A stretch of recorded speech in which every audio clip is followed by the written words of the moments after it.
Late, a quiet night enveloped the settlement.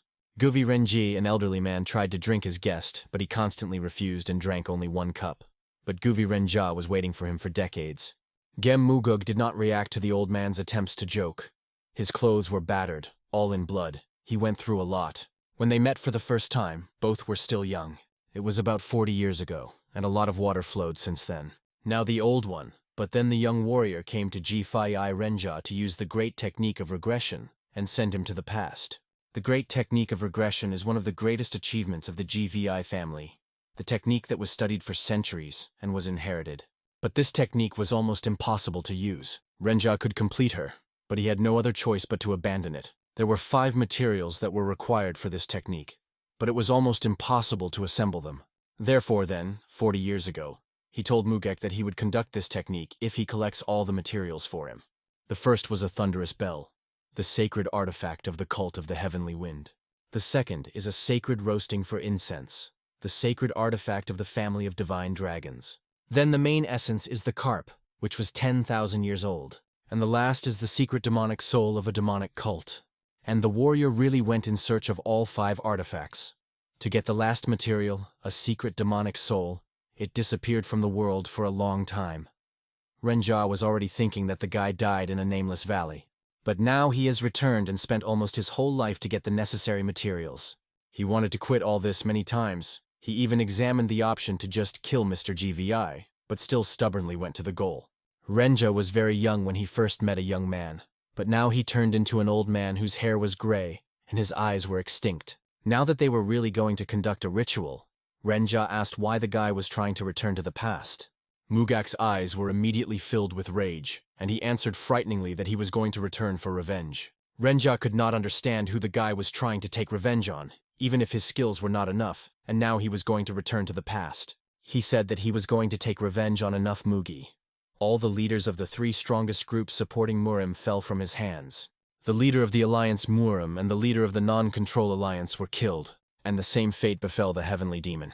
And all this is enough for the hands of a strongest person in history.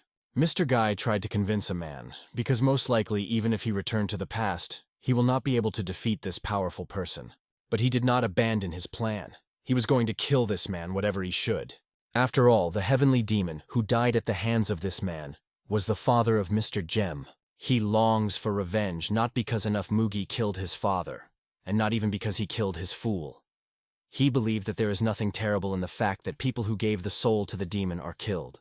But he wanted to take revenge, because on that day, Mugi killed not only important people, he also killed servants, cooks, and even young children who were completely ignorant in any martial arts. Even small cats and dogs died. Guvi Renja was so amazed that he could not believe that Mugi was capable of this. Be that as it may, in this century he could not kill him, so he can only return to the past in order to carry out the plan. Renja was ready to help, but asked the guy about one service if the regression technique still works. The elder asked the man to find him in the past if the technique works. Renja would like Muget for no reason he would allow him to marry. Such a comic request made the guest laugh, but the man was completely serious. Therefore, the warrior restrained his laughter and promised that he would make sure that the man would live his life with a bachelor. In order to conduct the regression technique, they rose and decided to go to another room. The warrior would like them to end with this faster, because he lost his hand and one eye on his journey, and therefore experienced strong weakness, but he could still hold on. They laid out all the artifacts in front of them and prepared for the ritual. To begin with, Renja picked up a small box, holding his breath. He opened it and lay a mysterious demonic soul inside, which resembled a small, endless black hole, which radiated strong energy in all directions. He allowed her to fill the whole room with his intricate energy ribbons, and then the ritual began. Folding his hands in a prayer gesture, the elder carefully wailed something in a little-known ancient language. Other artifacts also entered the work, strengthening the demonic soul, expanding it, deforming until they formed a huge, endless portal in human growth. Renja was delighted, because he really managed to do this, although he did not count on success. Muget sat a little aside, barely withstanding the pain that pierced his whole body. Seeing what condition the man is in, the elder decided to cheat and use his technique on his own. He promised that he would return to the past and tell Mr. Jima about the impending disaster. But returning to the past is the most cherished desire of his family. It was more important for him than honor, so it would be stupid not to use it. However, at that moment when he had almost entered the portal, the man found that he could not even move. His demonic acupuncture points were sealed. At the back of him, the Mugek suddenly turned out to be, and his eyes were poured with blood. How dared to do this and almost take the opportunity to go back from a man? Of all the people, he was one of the few to whom the warrior trusted. The man grabbed his neck with his hand and imprinted his head to the floor. Reason quickly returned to Renja, and he tearfully asked for forgiveness for allowing selfishness for a moment to curb him. He knew what efforts these materials cost a man. He should not have done this, but the warrior perfectly understood what caused this behavior. He himself was an egoist. All his life he did not care about anyone other than himself, and only so he was able to collect all the materials. If he were someone else, then the warrior would immediately kill him. But since they were old acquaintances, the warrior could forgive him this moment. He put his hand on the old man's shoulder and sincerely thanked him for waiting for him all his life. The old man was so felt that the tears themselves rolled down his cheeks. He again said about how sorry he was that in the moment he succumbed to his weakness before the desired dream. Suddenly, the world around instantly froze and lost all its colors. The time around stopped abruptly. Mugak peered into a frozen acquaintance, trying to understand what had happened now. Suddenly, a voice was heard from nowhere, which announced that the man had finally passed all the trials. He turned around and saw that some wise elder had appeared in front of him. Bright sunlight emanated from him, and his feet did not contact his floor. The warrior asked who he was. Suddenly, the elder said that he is the one who can send a man to the past. A person is not destined to comprehend the logic of heaven, which means that they will not be able to independently conduct a regression technique. The true tools of this technique are not the materials themselves, but the efforts that the man put to collect them all. He went through all the trials and lived his life with one purpose, sacrificing everything that he had. The forgiveness granted to him for GVI Renja was the last test, the most difficult among everything, but the man coped easily with him. A little incredulously, he asked, since he went through all the tests, then let him go to the past. He said that he wants to return and kill the one who deserves death, and save those who should not die, and this time he would like to live his life meaningfully. Maybe he so desperately wants to return to the past, because he felt sorry for how he lived his present life, because of a strong anger at enough Mugi. He regretted all his actions in this life, from the very moment he was born. It was precisely the events that dictated to him what to do, and he did not have time to come to his senses, as his life had already come to an end. The elder said that he was curious what life this time Mugug would live. He was looking forward to his new life. After these words, he disappeared into the air as unnoticed as appeared, and the world around was again filled with paints and came to life. The moment continued, and the guy heard that the acquaintance continues to apologize to him. On his part, it was shameless to do this, but he would like the man not to forget about the promise that Renja gave. The man did not answer him anything and hastened to say goodbye to the man. He could no longer restrain himself and confidently stepped into the portal that opened in front of him. With every step he retired deeper and deep into it, and the world around him lost his once clear outlines. The next time the guy opened his eyes, he realized that he found himself in the middle of a huge square, on which the crowd roared loudly and gromo. The guy was enough for only a few seconds to look around and realize that he really managed to return to the past. It was the beginning of a new era for him, which was felt like a deep sip of fresh air. However, his careless mood did not last long. He noticed that not far away, sitting on his throne, was the emperor, which part-time was his own father. Suddenly, some irritated man turned to the brunette, asking how long he was still going to stand out in the blue. Before him stood a tall and powerful warrior with an impressive blade, and demanded that they start their battle as soon as possible. Mugid immediately realized that he had moved on the day of the fight of a new demon. His father, the heavenly demon, said that he would not limit the choice of the next leader of the cult only to his pedigree. This caused a storm of indignation inside the cult, because it meant that anyone could become a heavenly demon if he was the strongest. The head showed that he seriously reacted to his statement, and arranged a competition between the leaders of the next generations of the cult. And the winner in a new battle with the demons will receive a chance to fight with one of the two sons of the heavenly demon. Anyone who defeats in this battle will receive one desire that the heavenly demon will fulfill. So this red-haired man was the finalist of the battle, and the opponent of the young man in the struggle for the cherished desire. Now the guy remembered that he was once truly offended by the fact that he chose him, because his decision meant that he considered him nothing more than a target, more weak than his older brother. But looking back, he also realized that he could choose for another reason. He bribed the cook in the kitchen and asked him to mix the poison-scattering energy in the younger rice. The cook did this, and, under the influence of poison, the guy could not use his energy. In the past, he lost the battle due to this dirty trick. Mugak spoke about the incident to his father, but he said nothing. He just looked at his son with his eyes, which seemed to blame him for succumbing to such a small trick. After that, the youngest committed several actions that brought him to the limit to compensate for the current position. Due to the mistakes and failures that he faced, he lost his position in the war for the inheritance. And all this began with today's defeat. Noticing that the young man plunged into some of his thoughts, the redhead tried to attract his attention to himself. He was insulted that the youngest was so calm. Then, to bring down the fervor of the elder, the guy asked his name. Although he really did not remember, the red-haired person regarded this as another manifestation of disrespect. He said that his name is Hu Pen Ho. This man was one of the 7 students of one of the 8 supreme demons, Dox. His teacher is a demon of a sword of bloody heavens, and he is his 5th student, Hu Pen Ho. Muget turned into his father. He did not know this before, but now he was sure that even before the battle, his father knew that his son was poisoned with poison, sucking energy. He did not say anything about it because he wanted to know how his son would come out of such a problem situation. Since he still has what he learned in a past life, he should be able to defeat the Hu Pen in one movement without using any internal energy. But here, he cannot show his true skills. To hide this, he suddenly stated it all that he was going to fight with Hu Pen Ho, without using any internal energy. This surprised not only his enemy, but also the crowd. The audience really liked the self-confidence of the young man, and they began to joyfully chant his name. Then, in order to maintain his honor, the redhead also said that he intends to fight without using internal energy. Then the crowd subsided a bit, since it was interesting for them to look at the difference in forces. And since both enemy would not use internal energy, it can be boring to look at the battle. Such a reaction angered the enemy even more. Furious, he warned the young master to be more attentive in a battle with him. With his sword, he cut everything that came across to him in the way, not experiencing pity for the enemy. Mugug, meanwhile, was completely focused on his sensations. He felt a stranger in his young body, but hoped that it would obey him well, not going to hesitate anymore.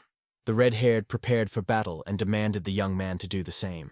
Then suddenly Mugak said that he was not even going to use the sword in the fight against the elder. So depreciating his enemy, he more and more humiliated the warrior in front of the audience. He really did not like this, and he was already ready to kill the brunette without regret.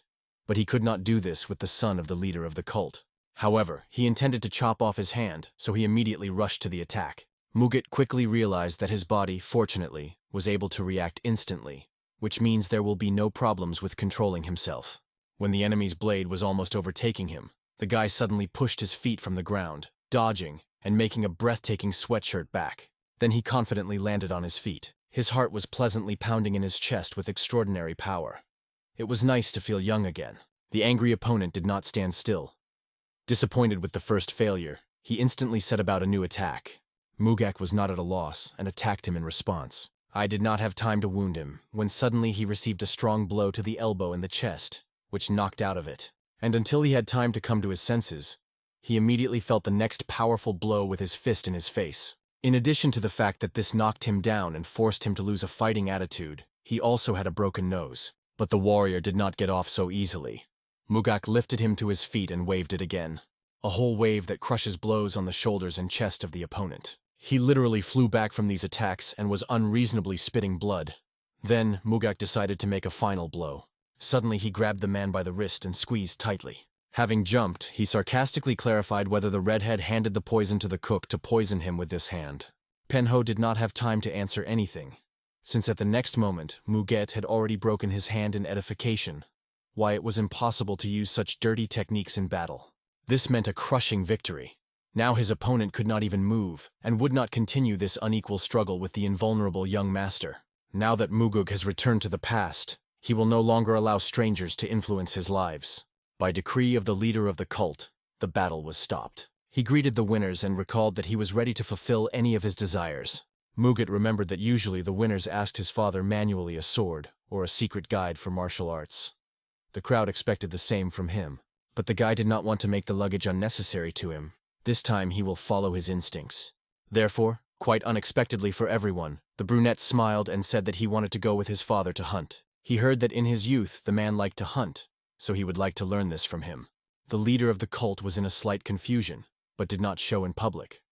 Therefore, majestically announced that they would go on the road tomorrow at dawn. After that, he left. Pen, managing to finally get to his feet, could not believe that when the younger one had the opportunity to ask for everything he only wanted, he made such an insignificant desire. Then Muge with a grin again asked what the name is red-haired. And Mugek mockery was so angry that the guard had to restrain the man from a fight. Now that Mugug has returned to the past, a reckless life that all these people live will no longer interest him. Pen was taken to the doctor's, and Mugek returned home to relax and prepare for tomorrow. A picturesque evening came. The guy carefully examined his young face in the mirror. He was very different from his former, but it is understandable. Mentally, the young man again returned to his original goal of return.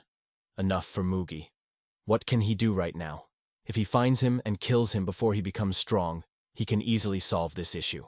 The problem is that it is difficult to find. He appeared in Jianghu as if falling from heaven. After he destroyed Muram's alliance, an unorthodox alliance and a demonic cult, he hid from the world, so there is not much information about it. Trying to find him by telling the whole world his name would be a dangerous provocation. In the end, the main task of Mugak was still to become stronger than Mugi. Carried away by his reasoning, the guy did not notice how they entered the room. A soft voice called him. It was a low, chubby woman in armor and with a radiant smile. Her name was An, and she was the bodyguard of the young man. But in the past, Muge did not know that the enormous size of a woman was explained by the martial arts she studied. She even knew the technique of petrification of the body, the ability to temporarily make her body as solid as a stone. This is a secret technique known only to certain people. However, the big drawback was that because of this technique, the human body became really large.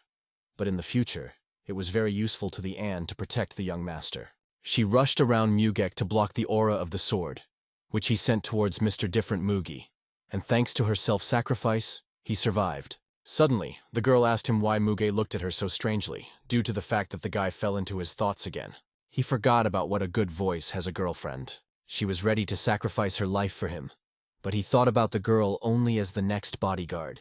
In this life, he will no longer perceive it for granted. He will sincerely appreciate everything that this brave girl does for him. Everyone said that before accepting the service, Lee was the greatest beauty in the world. But she, being so incredibly beautiful, suddenly flickered one day. Then the guy did not yet know that she cried a lot because she was fattened and never noticed her swollen eyes. She stopped taking care of her appearance in order to protect him, although she could become the greatest beauty in the world. As soon as Mugok could treat her so badly in a past life, he remembered how coldly he treated her. But in this life, Mugek promised himself to fix everything.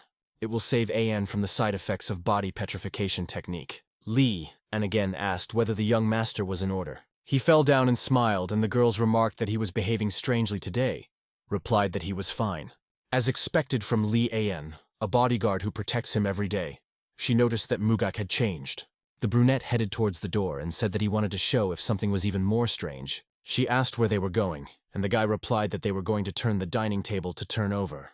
The young man, along with his bodyguard, went down to the dining room where he gathered the entire working staff. He strictly asked them why they did this, clearly hinting at their poisoning. An elderly chef incomprehensibly asked the young man to specify the question. Then the guy already directly announced the poisoning and repeated his claim towards a particular cook. He really was guilty, but he tried to deny it with all his might. Then the old man suggested that the guy could do this due to the fact that he lost the money again. This cook entered great debts due to the fact that he was addicted to gambling. He spent all the money of his parents, and even those who took his friends. That is why he decided on such a crazy act. Realizing that the young master was already known for the truth, the guy fell to his knees and began to beg for forgiveness for such a monstrous mistake. Then Mugak asked the last concrete question, and the cook confirmed that he really poisoned the food of the young master. The next moment, the sharp blade of the master flickered, and the head of the traitor flew off his shoulders. It was the greatest shame for the cook, for which Muge punished him. The old chef, like other workers, immediately knelt down and also began to beg for forgiveness for an unscrupulous colleague. The chef felt that he was obliged to bear responsibility too, because it was he who was following everything that was happening in the kitchen. But Mugek was a different opinion. Indeed, for example, his father is not responsible for all the unjust what is happening in their cult. So the old man will not be responsible for the dishonesty of his subordinate. He asked the man not to blame himself and not to say nonsense. Having finished the conversation on this, the guy headed for the exit, and finally asked the chief not to worry and prepare a young man for dinner with a crushed chicken. Lee ran after the young man. He also told the chef that he had not eaten in their dining room for a very long time. But the girl clearly remembered that Mugak was here only a couple of days ago. It was funny to think about it, because for Mugak several decades had passed since that moment. The next day, at dawn, the cult leader kept his promise and met his son at the gates of the estate, ready to hit the road. The man himself did not take with him practically nothing but a weapon, so he was surprised that his son gained so many distracting trifles with him. On the back of the guy was a large, roomy backpack, full to the top. He said that he took with him only what they would need in the next few days. The heavenly demon that they would go only for one day. But Mugak hoped that his father would like to hunt, and they would be able to linger longer. My father was amused by the ambitiousness of his son, but he did not comment on this statement anymore. Immediately, they hit the road. They were met by cold, tall mountains that hid many confusing paths. Father and son silently advanced through a thick forest, rising higher and higher. Suddenly the man praised the younger, saying that he was better than his father expected. Did he notice that the brunette hid the skills that he acquired in his last life, fighting with Ru Penho? To prevent misunderstandings and uncomfortable questions, the guy decided to tell him about his secret himself. On the way, he admitted to his father that he simply hid his true skills. Father himself noticed it. The son grinned and drawn an analogy, saying that he was not a cat who hisses, but a beast that we hide his claws. But then the man asked why the beast hide his claws. Mugak did not think about this. And for this reason, in the eyes of his father, the young man was still a cat. Then he asked his son how well he mastered the art of a soaring sword. The art of a soaring sword is transmitted only by the genealogy of heavenly demons. It is believed that this is extremely advanced martial art, similar to martial arts that the highest demons study. The guy proudly stated that he completely mastered this art, as a murderous light beam whistled past his head right there. He almost touched the young man and completely burned his backpack. If Muge instinctively did not turn his face away, the whole cheek could disappear from such a powerful energy shell. The father decided to check Lee's sons by this art, so he launched a shell. Otherwise, he could really hurt his son. If this happened, he would not regret the deed, since the young man would pay for his lies. But, since he dodged, then the truth took possession of the technique. Although the man remained cold enough, he nevertheless praised his son for completely mastering the technique at such a young age. They continued their way, but after a while they stopped in one clearing. Mugak asked his father to whom he studied hunting. He replied that he had learned from his older brother. This greatly struck Mugak because for the first time in his life he heard that he had an uncle. The heavenly demon explained that this was due to the fact that he killed his brother when he was at about the same age as Mugug.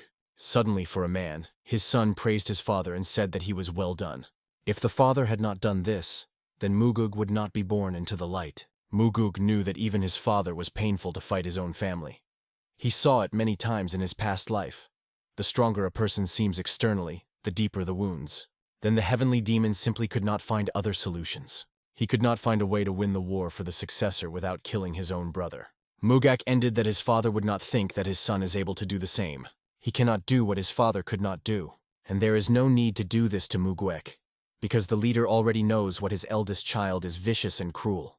It would be dangerous to give power into the hands of such a person. The father was surprised at how the Mugek about his brother spoke on fests when he was not nearby. The conversation did not end anything definite, and their path continued. Soon, Mugak and his father began to climb the highest from the mountains in the district to hunt in the forest at her top.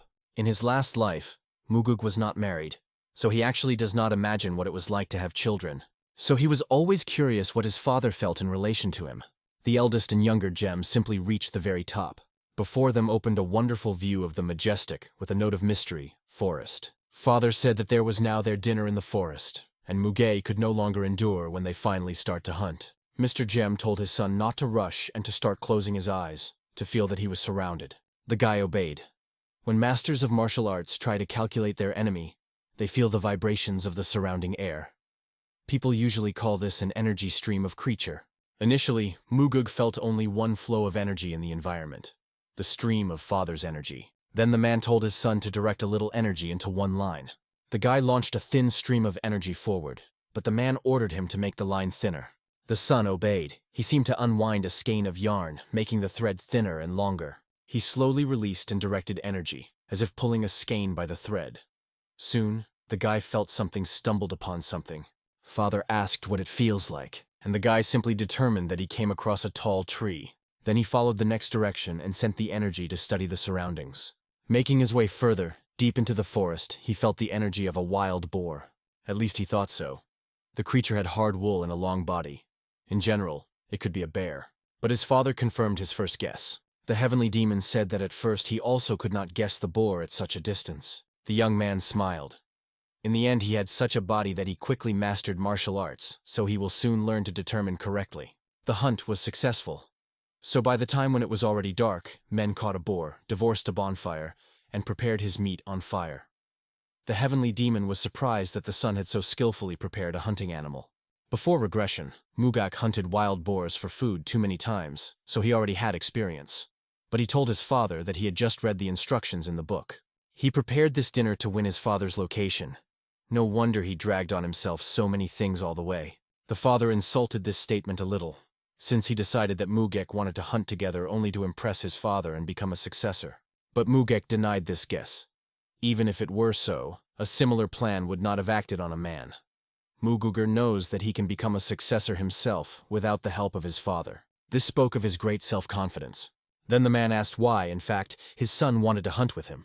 Mugak explained that there were two reasons. Firstly, because I wanted to learn from my father and become stronger. The heavenly demon asked with suspicion what would happen when the guy became stronger. He hastened to explain himself and say that he was not going to become more powerful to overthrow his father. The heavenly demon is still healthy and strong. It makes no sense to spend your youth on such a stupid venture. He will be satisfied if he can simply study all the martial arts of his father, and in the future, only when the time comes, replace him. He needs to quickly study the demonic art of 9 disasters and master it perfectly, and better, to rise above this level. Because even his father, who took possession of this martial art, lost enough for Mugi. He should become stronger than his father to protect him and his entire clan, all innocent people. Suddenly, his father interrupted his thoughts and asked what the second reason for such a desire to hunt. The young man blurred in a smile. He honestly admitted that he just wanted to spend some time with the senior alone. They are doing this for the first time. Father, with a grin, said that the guy is showing useless emotions because of which he can be killed. But Mugak did not think so. He spends time with the strongest person in the world. Everything that the man does not touch, and what occupation he does not want to master, becomes great. Each time the guy tried to remember his father, he had no memories of him. Unless those moments when he was scared by the power and grandeur of his father. He would not want the same memories in this life. But he did this far from for the sake of his father, but for his own. The night passed quite calmly and quickly. The morning came earlier, and Mugug decided that it was time to gather on the return trip. But suddenly his father stopped him. He intended to continue the hunt. Since the son went to the forest with a heavenly demon, they should at least kill the tiger before returning. Muga turned sharply to him. Father was already going into the distance somewhere, calling him behind him. The guy got to his feet and went after. A little later, they went to another spacious meadow. Father again ordered Mugek to close his eyes. The goal was on the right, 100 yards from them. This was next than from the previous booty. The heavenly demon wanted the brunette to feel the breath of wind and put his energy into it. For all the time that he studied martial arts, it had never occurred to him before to put his energy into the wind. There was no one to teach him this, but in books, they did not write about such tricks. To begin with, Mugak discharged his energy. To use this trick in a real situation, it was necessary to direct your energy to the goal as quickly as he could. He did everything clearly according to his father's instructions. However, Mugug felt his energy in the wind, but could not understand how to combine both of these factors. But quickly enough, he realized that he needed not to follow the wind or direct energy nearby, namely, tie them together. The energy flow, adjusted to the uncontrolled stream of wind, sped forward, making his way between the trunks of the trees. He felt the goal that his father told him. There was really a tiger in the forest. Mugak thought that the elder simply intimidates him. But the man was completely serious. He advised the young man not to be lazy to discharge his energy. The more energy lines he can maintain, the higher the chances of survival. The next hunt was successful, but took away the whole day from men. Closer to the night, the father showed the young man his main trump card. He watered him with his beloved wine. The guy drank, and he liked it, but I had to pretend that alcohol was still too strong for him. After the experience of a past life, this was not so, but his father should not know about it. The heavenly demon noticed that no demonic person should complain that alcohol is too strong. Then they had a discussion, based on the fact that Muget believes that having a hard heart is more important than being able to drink strong alcohol. The heavenly demon said that his son had an insufficiently tough heart. For example, he would not be able to kill his father. Mugug had to confirm, although in fact, if he had enough reasons to kill a man, he could do it. Today he is really talking to his father for the first time. How can he love this person more than his own life? Muget firmly repeated to his father that he really could not kill him. Therefore, the heavenly demon was convinced that the son was not cruel enough. In this case, he will have to learn how to drink strong wine. The next day, the father and son finally returned to the estate. Taking advantage of his free time, Mugak devoted his training. After several days of training after regression, now he can easily pour his energy into the wind. He is also able to support 3 or 4 lines from it. He did not expect his father to teach him to discharge energy in order to explore the surrounding space. It's like getting an additional life, because he will be the first to discover the enemy who is trying to attack. And if the Mugug continues to train and is able to release more than 10 energy lines at the same time, then perhaps he will be able to neutralize any secrecy techniques used by enemies. But even his father, who is much more skillful, lost to enough Mugi, because he penetrated the pavilion of the heavenly demon. The pavilion of the heavenly demon is a place that is carefully guarded by 3 barrier formations, 6 formations tramps, and a group of carefully selected representatives of the elite. In addition, in 8 different directions, there are 8 supreme demons and their subordinates, protecting the heavenly demon. In the north, there are swordsmen from the family of swords of the northern heaven. In the south, blades of the family of blades of the southern heaven. In the east, there are iron fists from the oriental fist faction, led by an invincible demon of fist. In the west, there are demonic sorcerers of the western illusory formation, led by a demon, abducting souls. In the northeast, there are faceless warriors who want to become evil, smiling demons. In the southeast, there are drunken swordsmen who constantly get drunk with a demonic drunkard. In the southwest, poisonous fangs live, which, along with the poisonous king, explore all kinds of poisons. And finally, crazy monks live in the northwest who go crazy from the demonic beliefs of the Buddha, misleading the world. In a past life, the young man thought that the enemy burst from the outside. However, this was not so. He later realized that external protection was never broken out. Mugugur is sure that one of the 8 supreme demons led in the man who was in the pavilion of the heavenly demon. There could be several traitors, but not one was found. But it does not matter who it is, because Mugek does not apply to all 8 supreme demons as traitors. After the death of his father in a past life, none of the 8 supreme demons began to avenge. Instead, they decided to close the demonic cult. This is still an event of a distant future. So Mugug knows everything about 8 supreme demons. He knows what life they lived and what the last moments of their life were. This time he will use this knowledge and influence that can exert on these supreme demons. Having finished training, Mugek wanted to go out into the yard and slowly walking to his house. But going up to the door, he suddenly heard that some men were offended on the outside and asked her if the young master was still in the training room. They ordered her to go inside and pull her master out, showing absolutely no respect. The girl tried to deal with them on her own and in words, but then Mugek appeared behind her, who was clearly not pleased with the tone that men spoke with his bodyguard. To begin with, he was surprised at the very fact that Lee was waiting for him from training, although he told her to go about her business. But their conversation was interrupted by the rude. One of them sarcastically asked the guy, with which he suddenly began to train so hard and for several days in a row. It was a student of a warrior of bloody heaven, Yang Along. We can say that the reason why he dares to behave in this way lies exclusively in the heavenly demon. After he announced that any member of the cult could become the successor, to be the son of a heavenly demon ceased to seem something special. In fact, this incurred the ambitious desires by many a member of the cult to defeat the sons of the heavenly demon in order to achieve fame. Yang Pio and his friends came to Mugek to tell that through his fault, Penko could no longer engage in martial arts. The guy asked irritably, "And what? Is he really obliged to regret him and care for an arrogant warrior?" The men demanded that the son of a heavenly demon take responsibility for this, and apologizes to Penu officially. Mugake knew why Yang came here, forcing him to apologize. The best student of the bloody heavenly blade was not chosen. That is why his students try to impress him, making everything possible. Ian wants to get an official apology from Mugwek, so that he can declare himself for not putting the master of the blink of bloody heaven in a bad light. Mugug told the guy that he did not think that his teacher would certainly choose Yang by his best student, only because he came here to defend their honor. An angry guy cried out that he came here not only for the sake of Penho, But Mugak did not want to listen to anything else on this topic. He believed that it was young P.O. for those who are obliged to apologize.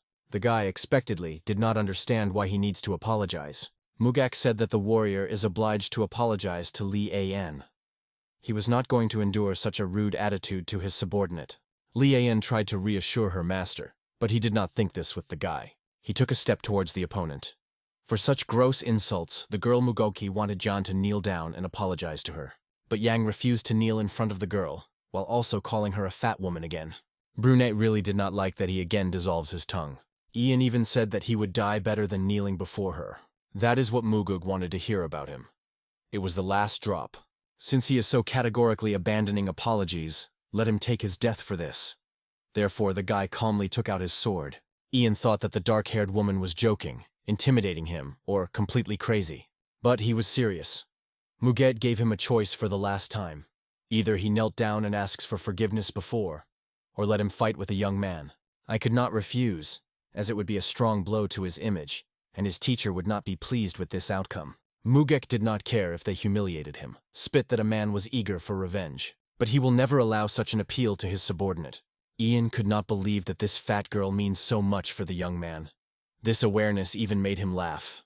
The warrior's eyes lit up with dangerous fire, and also prepared his weapon, accepting an invitation to the battle. Friends tried to dissuade him, but he was unshakable. Since the guy was the son of a heavenly demon, Yang-in decided that he would not kill him. But he, like Pen Ho's self, confidently thought that he could win in battle and chop off his hand. It just happened differently. The man's sword whistled over the head of Mugak. He easily dodged the blow.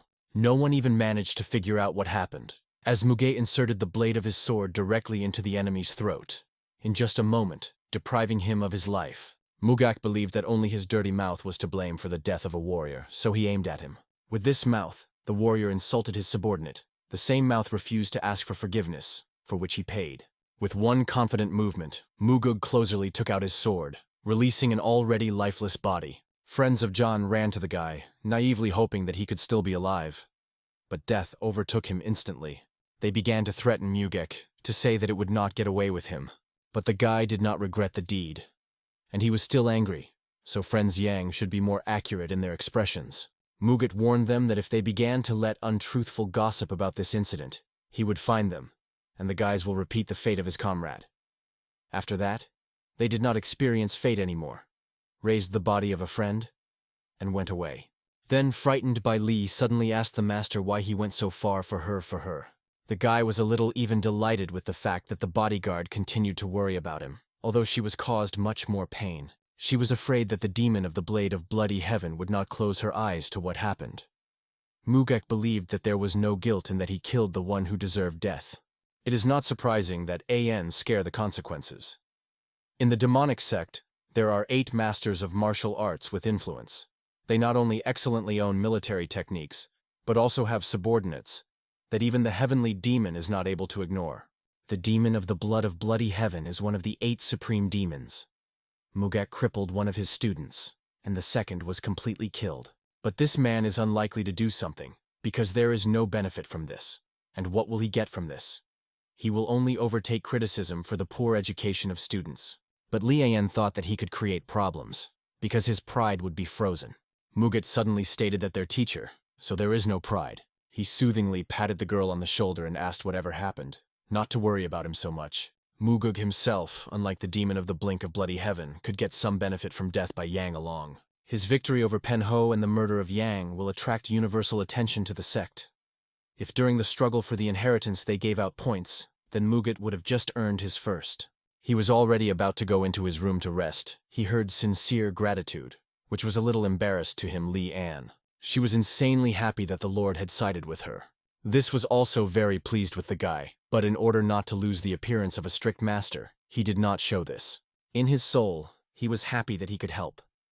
He wanted Li to continue to smile, so that her life was filled with happiness. Having already changed into pajamas and prepared for bed, Mugek sat in the courtyard of the mansion on a large flat boulder, looking thoughtfully at the neighborhood. If you think about it, he was seized by a feeling of devastation after the fall of a demonic sect. Despair was so great that he did not make sense to live. He did not even want to think about how everything would have happened if he had not learned about the technique of great regression. The guy's thoughts were suddenly interrupted by a whole wall of fire, which flared around him, and then a wide blade appeared next to his face. It was a demon of a blade of bloody heaven, which attacked Mugek with an absolutely crazy look. Goosebumps ran through the guy's body. He did not think that the enemy would appear so soon. Will he be able to dodge the sword in the current position? It doesn't matter how much knowledge he has left from a past life, because his spiritual energy is still not enough. Quite unexpectedly, the man removed the sharp blade from the guy's neck and sat on the boulder right next to him. The old man smiled broadly at him, but the smile was not sincere, rather stretched. He asked the brunette why he did this. Mugak bluntly replied that he had killed his disciple for behaving like an ill-mannered nerd. The guy asked the demon if he came to fight with the youngest son of the heavenly demon to take revenge on his students. Then the man again put the blade to the guy's neck, threatening him that he could easily kill him and his head to take his head.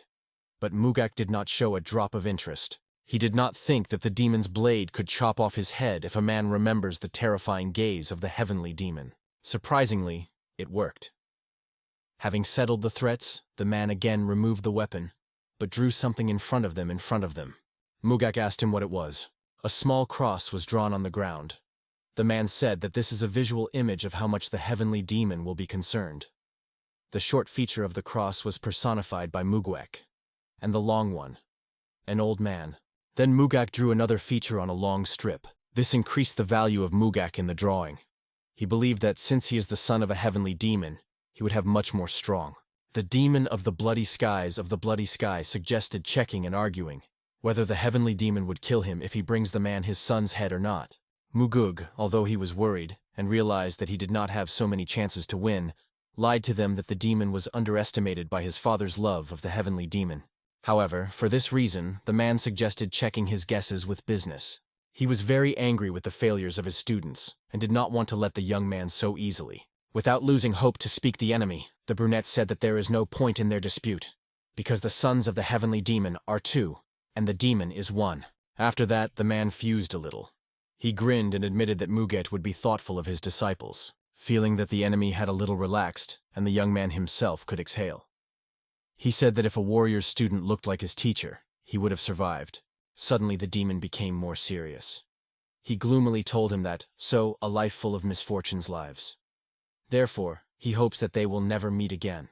Mugak supported this idea and said that he would remember the advice of the master. Having finished the conversation on this, the old man suddenly jumped high into the sky, and a failure as suddenly as he appeared. When the man finally left, Muget was able to no longer restrain his painful hiss. He lifted the nightshirt on his side. Under the ribs, he had 2 strong bruises. They appeared due to the fact that, sitting next to the guy, the demon twice hit his hilt of the sword twice.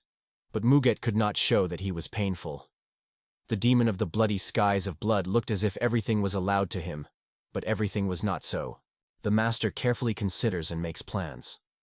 The fact that he repeated twice that he would take the heavenly demon Muguke's head meant that he really thought about it. He came to the pavilion to see Mugug. His battle with the demon student made an indelible impression on the old man, and he probably regarded Mugug's desire to hunt with his father as something unusual. He was curious to test the brunette after he killed his student. He came here to make sure if the young man would become heir. Is the demon of the blade of bloody heaven his first enemy? Later, at night, Muge trained again when he suddenly felt his father's energy. He wondered what a man was doing on the roof of the training room, so he went to find out. The heavenly demon stood on the very edge and looked thoughtfully into the distance. When he noticed the presence of his son, he suddenly immediately said that he had heard that he had killed a student of the demon of the blink of bloody heaven. The son confirmed this news and added that this young man deserved his fate. But the heavenly demon said that it was not so important whether he deserved his death or not. But it is important that the demon of the blade of bloody heaven was looking for the leader of the cult in connection with what happened. He longs for Muge to be punished. This struck the father, because the demon is not one of those who will demand this because of the death of one follower. Muguger realized that the demon of the blink of bloody heaven thus decided to check his connection with his father. He wants to see if the guy will be punished, and what it will be. Then it will become clear to him whether his father considers as a contender to the heirs. The heavenly demon had no choice, so he decided to make his son a sentence. Muget recalled that there is no reason to punish, but his father was ready to come up with them. During their hunt, Mugak asked his father to which of the supreme demons he trusts the most. It was so. Mugat was really interested in this in the forest of his father. But then the heavenly demon did not give him an answer. Now he answered him that he did not trust anyone, even the supreme demons. Among other things, Mugat mentioned that in the sect should be restored in the hierarchy and discipline. The guy said that this was due to the fact that he thinks that they lost their way from the right demonic path. It was unexpected to hear this from his son. Father asked what Mugat meant, and he replied that he thinks that the true path of the demon lies in the Vira characteristic of their sect, victory over the absolute evil. The heavenly demon froze, carefully looking at his son. Really? Mugat admitted that he does not believe that the bright fraction is the direct opposite of their sect. Their only enemy was an absolute evil. Mugug had an evil, filled with anger and meanness so much that not a single person is able to endure him. Even the demons would turn away from his appearance. The justice and nobility for which the bright faction advocates could cope with the lower evil. But Mugat does not think that they are able to cope with absolute evil. In the end, the bright fraction is prone to forgiveness, as long as the value of people for them is above all. How can they resist an atrocious evil that has lost their humanity? They are the only one in Murim that can get rid of cruel and vicious evil, becoming even more vicious. They must ensure that the great evil, with which the bright fraction does not cope, to kneel before their cult. Only then will they reach the true demonic path. If their cult does not rise to the right path of the demon, then soon they can fall. Mugat believed that they should bear their own punishment in order to survive. On this, the guy finished his monologue. He is sure that earlier his father did not think about this, and hardly anyone could speak in front of him in a similar vein. After all, Mugat himself did not know this while he was in the sect. It came to him while he endlessly wandered through the central valleys, having spent his whole life like that. However, contrary to the expectations of Mugak, his father did not soften after his monologue, but on the contrary, read the statements of his son arrogant. Mugat tiredly replied that he had nothing more to say. Then the father said that he realized why the demon of the blood of bloody heaven wanted Mugug to be punished. He saw something in the young man, and uses his father to check it. Mugug said that it seems to him that the demon was curious whether he is worthy of a candidate for the heirs. Father said that he could also see a threat to their sect in Mukha. Be that as it may, the old man is definitely sweeping the eyes of all sorts of unusuals. Suddenly the man turned around and ordered his son to follow him. It was somewhat unexpected. Where were they going to go at such a late hour? Mr. Jem brought his son to a place called Cave of Little Heaven. Mugik knows that she serves as a place where students or children of the heavenly demon pass their tests in order to get a chance to become a contender for the heirs. It's easy to enter it, but if you fail the tests, you will stay there forever. The chance of success is only 50%. Half of the pedigree of the heavenly demon disappeared there. This place is so dangerous that even the arrogant brother of Mugwek has never expressed a desire to get into him. However, in any case, Mugwek needs to go through this test if he intends to become a heavenly demon. The father of Mugak himself went to the cave when he was about the same age as his son. Mugak asked how long the man stayed there. He was gloomily replied that for 2 whole months. And this despite the fact that his father is known as the most talented master of martial arts among heavenly demons. He was the only one who needed only 2 months. The remaining heavenly demons spent on average 3 years. Therefore, the punishment of Mugak was to go to this cave without any preparation. The guy was incredibly scared and his heart was anxiously pounding in his chest. But he had no other choice. It is amazing that his father sent him there only because the demon wanted this punishment for his son. After all, he could overtake death there. Does he really care about the life of Mugwek? Or does he want the young man to become stronger and get out of there unharmed? Having gathered all his willpower into a fist, Mugak agreed to this punishment and promised that he would leave the cave even earlier than his father. He only grinned. He asked his son to at least return alive from there. It was clear from the man's face that he was no less than Mugwek about what was happening.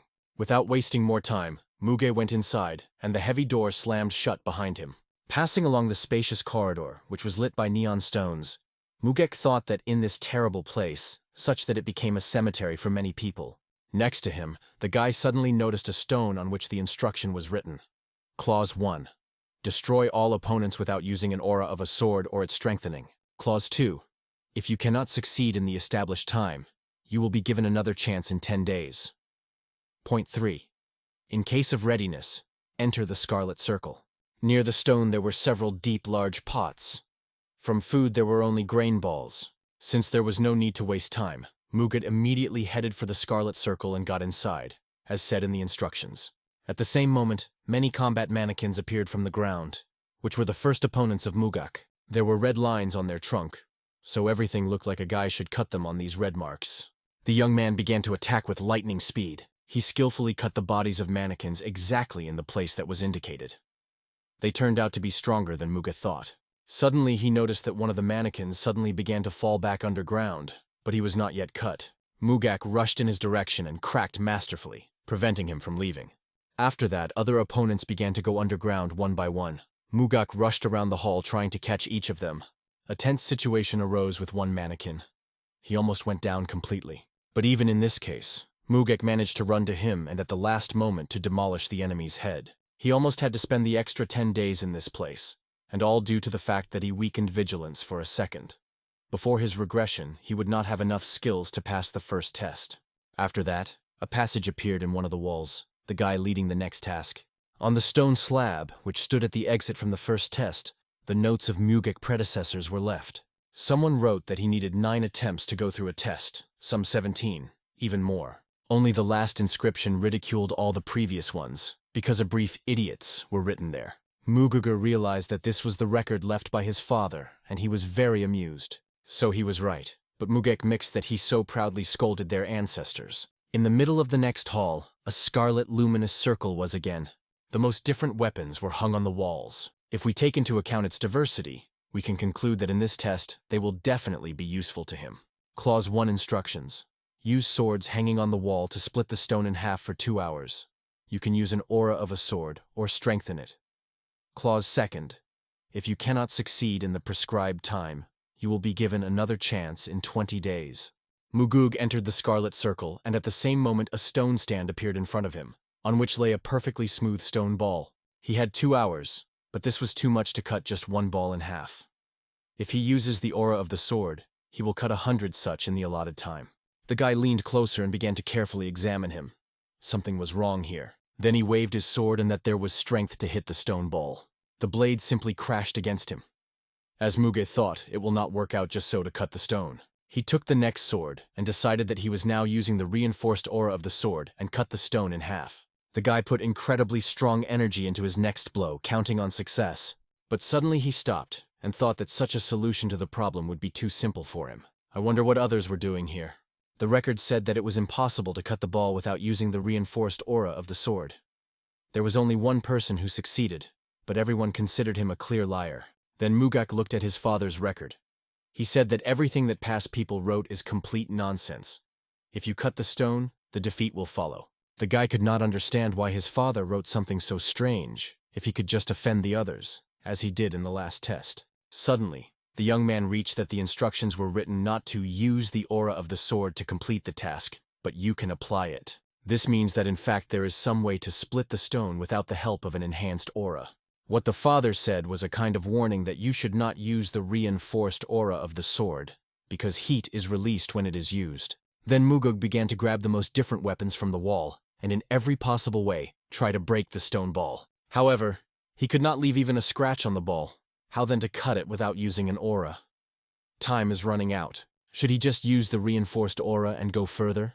From this decision, Mugak was held by the fact that his father managed to pass the test without it. Suddenly, the guy dawned.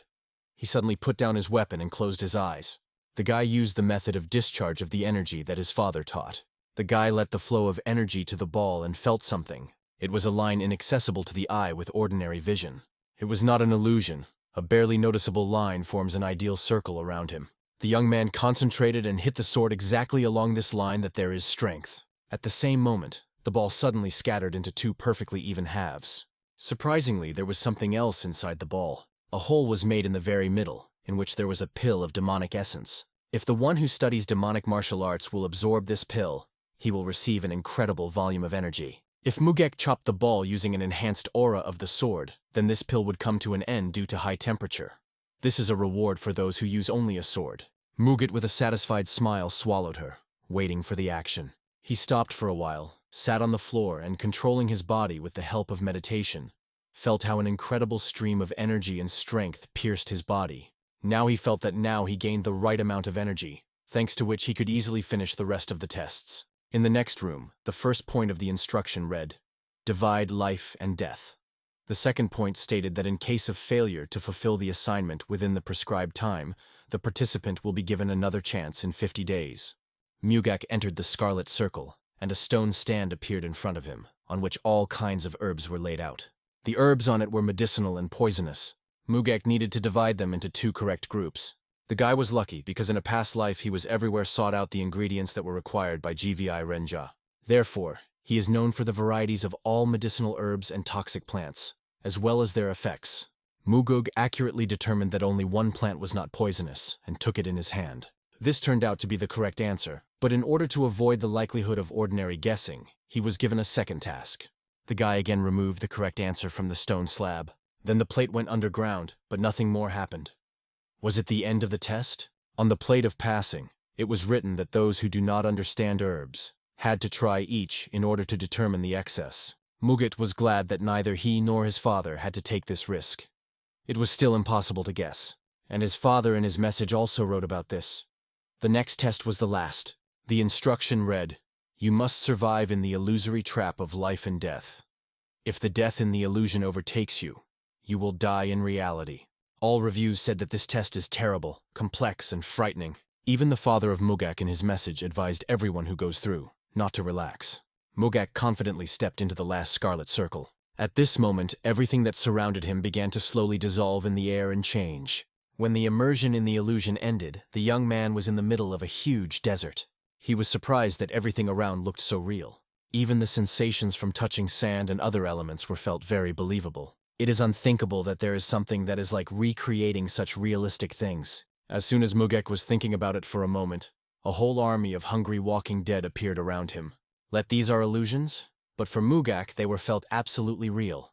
Even their desire to kill him was not felt at all as an ordinary part of the task. However, Mugek was not even scared by such a terrible danger. On the contrary, he saw in this whole situation an excellent opportunity. The dead, as if on command, immediately attacked him, controlled only by anger and the desire of blood. But the talented young master skillfully dodged every blow that these entities tried to inflict him. And right at the time of evasion, he managed to cut the opponent's heads with his sword. Not a single enemy could hide from his deadly blade. To avoid a mass attack on himself, Mugek was not afraid to use somersaults and jumps, towering over dangerous but incomprehensible enemies. Since Mugug did not deal with people, he could fight with all this undead without hesitation. One by one, he stunned opponents with lightning speed. Thanks to the demonic essence pill, Mugek is able to freely use his spiritual energy. Behind one wave of monsters immediately in the desert appeared as follows. They all at the same time pounced on a poor swordsman, but with the help of the technique that his father taught him, Mugak could track the movement of every dead man in this huge illusory army. The blade of the young man soared so rapidly in the air that they did not even have time to react to him in any way. All of them fell from this sword, and this did not even take so much time from the guy. On a spacious plain, only the miserable stumps of their bodies remained to wallow. The young man did not lose his vigilance and expected that the test would not end so easily. But the fog, formed due to the sand dust, which they raised during the battle, began to slowly dissolve, and new opponents never appeared. But since the illusion did not disappear, Muga realized that this was not the end, and soon the next wave of semi-aged monsters attacked him. The energy emanating from the new army was an order of magnitude more powerful. Then, Mogek became really difficult to cope with his enemies. He barely had time to dodge the arrows, which constantly strove to fly into his head. And as soon as he managed to evade the arrow, he immediately had to dodge the enemy swords. The further you go through the test, the stronger the enemies. That is why the father in his message warned the passing not to relax. This was the first real battle of Mugak after regression, and with every moment it became more and more complicated. Continuing to fight, constantly risking his life, he had to hope for his knowledge from a past life. They were woven into his current body, becoming one. Despite how the guy was close to failure, he was not going to give up. A bunch of weapons was heading in his direction every second, and even sharp daggers flew from the air. But the guy successfully beat each shell with his sword, quickly spinning it over his head. The shells that he repelled ricocheted and flew back into the walking dead. Sharp blades torn their jaws and other parts of the body, after which they fell lifelessly to the ground. Soon, there was only one thug that survived from all this large army. Mugek cut him in half, and was glad that the test ended on this, since he had already sweated from how intense and exhausting the battle came out. At the exit, a welcome inscription was waiting for him. He wanted the force acquired by young men to serve for the good and prosperity of the sect of heavenly demons. All tests were behind. Mugug was proud that he needed no more than a day while his father was a whole month. But if they find out about this in the sect, then outrage will arise. If Muga returns so soon, then his achievements will be more likely to be in doubt than praises. Therefore, the guy decided to stay in the cave for some time for training. He needs to completely master the acquired knowledge. It was because of this that the young man returned home to his father only 100 days later. The guy lied to his father, saying that he had made every effort, but he could not conquer his father's achievement. Then the father asked if the young man cut the ball correctly. He replied that yes, as he followed his hints. In the illusory trap, he also listened to the advice of his father and did not take a breath. Then, for a short moment, his father even smiled. Maybe this only seemed to Muguk, but he was glad that he was able to live up to his father's expectations. The man admitted that the guy has even a grain of mind. He proudly said that this is so, because he is the son of a great heavenly demon. Before Regression, it seemed to the guy that his father liked to shake in the deadly struggle of his children in order to find the heir, but now Mugak understood him. The father was one of those who are ready to endure the death of his child, if it was for the good of the sect. But receiving pleasure from their battles is not about him. Suddenly, someone else went into the hall and also praised the young master for the successful passage of the Cave of Small Heaven. This was the second person in the sect, one of the few to whom the father had at least a drop of trust. It was the senior advisor, the Magung herself. The young man bowed to the eldest in welcoming. The man said that he was glad that he was able to find a young man here, since he had a case regarding the sect that he wanted to discuss with the young master. Surprisingly, Mugek seemed to be the reaction of his father, that he also wishes it. Magung herself said that recently they received an anonymous letter. It mentions the corruption of the demonic army. Is the demon of the bloody skies of the bloody heaven again in this event? The demonic army is one of their combat units, and its leader is the brother of the demon of the blink of bloody heaven. In the Green Year, the sect had already received a similar letter and conducted an appropriate investigation, but it ended with a tragic outcome. An officer engaged in this case was killed, and he was killed by a demonic army. But the man who committed a crime, after that, also died. So this time the right hand of the leader of the sect would like the young man to engage in this investigation personally. Mugug knew that it was dangerous. Anyone who will be convicted of complicity and corruption will be comprehended. However, everyone who dares to be involved in this crime will go out of the skin in order to cover the traces. Even if the officer is the son of a heavenly demon, they will not stand on ceremony. For the sake of this mission, it is necessary to put their lives on a con, and therefore such a dangerous and responsible task. They decided to entrust Mugek. The guy realized that perhaps this is another test from his father. The man reminded him that his son himself declared him the need to control. The guy replied that this was if he became a heavenly demon. But if Mugek refuses the task, then in this way he could demonstrate his cowardice. Since everything was wrapped in this way, then he had no other choice but to agree. So the guy told his father that he was ready to take up this dangerous mission. He had no idea what his father was planning, but he was ready to perform. Suddenly, Mugek said that in case his days were numbered, he would like to drink with his father. The leader, who was about to leave, suddenly froze. Mugak whispered to the Mayang herself that although his father externally behaves cruelly, but in fact they are far from indifferent to him. And the man noticed that everything looked exactly the opposite. Be that as it may, the next day the guy went to complete the assignment. There, the guy was met by an officer in special investigations, the Fee Darren from the Nirvana Pavilion. Mugek was surprised because he asked him to send the most beautiful woman from the pavilion to his partners. The guy was bored of laughing, which, apparently, according to the senior advisor, he fits this criterion. Not wanting to focus on this, Mugek said that then they could begin to work. And they are nominated right now. Along the way, the son of the leader of the cult asked his partner to tell what person the commander of the demonic army is. He said that his name is Gu Chonyan. He is the younger brother of Dox, the demon of the blade of bloody heaven. The army under his command is already the 8th year. While the demonic army took up various dangerous tasks, it managed to achieve universal recognition in the status of the elite. Mugak concluded that they cope well with their tasks. Suddenly Mugak stopped and turned into his companion. He asked the guy, does he not intend to investigate the corruption of the demonic army with him? The young man replied that he intended.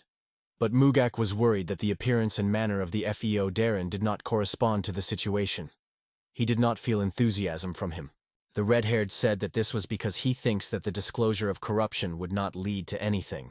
By this he hinted that changes in the sect are possible only after the change of main cones. Mugak thought that the guy was simply afraid to take up this business, but that was not so. The brunette even delighted.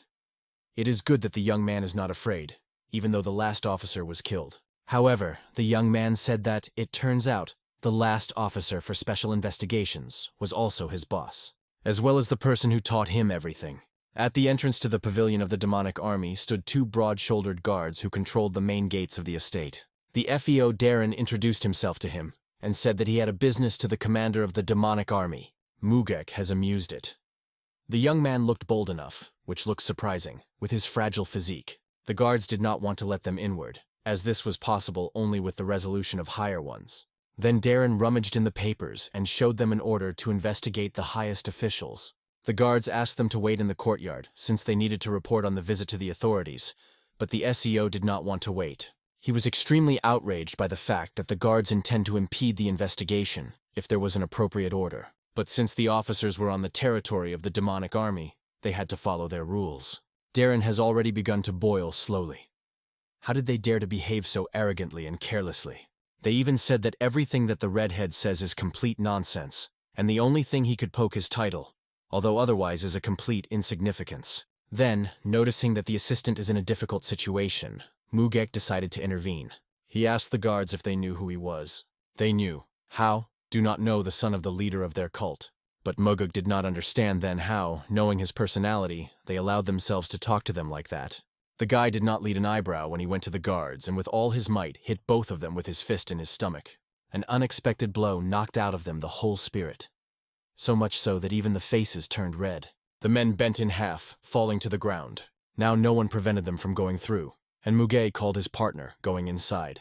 However, the following nuisance awaited them inside. The participants in the demonic army did not give them further to go further, which were in the pavilion.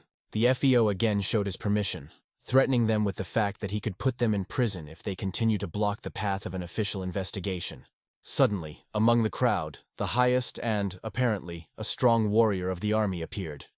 He asked where these guys came from, that they had such a commotion. Darren introduced himself as an officer in special investigations, and asked the man to introduce himself in response. It was Go Dang, the captain of the first corps of the demonic army. This is the second old man in this place. He found fame thanks to his brutal acts even among the demonic army. The man asked why it was suddenly a red-haired one, and came closer to them. Darren recalled that he was an officer, that he arrived on an official investigation. So let the captain follow his speech. And if he does not obey, then all of them will be arrested for an obstacle to the investigation and insulting an official in execution. A wave of mocking laughter swept through the hall. No one perceived the frail officer seriously. They even wanted to see how this guy could arrest them. Like the last time, noticing a tense atmosphere, Mugek decided to intervene in the conversation. He stepped forward and greeted Captain Go.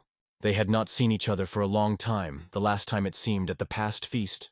Mugak held out his hand for a welcome handshake, but when the captain held out his palm on him, he squeezed it with such force that the formidable man shuddered already. He did not expect that a guy could be so strong, perhaps even stronger than him, because the cold ran along his back and his face sparkled in pain.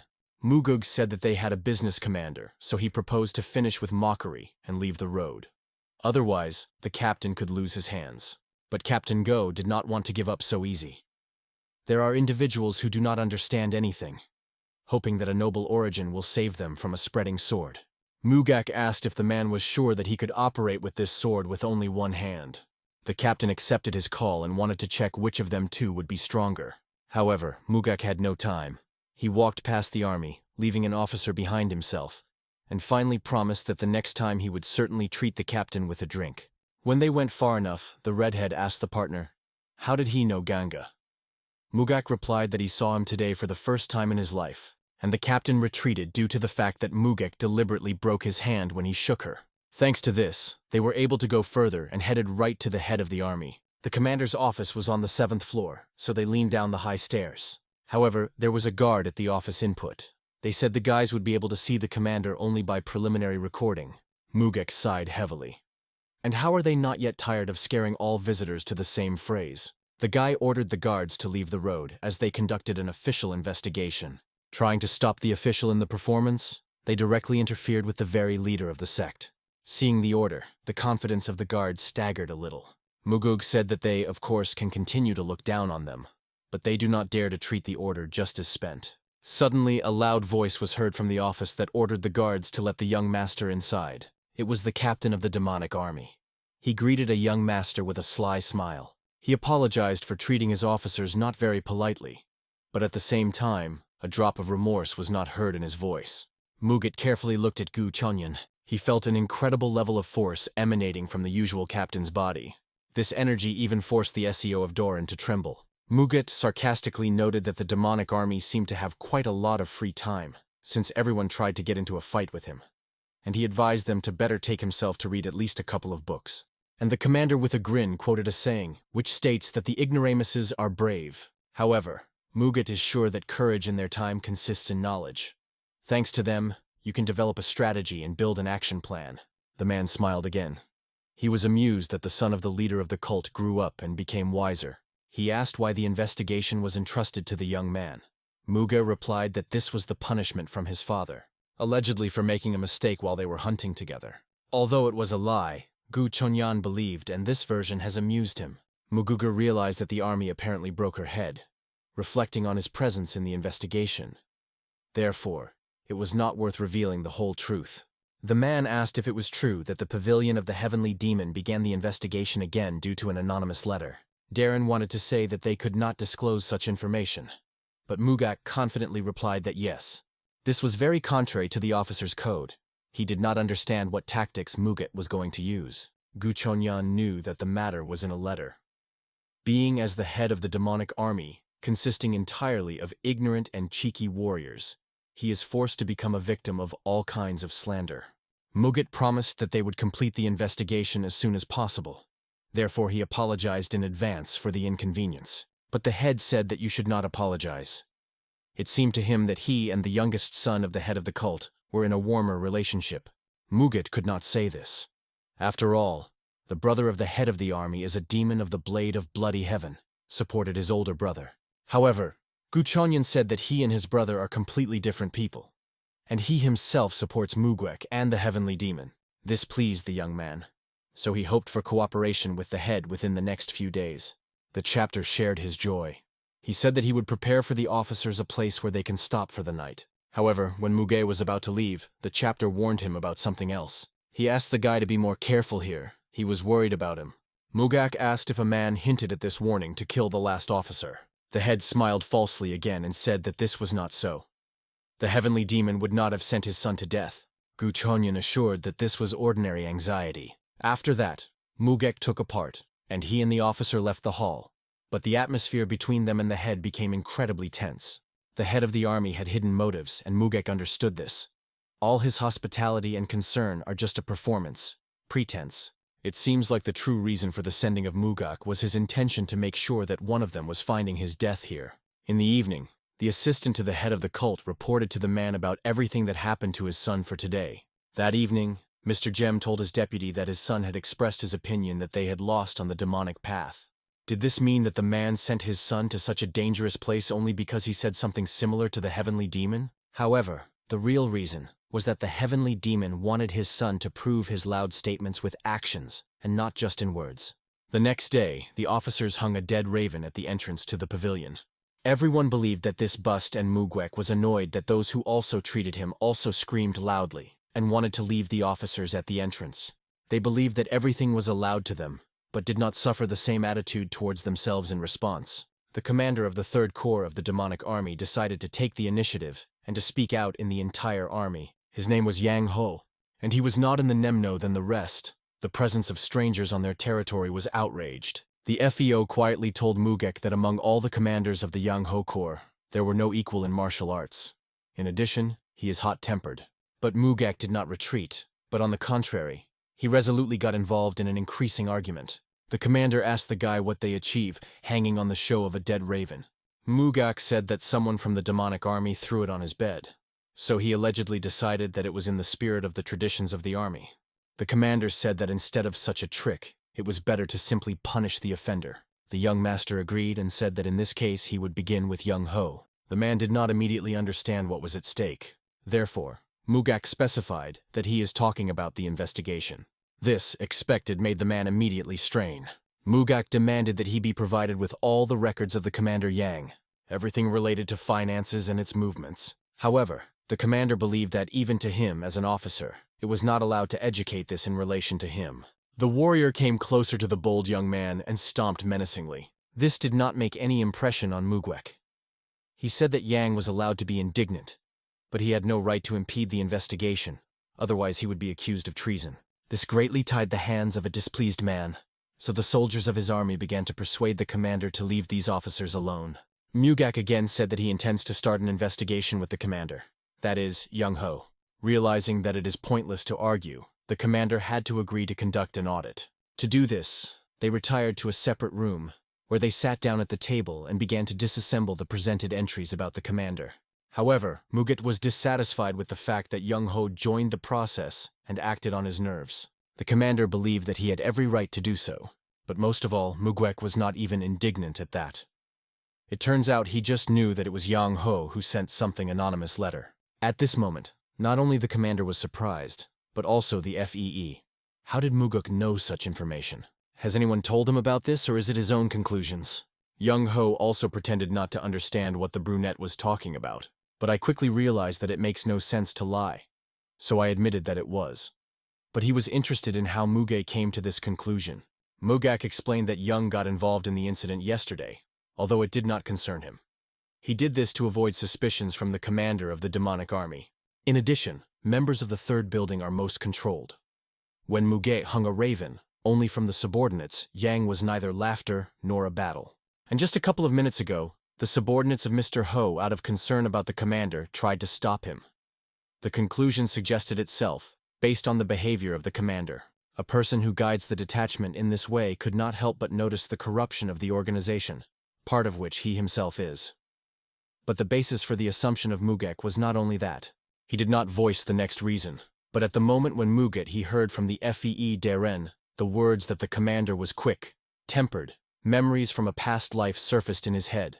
He recalled the incident in which the strongest commander from all corps of the demonic army died. Probably he suffered such a thing to take into account due to sending an anonymous letter about what was happening in the army. Young said that he did not describe in a letter to the exact details, because he doubted that the letter would receive a proper response. It was even difficult to assume that the son of a heavenly demon himself would take up the investigation. Mugak asked what the commander decided when he heard the news. Young Ho is very sorry, but he decided that the son of a heavenly demon will be in danger.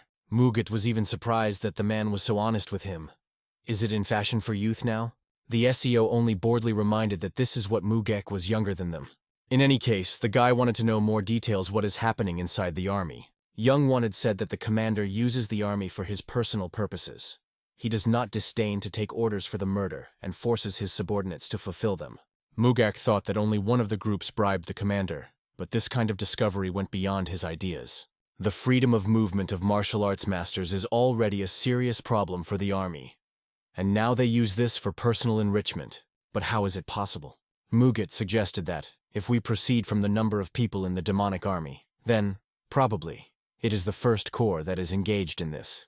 I was surprised why the guy made just such a conclusion. He replied that he similarly, as he learned about the role of Young Ho, seeing the reaction of the third corps. The first to stop the officers were members of the first corps, and they were most sprayed with saliva at the sight of a corpse of a raven. After that, Young One had said that the martial art master, who killed the previous investigator, and then deprived his life and himself, was a friend of Yang. And he was a man who was the first to send an anonymous letter. Mugak asked how close the warriors were. Young and that warrior joined the sect at the same time. He was almost like a family member for the commander. Young believes that he was killed by Go Dang, commander of the First Corps, by order of the commander of the demonic army. If the words Young Ho are true, then this is a case of corruption of a serious scale. They even got to the point that they killed the investigator. It is interesting whether the father of Mugak is really, and the Magang herself was not aware of what was happening. The guy is sure that they began to suspect something, so they sent him here. Father again arranged an audit, because he wants to see if he had the strength to resolve this situation, despite the fact that the commander of the demonic army is opposed to him. Mugak decided to finish the dialogue and said that the murdered warrior was a good friend. Young agreed, he really was like that. What cannot be said about the commander himself, because he should have done something after the death of a comrade. But Mugak did not think that Mr. Ho should blame himself. On the contrary, he thanked the commander for his courage. At that moment the man could not stand it. Bitter tears rolled along his cheeks, which he so restrained too long. Today Mugak gave the hope of returning to a true demonic path. In his view, the sect of the heavenly demon should become the place where people like Yang are endowed with a significant role. In his past life, Yang Ho was killed, but in this he will not allow this death, because the purpose of his regression is to save people who should not die. Having finished the interrogation, Mugug and Emo Darren went out into the courtyard to take a breath. Suddenly, the red-haired said that Muget did not correspond to the rumors who go about him in the cult. For example, there is an opinion that a guy does not fit the role of a heavenly demon. The officer immediately apologized for talking about this. But Mugug, on the contrary, calculated it as a compliment. In his opinion, being like a heavenly demon is not the best praise. In their sect is now led by fear, and Mugak believed that it was time to change it. Their sect should change. If this does not happen, then the Gem family will be exterminated, and the sect will fall. The next day, one of the servants came running to Mugek and suddenly began to scream, say that they had big problems. The guy immediately threw all the things and followed the frightened servant. He brought him to a spacious hall. The demonic army, without remorse, attacked and beaten the servants of the pavilion of the heavenly demon. Among the victims was the Emo Darren. Mugug first turned to him and asked how he feels. The guy was beaten, but the pain was tolerant, but his colleague got enough. The poor young man was broken by the ribs, so Mugek ordered him to immediately take him to the infirmary. The servants did this. In the hall there was only the first detachment of the demonic army, Mugek and Dairan. It was the work of Go Dang, and he did not even deny it. Mugak asked him what the reason for the infliction of bodily injuries to the investigator from the Nirvan pavilion. Go Dang said that this guy touched his shoulder and passed by without even apologizing, and the man believed that he only taught him a well-deserved lesson. However, Mugat was more than sure that it was the commander that provoked this situation. The man laughed. Well, since the guy still did not believe him, he will not deny that everything was true.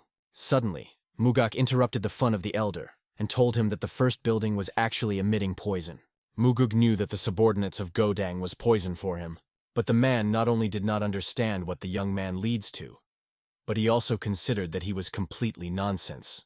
Mugek is known that Godang killed members of the cult of the heavenly demon in this way and last year.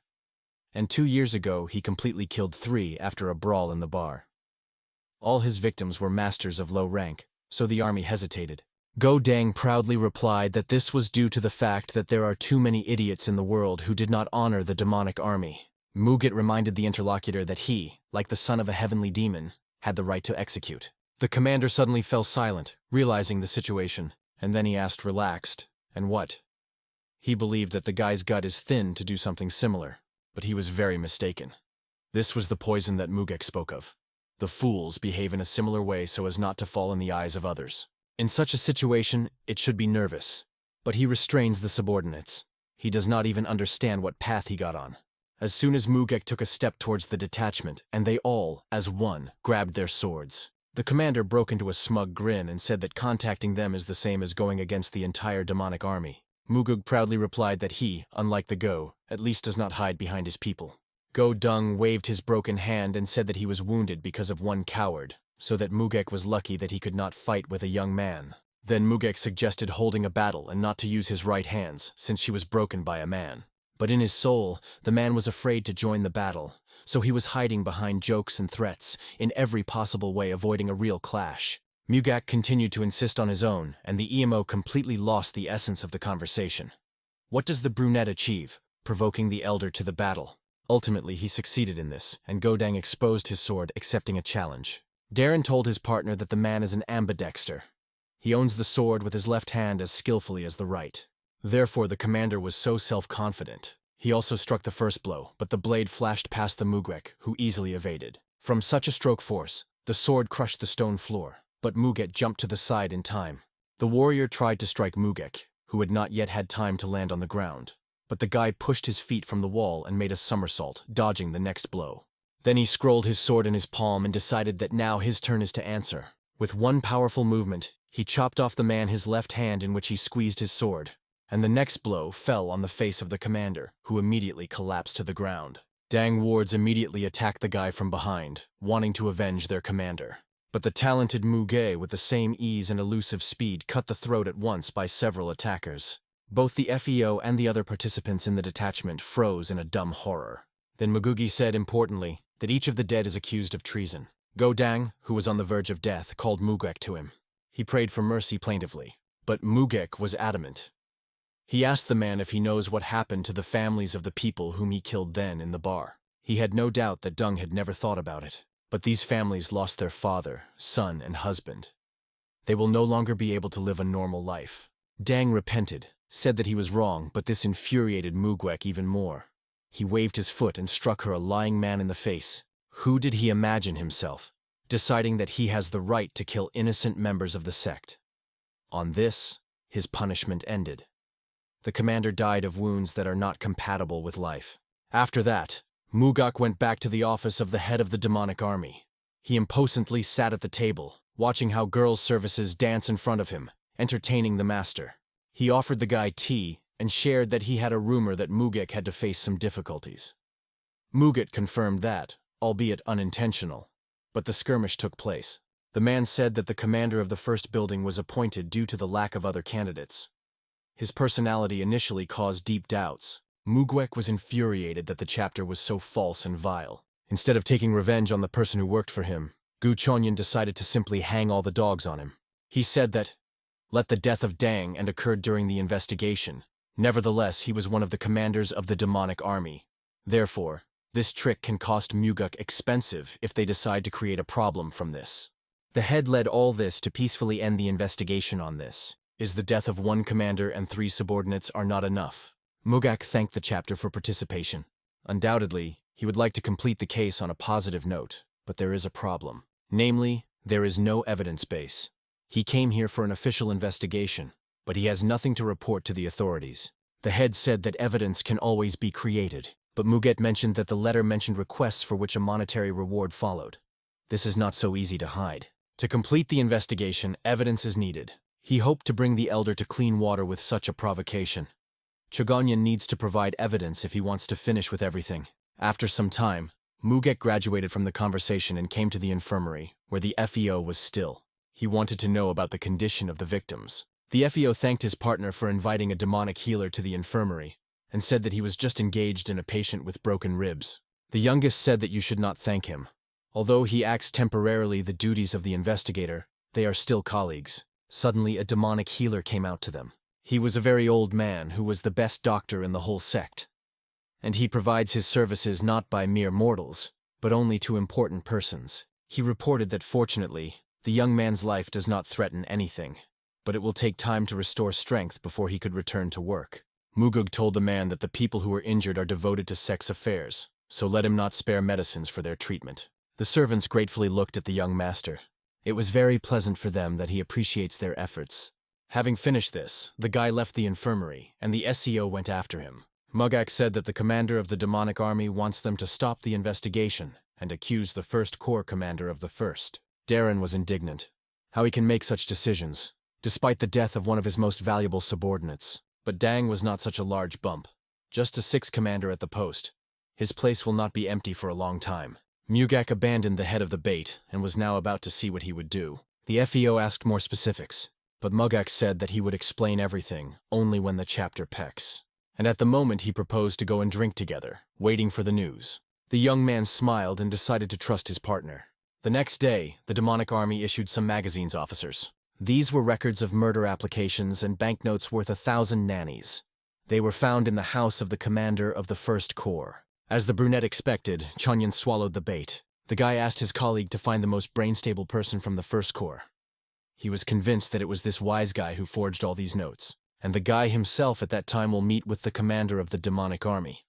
After all, it is necessary to win for Red time while he is busy with the search. Entering the office, Mugak reported that they received evidence found in the house of the commander of the First Corps. The head, pretending that he did not know about this, was pleasing, saying that the investigation was finally closed on this. He even agreed on the place where it would be possible to celebrate its completion. But Mugak hastened to stop him, because there is one nuance. The smile immediately disappeared from the face of the commander. What is this time? The evidence was presented with a demonic army, and it was assumed that the officers themselves would get evidence. The leader asked, "Is it really so important?" Muget assured that the chief advisor is far from a fool. If it grows that the investigators received evidence from the demonic army, then the whole process of investigation will cause suspicion, as well as its results. Therefore, the brunette suggested that the investigation continues. It will take no more than a day. Therefore, Mugak hoped for the cooperation of the elder. The guy himself was unhappy that you can't end everything now. The investigation will continue due to pure formality, and therefore the Mugek will need only ordinary official documents. Let the chapter be not happy about this. He said that he would ask his subordinates about assistance. Nothing super. Secret brunette is needed. He was looking for documentation on the basis of which the demonic army was hired, as well as the wills left by those who went to dangerous tasks. He needed it to compare the handwriting and find out who made these records.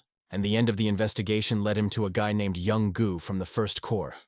The FEO and the Mugug caught him and tied him to conduct an interrogation. The brunette voiced the accused that he knew that he had forged magazines for the murder requests that they sent them. It is expected that the young man tried to deny everything. Most likely he did what he was ordered, so Mugek needs the guy to be honest and tell about everything. But he continued to stand his ground, said that he had not done anything like it and did not receive any orders. Mugak understood that he was simply afraid that the commander of the demonic army could kill him. Suddenly he thought a little and said that the young man could be free. Since he does not intend to answer his questions, there is nothing to be done. He is not interested in tormenting an ordinary pawn that she followed orders. There was a ringing silence between them. Before letting go of the guy, Mugak told him that even if he remained silent, the commander would still find him after the investigators leave, so as not to leave the witnesses. The commander of the demonic army probably already knows that Muged interrogates him. He will not even ask anything when he sees the young man intact and sound, and then gives the order to kill him, considering that the warrior became a traitor. Obviously, he will decide that the warrior merged all the information to them, and they punish the traitors in the demonic army very, very cruelly. A little later, Mugak held a meeting with the SEO. He reported that the person who issued the order to kill the officer from the Nirvana Pavilion and his close friend was none other than the commander of the demonic army, and those who complied with the order were the deceased Dang. But this is not the only thing. Other brutal crimes are also listed on them. They killed many people, but the commander of the demonic army will not allow himself to arrest. Then Mugak said that he was not going to put a man into custody. He was going to kill this bastard. If the commander of the demonic army is arrested, then the demon of the blood of bloody heaven will also make its move. He will not silently stand on the sidelines, watching his brother's execution. But Muget understood that otherwise there would be a lot of fake documents, where it would be indicated they say, Go Dang acted of his own free will. He will be made by the scapegoat, and Muget will become a victim of slander and countless intrigues.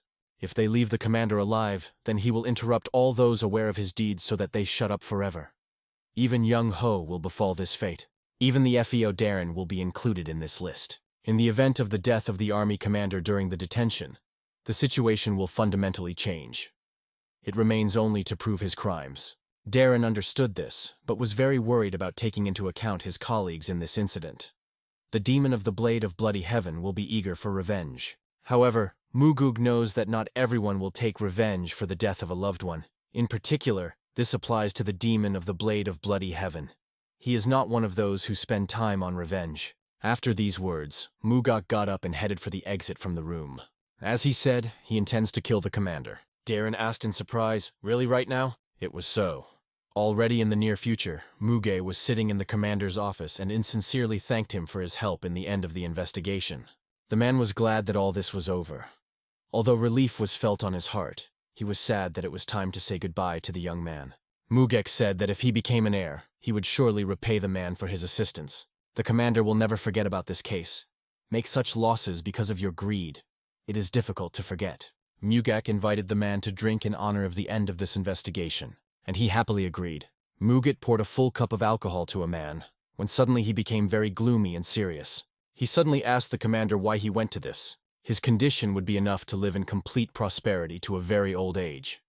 So why did he use the demonic army for additional enrichment? The man looked at the investigator blankly, and then he sighed heavily, and continued to pretend that he had nothing to do with this matter. He said that it was worth addressing this question to the commander of the First Corps. Mugak calmly asked why the puppet was in the answer to the answer. Then the commander realized that the investigator knew everything. Mugake wanted a man himself to admit his guilt in his deed, and tells what he was thinking about this. The commander's silence only finally convinced the young man that the old man's soul was completely rotten. He had nothing left but his eternal greed. At this moment, the man already completely stopped restraining. He went crazy with anger due to the fact that some jerk was interfering in his plans. Mugug said that apparently the commander had problems with his head, since he took up the custom murders. From rage, the man even broke the table and the chips that was between them, and ordered Mugek to stop carrying nonsense. But before he had time to blink an eye, the brunette made a crushing blow. Taking advantage of the moment, he stuck a sharp sword in the man's chest. It was the art of a soaring sword, the fifth technique, heavenly piercing. The sword pierced the man's body through and went out, on the other hand, exactly between his shoulder blades. Mugug finished alcohol and threw a cup on the floor, already cluttered with chips and fragments. After that, he slowly stood up from the table. He inquired the commander of the demonic army of Chonyan that he was accused of abuse by the forces of the demonic army, the murder of more than 20 people, and of incitement to murders. Chnyan was trembling with pain, which he felt so much in his chest. Why are such radical methods? Is it like arrest? Mugug said that the execution of a man, is inevitable. So let him leave this world more likely for the peace of life. Without pity and regret, he took out his sword from the man's chest. He took his last breath, after which he felt that he was ready to spit with blood from the pain he felt. These were the last seconds of his life. Having committed justice, the guy gathered the entire demonic army in the commander's office. He announced to everyone that the commander of the demonic army was killed by resistance to arrest for serious crimes he committed, and the CO of Daeron ordered to detain all members of the First Corps. This is subject to official investigation. The guy bowed and immediately began to fulfill the assignment. The commander of the Third Corps, Young Ho, was entrusted with the management of all buildings except the third. They should have helped the investigators of the Nirvana Pavilion in the detention.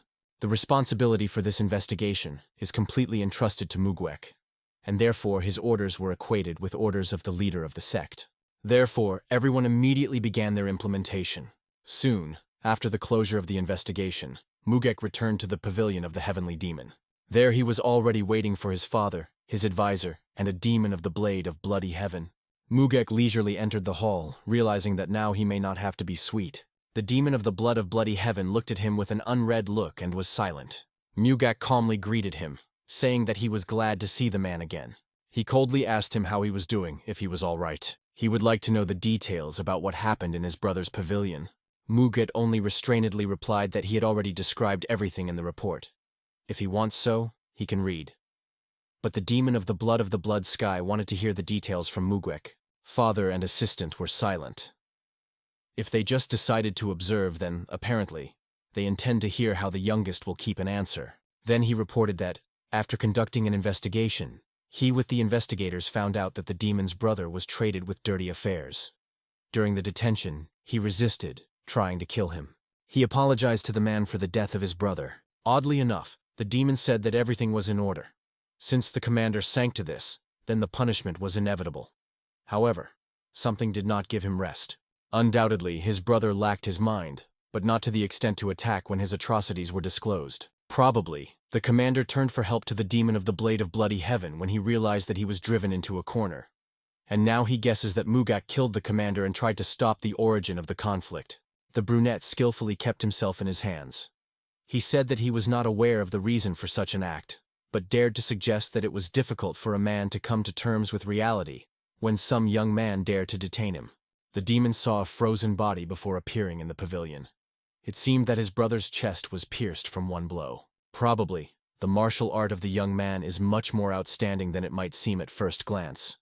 It is difficult to imagine that the young man was able to kill the commander with one blow. Mugak modestly replied that this was all thanks to his father. The commander of the demonic army was excited, so he did not apply all his strength. The demon smiled a little crookedly, but thanked the young man for revealing the truth. Now he can at least exhale with relief. Surprisingly, there is no anger from the old man. Mugug deprived of his life not only his student, but also his brother. Fury was supposed to reach its limit. The heavenly demon looked at each other with his subordinate. He invited the demon of the blink of bloody heaven, while to go to relax, because then he will have to engage in the organization of the funeral. The man bowed to the master and retired from the throne room. Perhaps the demon of the blood sky wanted to tell his father that he went too far, and whether it was worth allowing the incident in a similar vein. But for some reason, he said nothing and left the room. Severe silence hung for a short while, but then the young masters praised for excellent work. The evidence that he provided to the pavilion is irrefutable, so it was possible to complete the case without any difficulties. However, they noticed that something bothers the young man.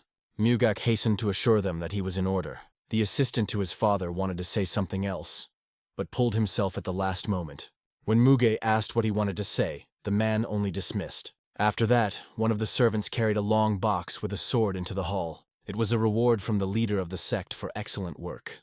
There was a long sword, and Muget immediately realized what kind of weapon it was. It was a black demonic sword. This is one of the most valuable swords, along with a white demonic sword.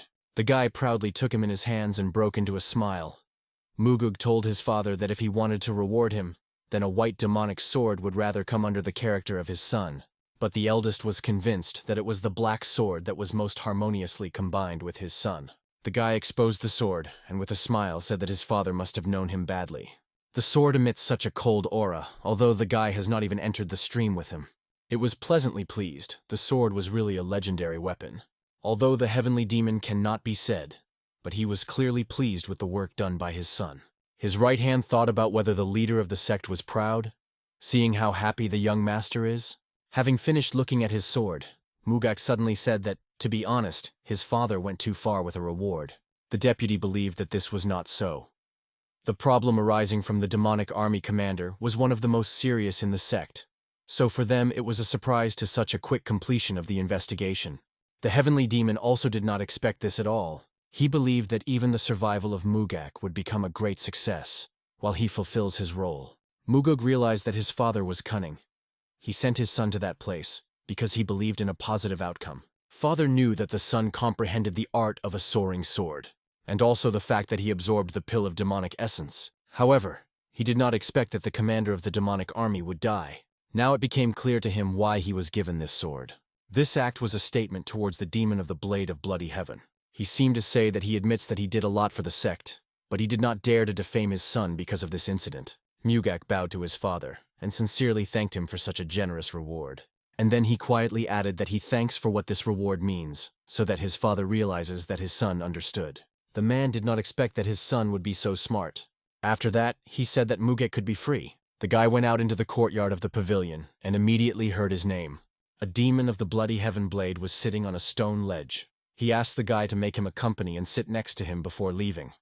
The weather was so sunny and pleasant. Obviously, the old man could not just leave. Mugak obediently approached and sat next to him. Summer this year turned out to be quite hot. As soon as the guy came closer, the demon's eyes immediately inflamed with hellish fire, and his body itself began to fire up, radiate heat.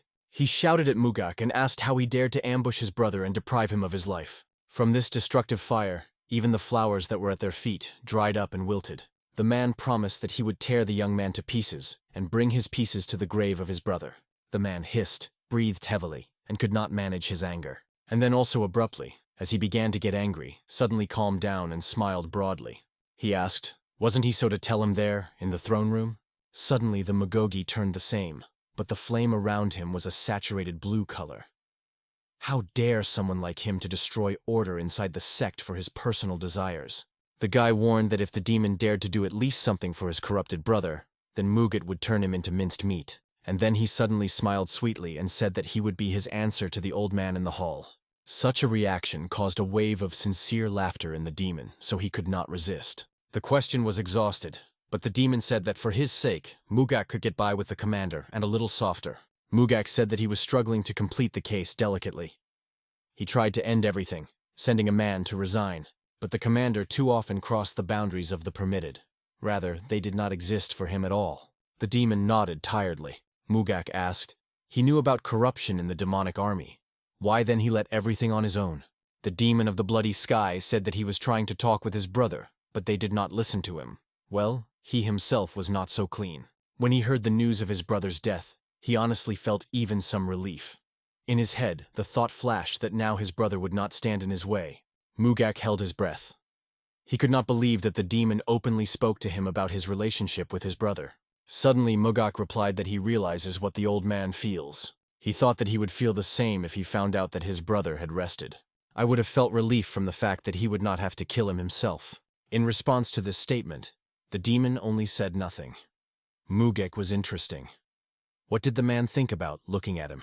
But he did not want to continue this topic. Just said that this year will be hotter than usual. Fortunately, the heat for the demon is not a hindrance. And after that, he nevertheless went to his place, rest. Until now, Muguk did not understand that the demon was on his mind. According to him, he felt relieved after his brother's death. But Mugak did not leave the feeling that he intended to get rid of the young man. Or may it happen that the former will float like clouds? No matter what happened, Mugak did not spare about the deed. In the evening, he came to the training room to test his new weapon. He needed to get used to the sword and learn to use it. The first moments of gaining a new sword are very important. The blade should tune into one wave with the owner, and this black demonic sword requires a deeper connection than others. An ordinary sword is not able to reject the owner, but if the connection of the sword and his swordsman is low, then the potential of the blade will not be revealed. To begin with, the guy got used to how the sword is felt in his hands, to his weight, the handle. Then he tried to pour a little energy into it. He successfully succeeded, and incorrectly pleasant sensations spilled over his body. Then the guy carefully stood in the starting position. He first tried to make a regular attack, and then began to experiment, make all sorts of tricks, try to adapt to his new weapons. He began with fairly primitive techniques, but this was necessary in order to be able to show real martial art in the future. The young man spent all day on hard workouts. When after that the guy went outside, he noticed that a whole crowd of people was waiting for him outside. Among them was the 6 of the demon of the blade of bloody heaven. In fact, Mugak was not even interested in, did they appear of their own free will, or at the command of the demon? Even their hostile mood was not an obstacle to him. They at once release the aura in his direction. If he makes a mistake, then his insides will burst from so many demonic energy. So are they trying to suppress him? They wanted to humiliate him, put it with a miserable shavka, unable to even leave their estate. Suddenly he remembered that if you get such a number of aura, then you can apply the technique of strengthening the meridians. He used a secret technique that strengthens the meridians, because several martial artists direct demonic energy in his direction. The more opponents, the higher the effectiveness. A great chance to apply technique to become stronger. Energy became more and more. But, thanks to this technique, the Pal was able to create a protective field around him and move forward. The level of his technique crossed the limits of the second stage and switched to the third. And then he was even able to get to the 5th final step. The more they tried to attack him, the stronger the young man became. Suddenly, noting that this does not work, the crowd at the same time completely stopped directing energy in his direction. They were scared of what power their opponent demonstrated. The guy confidently walked forward until he stumbled upon the students of the demon of the blink of bloody heaven. He only had to smile and look at the road to leave the road. They immediately parted, letting him go to the exit. After training, the young man came to the throne room to his father, but he was not in the usual place. Suddenly behind him, Mugek heard his voice. His father asked if the guy wanted to sit down. The young man started up, and then he answered that he did not want to, since it looks like another test. The man only boredly passed him, saying that the young man was trying to distort his words again. And then he insisted that his son still tried to sit on the throne of a heavenly demon. Realizing that there was no other way out, he sat down and looked around, looking at the spacious, majestic hall. Father asked the young man what he was feeling. He thought that there would be a certain excitement, but now even all the same. The heavenly demon said he felt the same. Mugwek's surprised that his father did not feel anything after he killed many people, and even his brother, to climb this place. What was his soul? The heavenly demon suddenly translated the topic, and said that heavenly blades, that they were waiting for Mugak at the training hall, themselves expressed a desire to come. The man already managed to find out about what had happened. Mugak said that he did not give up the fraction of weakness while they released demonic energy. But having left that place, he was trembling. He thought that he was afraid that his judgments could be erroneous. Having allowed any mistake, he could lose his life. And if he had survived by some miracle, he would never have become the heir after he killed demonic blades. That's why he was scared. The very fact of the decision is made when everything is put on the card. Strange. But when Mugak visited such thoughts, he thought about his father, what he admitted to him. The guy himself did not understand why he was. The heavenly demon told his son that a man from the demon sect did not look back. They only look forward and become better than before. The guy looked in surprise at the elder, digesting what he heard. Is the father really trying to console him? Mugat smiled inwardly, and then admitted that there was something that does not give him rest. He spoke about the steel statue of the demon in the corner of the hall. He thought it would be better to remove the statue of the demon and put some beauty instead. For example, one of the 4 flowers, the most famous beauties of the sect. They could replace demonic statues with these 4 girls, and they would please the eye. But the guy quickly noticed that his father was far from enthusiastic about this idea. Then Mugug himself admitted that he had already begun to carry nonsense. Therefore, he got up from the throne and said that he would probably go, and his father could take his place. However, before leaving the room, he suddenly asked his father, "Can he kill the demon of the blink of bloody heaven?" Initially, he strictly looked at him when he heard such a serious question, but then he laughed and said that, although his son had enough dexterity to kill the commander of the demonic army, even if he did not even think that the demon of the blood of the bloody heaven is just as naive, Mugak asked, then why did the father give rise to the conflict between them? Does it want to take responsibility for this? Well, the son himself wanted it. The heavenly demon announced that it allows his son to become the head of the Nirvana Pavilion. The Pavilion of Nirvana is the inspectors of the demonic sect. Noticing confusion on his son's face, his father asked if everything was in order. Didn't he want to create a kingdom of discipline and order in the sect? It was so. But what does it mean that a sudden increase? Maybe the father uses it to solve his divisions, previously postponed until better times? Does he care whether his son will be alive or die? However, it makes no sense to play guessing. From now on, Mugug decided that he would rely only on his eyes and ears. The father left the tips for his descendants in that cave. But at the same time, he uses his child in risky matters to extract benefits. Mugug told his father that if he wants his son to achieve good results, let him give him a means for this. He asked him to be allowed into the archives of the heavenly demon. All kinds of rare hidden notes of Murim are stored there. Only a narrow circle of people, including a heavenly demon, can enter there. Father did not understand. Did the son really believe that if he visits archives, he will study the highest martial art and solve all the problems? It would be very naive. Only one look at the headlines of manuscripts will break the ambition of the young man. Indeed, there are a large number of records. But even if Mugek is lucky, and he finds one of the best manuals on martial arts, all these martial arts will be at the same level as the art of a soaring sword, which he already knows. But the guy was not going to retreat. He wished himself good luck in this matter. Father looked at him strictly. The son confused him a little, as if he had some unclean thoughts. But, nevertheless, his father allowed him to enter the archives of the heavenly demon for 7 days. It was a great honor. The guy bowed to his father and sincerely thanked him for assistance. Already on the same day the guy went there. In a past life, he returned to the sect of the heavenly demon after her fall to get a secret demonic soul. In the sect, it was assumed that the young man was already dead. This is not surprising, because over the decades of absence, his face became mutilated, and no one recognized him. As a result, he had to make a huge way from the lower rank to the one who could talk to the leader of the sect with the eye of the eye. From him to the guy passed knowledge about this martial art. He told him about the 4 reaches of the god of the wind. This was the greatest art of moving, consisting of only 4 movements. They say that this technique was constantly studied by new heavenly demons. But at some point, knowledge about her disappeared, and they ceased to be inherited. But according to rumors, a man who comprehended 4 to do the god of the wind became Jubekto, the leader of the sect at that time, in the last life of Muga. He told the guy that he was able to become the leader of the sect only because he found the lost art of the 4 giving of the god of the wind in the archives of the heavenly demon. Mugug did not understand then. If the records were there, then why did people think that it was lost? The man explained that this was because it was not stored on the bookshelves. In this life, the guy already knew where to look for him. The manuscript about this technique was an old battered book that supported one of the racks. Jubekto told him about this. Someone used these invaluable notes instead of a passage for the 19th bookcase. Now they were in the hands of Mugak. Old notes, with a cover for the covered with time. Dusty, but even so, priceless. The guy was even surprised that the old man did not deceive him, and they really are. He opened the book and smiled. These 4 shall be enough to get around the whole world. There are 4 main movements in the 4 reaches of the god of the wind. A shadow step, a flickering step, a step of a demonic lord, and a swift step. The shadow step is used for inconspicuous penetration. First, it was used to avoid detection of only one person. But practicing, this number is gradually increasing. They say that when you completely master the shadow step, You can disappear, even if dozens of people look right at you. A flickering step is needed to protect. This technique will survive even when the enemy attack is inevitable. The third tread, the step of the demonic lord, allows you to attack enemies. She is capable of reducing the enemy to naught. And the last tread is a swift step. Thanks to him, you can achieve prohibitive speed, up to the light.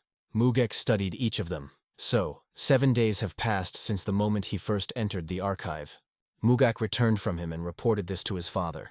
He asked if his son could comprehend something in the archives. Mugek proudly replied that the art of moving, namely, the technique of the 4 reaches of the god of the wind. Father sternly said that this is nonsense. The son could not study the shadow step that is considered lost. Muget only grinned and said that he would not have enough spirit to lie to his own father. Then his father asked to demonstrate what Muget had learned during this time. The guy asked what he would get in return, and his father, grinning, replied that he would think about keeping his life. Then Mugak fulfilled the request of a man. He focused and directed all his forces to demonstrate technology. Father sincerely struck the fact that the son actually began preparations for the shadow step. It was enough for the guy to only stomp with his foot. He immediately became invisible. Father was shocked. The son moved so swiftly and imperceptibly around the room that he seemed to teleport from place to place. The silhouette of his son was almost elusive. He was like invisible. The shocked father asked him where he learned the technique of the 4 ties of the god of the wind. The guy instantly replied that in the archives of the heavenly demon. Father decided that his son was lying again, so anger inside began to slowly boil. He knows that there were no these records in the archives. But Mugak again confidently said that he had learned this technique there. Father did not understand why his son was so stubbornly trying to lie to him. Then he asked, maybe his father is confident in their absence only because he studied a myriad of records there? These records were in the most unexpected place. Did his father ask if the fact that Mugak from the very beginning knew that the technique of 4 of the god of the wind is in the archives? The young man replied that he was not at all. He was looking for completely different martial arts, but accidentally stumbled upon these notes. They served as a support for the lower shelf. The closet seemed to him crookedly, so Mugak decided to leave him. So he stumbled upon these notes. Father sighed heavily. He said that probably all important information was deleted. The son asked how his father guessed this. He said that he would just do the same. The heavenly demon suddenly thought about something briefly, and then he asked his son to tell him about his reasons. It was expected. The goal of Mugak is not to defeat his father and become a heavenly demon. He needs it to kill the man and save the entire pavilion of the heavenly demon, and then to leave for the journey around the world, enjoying a happy and carefree existence until the father leaves his post. Therefore, for him, there was no problem to teach his father the 4 reasons for the god of the wind. However, for some reason he showed his father in his request. He sternly looked at him, not understanding the reason for the refusal. The son explained that free cheese is only in the mousetrap. Father remembered him that during the hunt he taught his son a technique without asking anything in return. But the young man, jokingly, said that it was just a fee for alcohol. The heavenly demon was unhappy, but impressed. How did Mugug restrain his daring character so far? The guy replied with a smile that he had been holding, as he could, before his growing up.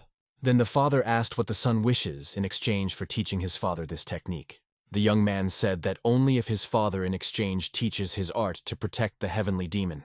It allows you to strengthen the whole body, but only heavenly demons are available. To comprehend it like receiving a second life. The heavenly demon replied that this was excluded. The art of protecting the heavenly demon can be transmitted only by inheritance. Then Mugak asked his father to teach him secretly. This technique does not manifest in any way outwardly. If he is trained, but no one will know. After that, Mugek took apart and asked his father to think about his request, but before the guy had time to get out of the room, the father had already agreed. But he asked that the first son would tell him about the 4 reaches of the god of the wind. The guy did not expect a man to agree so early. Since they touched on this topic, then Mugek invited his father to start training right now. He asked if his son had suspicions of his account. Not afraid that the heavenly demon will lead him away after he receives what he wants? But the brunette was not at all afraid. The heavenly demon is not the person who will do something so shameful in front of his own son. This was where their conversation was over. It was time to start studying the technique. The son in detail told a man about the intricacies of each of the 4 steps of equipment, explaining how to use them in a real battle. The man listened carefully and, following the instructions of his son, immediately learned to put the equipment in practice. It took them for a while. But the heavenly demon grabbed everything on the fly. When Mugat finished speaking, he asked his father, should he repeat it? But the man remembered everything the first time. So good that even without training, I could already fulfill this technique no worse than the sun. Moreover, it also differed from the technique that Muge owned. Father adapted her for himself. His power was truly impressive. He himself was pleased with the new studied technique. Truly excellent martial art. After the regression of Mugak, this is the largest change. Can a Mugs be able to defeat the father, who studied 4 to act the god of the wind? Now the heavenly demon is about to tell his son about the technique of protecting the heavenly demon. He said that he would explain once, so Mugak should remember everything properly. He was strongly configured and ready for this. But after some time, when they finished, Mugak left the hall with a non-bonded bruise on his forehead. Wasn't wonderful? Who allowed himself to do so with a young master? Mugat explained that it was his father who prescribed him a crack. Mugat successfully studied the art of protecting the heavenly demon. After that, the son told the elder that he was glad that now they had a general secret. Perhaps he is even more glad to do this that the art of protecting the heavenly demon comprehended. For such an impudent statement, the father gave his son a strong slogan. From this, Mugak had a bruise. Then Mugak asked why the girl did not go to the throne room. She said that she wanted to protect him from the offender. To which An was embarrassed, that she only protects and not attacks. The guy caused a smile because in a past life the girl never dared to joke with him so much. Before you go to his room, he decided to tell the girl something else. Mugug said that, although he could not do this right now, but in the future he would certainly find a remedy for the side effect of the body's petrification technique. Therefore, he asked her to wait a little more. He also mentioned that he told his father that their sect should change so that she would become a place where people no longer have to sacrifice themselves to protect others, so that no one does what he does not want. The girl was struck by what correct things her master says. Then Mugak asked her to carefully listen to what he would say. She bowed to the guy and immediately reached her ears. Mugak said importantly that from this minute, Li is relieved of the post of his bodyguard. But Li was only scared, since her first thought was that the master simply wanted to get rid of her. However, Mugak said that this was not so, and appointed her as the commander of the Phantom Shadow Detachment. The girl was a little bewildered, because she knew that such a detachment did not exist. Mugak said that it is, because he is going to create a team that will obey him directly, and he wanted to make an AN commander of the detachment, which will be created in the future. Therefore, once again, he asked her if she agreed to become the commander of the detachment, Ghostly Shadow, which will exist under its beginning. The girl bowed to him and confidently said that she would follow him in any endeavors. Although he said to Li that he would create a detachment that would serve him directly, but it is not so easy to arrange. This requires a decent captain. To earn, he will have to take advantage of the case that occurred before his regression. Mugug decided to take part in one highly paid mission. She was life-threatening, but that was worth it. The leader on this task was appointed warrior Young Dan. Anyone who dares to throw some kind of trick could die from his hands, so he was strict as a leader. Mugek joined this mission on the recommendation of the EMEO. He assured the captain that they could count on his combat skills, but Yang Dan considered the guy quite arrogant, and he warned that they live at a time when the heads of such bastards as Mugat fly off their shoulders as easily as morning dew. Mugat reassured him, saying that only money is concerned. While he is paid, he fulfills orders. Their task was accompanied by one important girl, together with her daughter in Nanpin. Mugat intended to save them, since in his past life these two died. The soldiers lost their task. The guy waved a little girl in greeting. She was shy and hid behind her mother, but she liked the smiling young man. The woman also nodded to the brunette, after which they plunged into the carriage. The carriage, accompanied by a whole detachment of horse soldiers, set off. They stayed on the road all day, and only when they began to get dark, allowed themselves to stop and develop a camp for spending the night. It is not known when the opportunity for a snack is still reached, so they decided at the same time and dinner in order to stock up on the further road. To quench hunger, they ate dried beef, and to warm up, they divorced several bonfires. Mugat sat a little away from the rest and stayed on the alert. Rumors in a past life reached him that some robbers were killed by the detachment, who arranged an ambush on them. But the bodies were never found. No one knew how they were killed. Suddenly, Mugat noticed that not far from him one of the warriors began to cough, choke, and cleared blood. Soon, the same fate befell the other participants in the detachment. What happened? Why did they all suddenly find themselves on the verge of death? He looked around and realized that the cause of their suffering was the poison that they consumed with food. Suddenly, someone irritably called Mugwek, noting that he was the only one who remained standing on his feet. Young Dan was heading for him. Mugug immediately realized that it was he who poured poison into food, which he distributed to his subordinates. Mugek is the only one who did not suffer death from suffocation, since he did not eat food proposed by the commander. Therefore, Young exposed his sword and was ready to kill the young man with his own hands. Just think, the leader of the detachment was a traitor. Mugak irritably told Yang that he was miserable. How was he going to live on, knowing that his conscience lies the fault for the murder of his comrades? But for Dana, it was much more important to have a stock of excellent wine and women. When he can buy everything he wants with the money received, his conscience clearly will not torment him. And for this, he killed such a large number of people. Suddenly, some people appeared in the clearing. It was a small detachment of warriors. Their faces were half closed by bandages, and they themselves wore dark raincoats. They looked impressive. These were the commander's customers. They strictly ordered the woman and daughter to get out of the cart until they decided to burn her. A few moments of doubt have passed, but they had no choice but to obey orders. Mr. Quan, the leader of the enemy detachment, had long hunted a woman and her daughter, but finally could find them. The woman knew her well. Bitter tears rolled along the brown offs. She begged Quan to spare her child. He nodded his head and said that in memory of the old days he would not harm the child. But it was he who only teased. He was not going to regret anyone. The man ordered her to fall to her knees and pray for mercy. How does she laugh at all to ask him? A frightened child was more and more pressed into his mother. The woman tearfully asked them to spare the child. Then she would pay 10 times a large amount. But Mr. Quan told her not to waste time on this nonsense. They also grabbed her father. Suddenly, their conversation was interrupted by Mugek, who pretended to him the attention of the commander. The man asked Yang who this guy was. Mugek introduced himself as one who received a fee for accompanying these people intact.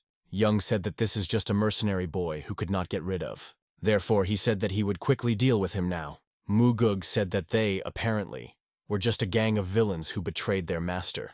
Did they think they would receive the promised reward? Yangs are more likely to be killed and packed the whole share of themselves. Mr. Quan was furious from the fact that Mugek was brazenly scattered by such statements. Mugug could say more rudely about them, but did not want to swear with the child. The commander was furious. How dare a stray mercenary to talk to him? Mugak asked. Is it really his eyes in the truth? Then the commander Quan could not stand it and ordered his subordinates to begin to finish this self-confident young man. The guy, laughing, said that since he needs to be killed for starters, then the death of Yang will be as follows. But I did not have to wait long.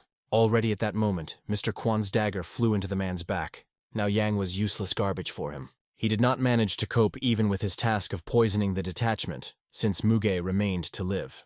Mugek was not even sorry for the man. Here's what is being with those who betray others for the sake of money. The whole detachment of Quan's subordinates simultaneously attacked the dark-haired. Mugek quietly asked the woman to close her eyes to the child. She did so. At the same time, she closed her eyes herself. Only now Mugok could afford to deal with opponents. And in this he was helped by his new technique. 4 will take the god of the wind, the step of the demonic lord. He, as if teleporting, in the blink of an eye was right near Mr. Quan. He could not understand how the guy was so close, bypassing his subordinates, and even doing it so imperceptibly. And the young man did not just go around them. He instantly pierced them with a sword in the way, losing their lives at the same time. There was no one to defend the commander now. He was horrified. Mugug wanted to know who this Mr. Quan was and why he pursued poor people. Suddenly, the woman answered that his name was Quan. He is one of the vassals of her family, which took an oath to protect them, and she is Ji Sane, the daughter of the owner of the Golden Estate. That is why Mugek hid his personality and joined the ranks of the mercenaries. Her father is Ji Su, one of the largest merchants. He is the richest man in Fujiang and the owner of the Gold Estate. In his past life, there was an unpleasant incident, during which the owner of the Gold Estate was treacherously killed by one of his proxies, and his daughter suffered the same fate. Having decided to take advantage of the chance that Mugak turned away and spoke with the mistress, Quan decided to attack the guy. But he instantly reacted and struck before the man managed to do it. The guy chopped off his head in one motion. Now nothing threatened them for sure. The lifeless body of the commander fell to the ground. Mugwek, annoyed that such bastards loved to attack from the back. Finally looking at Mugek, the woman said that she wanted to hire him so that he would accompany them home. The guy smiled affectionately. He agreed, but warned that in connection with what happened, the price for his services increased. The girl perfectly understood this. Her family will pay him as much as he will demand, only if he agrees to help and save her father. Mugek could not disagree, Soon they had already reached the Golden Palace, where Kwan's accomplices kept the man in captivity. When they saw that a wagon was approaching the estate, the men decided that Mr. Kwan and other accomplices arrived. Finally, the plan that they had for 10 years came to life. However, to their surprise, an unfamiliar guy and a completely sound mother with her daughter came out of the carriage. The guy told them that Kwan was dead, only he survived. The men considered that Mugek is one of their accomplices, so they did not attack, but asked who killed the commander. Mugek replied that he was killed by a very talented master of martial arts, young and very attractive. The head of the detachment got angry. Why did Mugek give honors to his enemy? The guy did not answer, but by his reaction, everything was clear. It finally dawned on the head that it was Mugug that killed Kovanva. The guy grinned. Still, the enemy is not as stupid as it seemed. The detachment immediately approached them, breaking the swords. The chapter could not understand if Muge saved a woman with a child. Then why drove them to the palace, and did not run away with them? Mugug could not restrain laughter when he heard that the enemy called his detachment brave tigers. The guy saw in them only miserable dogs that bite the hand of the owner, who feeds them. So, it turns out Quan Wan was killed, and their goal, together with the defender, pushed to the base. However, Mugug, even surrounded, looked relaxed and confident. The chapter realized that he was definitely not just a mercenary. The man wanted to know who the young master was. Although they met in such an unsightly situation, he would like to first not kill the young man, but to get acquainted with him. But Mugak said that there was no need to flush. He does not intend to stand on ceremony with them. Then the head instantly ordered his detachment to kill the enemy, and they attacked him from all sides. Mugat quickly bared his sword and did not even blink his eye when such a crowd attacked him from all sides. In an instant, he turned to one of the enemies and cut it with his sword. Others suddenly trembled with fear of the incredible speed of the young man, but they did not have time to notice how they became the following targets of the deadly sword. His blade passed through their flesh as easily as if cutting oil, and none of them even had time to touch the young man in any way. So the swordsman figured out each of the traitors. They were lying under his feet, having failed to inflict at least some damage to the young man. The chapter in fright asked Mugak, "Who is he? The hell, is one like that?" The guy only in cold blood replied that he was a mercenary with a sharp scum for money. The chapter in horror asked how much money was needed by Mugak to leave the man alive. Mugak grinned. "Does he have a whole fortune in the chest? If he is so rich, so why did he go to basement? If I wanted to change my own life, you should spend your savings. Why climbed into the pocket of your master?" The head bit his tongue, not knowing what to answer. Suddenly, behind him, another surviving subordinate appeared, who took Jie-Su hostage, putting his sword to his throat. He ordered Mugek to quit weapons, otherwise he would kill the old man. The frightened daughter cried out, and the chapter had another chance to win. He turned to Mugek and also ordered him to give up. But the guy did not even have to approach the opponents. He slept in cold blood with his sword. Huge power. The destructive strip reached out on the ground from him to the enemy threatening sword. She walked right between his legs, and thanks to his powerful energy wall, Mugek skillfully cut his enemy in half. It was the technique of glowing heaven, which belonged to the art of a soaring sword. Mugak was even very boring to fight these people, so he looked without an emotional gaze at another murdered enemy. After that, he took the whole step towards the only surviving enemy, as he immediately was frightened and staggered. Mugug said that it was time to be shameful to run away if he does not want to be killed. But he thought that probably the guy had to exhale after using the energy of the sword in such quantities. So he can deal with this villain. Therefore, he arrogantly attacked the brunette. Mugak easily blocked his blow with his sword. Then the man thought that he just needed to try to hit harder. He swung again, but Mugek reflected his next blow. It was dusted by their sharp movements into the air, and the swords themselves, when crossing, published a piercing noise. No matter how hard the man tried to invest internal energy into his blows, Mugat with dignity kept the defense. After some time, the forces of Mugak were already at the end of the long battles. The man considered that he was simply obliged to take this chance. The guy was barely enough strength to block his attacks. A little more and it will definitely break, but he began to rejoice early. The moment, Mugoki took advantage of the moment and stuck the blade directly into the man's chest. The guy could not tolerate the fact that the person who was supposed to devote his life to training and weeding the technician mired in greed. As the head of the guard, obliged to protect the Golden Palace, he should not have done so. For this, he was dishonestly devoid of life. The GS family was infinitely grateful to its savior. Aita said that his kindness would never forget because he saved them from death. He would like to know from which family Mugug. But the guy continued to insist on his legend that he was just a mercenary. The man understood that even the king of mercenaries could not deal with them so easily. However, Mugak said that the man was just exaggerating. Then Madame Gim said that she promised the master a reward, and the father could not but reward the young man because he really deserved it. If their benefactor needs money, then he will receive it. That is why Mugak helped them as a mercenary. He needed funds to create a detachment. Together with Mr. and Madame Gim, Mugak went down to their storage. For the salvation of life, Asu must give the young man everything that he has. But unfortunately, this is physically impossible. Mugak did not need this. A man could give him an assigned amount, but decided to offer something else. He wanted to open his door to one of the rooms of the storage, and offered to take away as many treasures from there as Mugak could take at a time. Only Asu asked to do without a cart and additional people. But Mugak can take advantage of his skills, the guy asked. Could he really take so much with him? But he saved the life of the GHM family, so the master did not dare to skimp. The young man was very grateful to the man for such a generous reward. After that, Mr. Gim pressed a special button. The heavy door drove aside, freeing the passage. Mugak stepped into a non-enlightening darkness. Saiyan told his father that, given the skills of the young man, he would be able to pick up much more than they agreed initially. But for Mr. Jim, there was nothing more valuable than what the guy defended today. The old man is enough that his family is intact and sound. These words could not help but touch the woman. In addition, Mugug is not an ordinary person. Although he tried to hide it, he looks young and his skills go beyond the usual. The power that Saiyan saw was not just skill. The guy has a power of spirit, which is even impossible to describe in words. Although in his life Asu met many people, but at his advanced age he first met a man from whom freedom blows and such an incredible spirit is felt. Money can always be earned, but fate collides with such a person only once in his life. Therefore, it did not matter to him how much the guy would take. It was not worth greedy. But it is better to establish a relationship with this guy. By this moment, the young man had already left the room. The next day, Mugak returned back to the pavilion. He divided the treasures that he brought from the Golden Palace and sold them, because you should not sell such a large amount in one place. So every time he came to the city, he sold a little in several places. As a result, he collected almost 4 million nyongs. This money will become the basis for his future organization. After his return, Mugak appeared to his father. The father listens to reports several times a day and makes important decisions. About who will live and who will die. Does such a life suit him? Perhaps. So with him, everything is the same as that of Mugak with Li An. He was simply forced to become a heavenly demon. When his son entered the room, his father said that he heard that Mugak had left the school. He confirmed, said that he was serving to make money. Father asked in surprise, why did he need money? Mugak replied that he did not want to live forever with his father's money.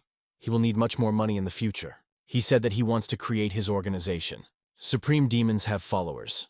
To cope with them, Mugak needs to find his own. Father told him that this was nonsense. If Mugug will receive such an opportunity, then his older brother will want this, and after him other people. The heavenly demon could not allow it, and Mugug did not hope that the man would allow him like this right away. Therefore, he took out a scroll from the breast pocket and handed it to his father. The heavenly demon, with the help of levitating, took money from his son's hands. He turned the scroll and asked what was it. Mugak said that he was allocating this amount for his father's expenses. Father was shocked, but did not show. He gathered himself in his hands and told his son that he had a lot of money. Mugak knows that the father is the richest man in the world, but the money that he gave him is gratitude for the fact that his father raised him. And this is only the first money that he gives with gratitude to him. In the future, he will deduct the father even more. He always wanted to do it once. After that, Mugak bowed to his father and decided to leave him to rest. The man again looked at the amount provided by his son in surprise. His gaze softened. After that, Mugak went to the Pavilion of Justice, or the Nirvana Pavilion. There he met with Leon, and after a while, the FEO came to them. He handed Mushek that it was time for him to go. Everyone was waiting for him. Mugak smiled that the guy nevertheless decided to help him. He volunteered. And in fact, Darren was generally very surprised that the guy was sent here for work. After a short conversation, all three went to the exit from the building. When they went out into the yard, they were already expected. All the pavilion workers gathered on the street, built into flat rows. When Mugak went outside, they all greeted the new master of the pavilion in unison. The guy surprised that his subordinates looked much more friendly than he imagined. Mugak asked if the SEO was really threatening to people that he would cut off a salary if they did not greet the new master properly. The guy said that this is not so, but why then such a good atmosphere reigns between workers? Darren replied that they were just glad to see Mugug and serve him, because he did a lot. So, all due to the investigation that the guy carried out against the general of the army of their cult. Go, the commander of the First Corps, killed an official who was sent to deal with corruption in the army. When Mugak took up the matter, he dared to attack one of the employees who helped the guy, and mutilated him. This time everything worked out. Muga asked the best doctor, Mr. Ma, to help the wounded, and later smashed his head to Dan. The SEO asked the master to say a few words to his new subordinates. Mugek importantly proclaimed that he was unknown whether the workers became happier or vice versa. They were disappointed to see that he had become a master of the pavilion, but he was firmly sure of one. Their hearts began to fight more often than before, and the crowd met the new leader with stormy applause. In such a good way, the service of Mugek began, until it was loaded with a whole pile of papers.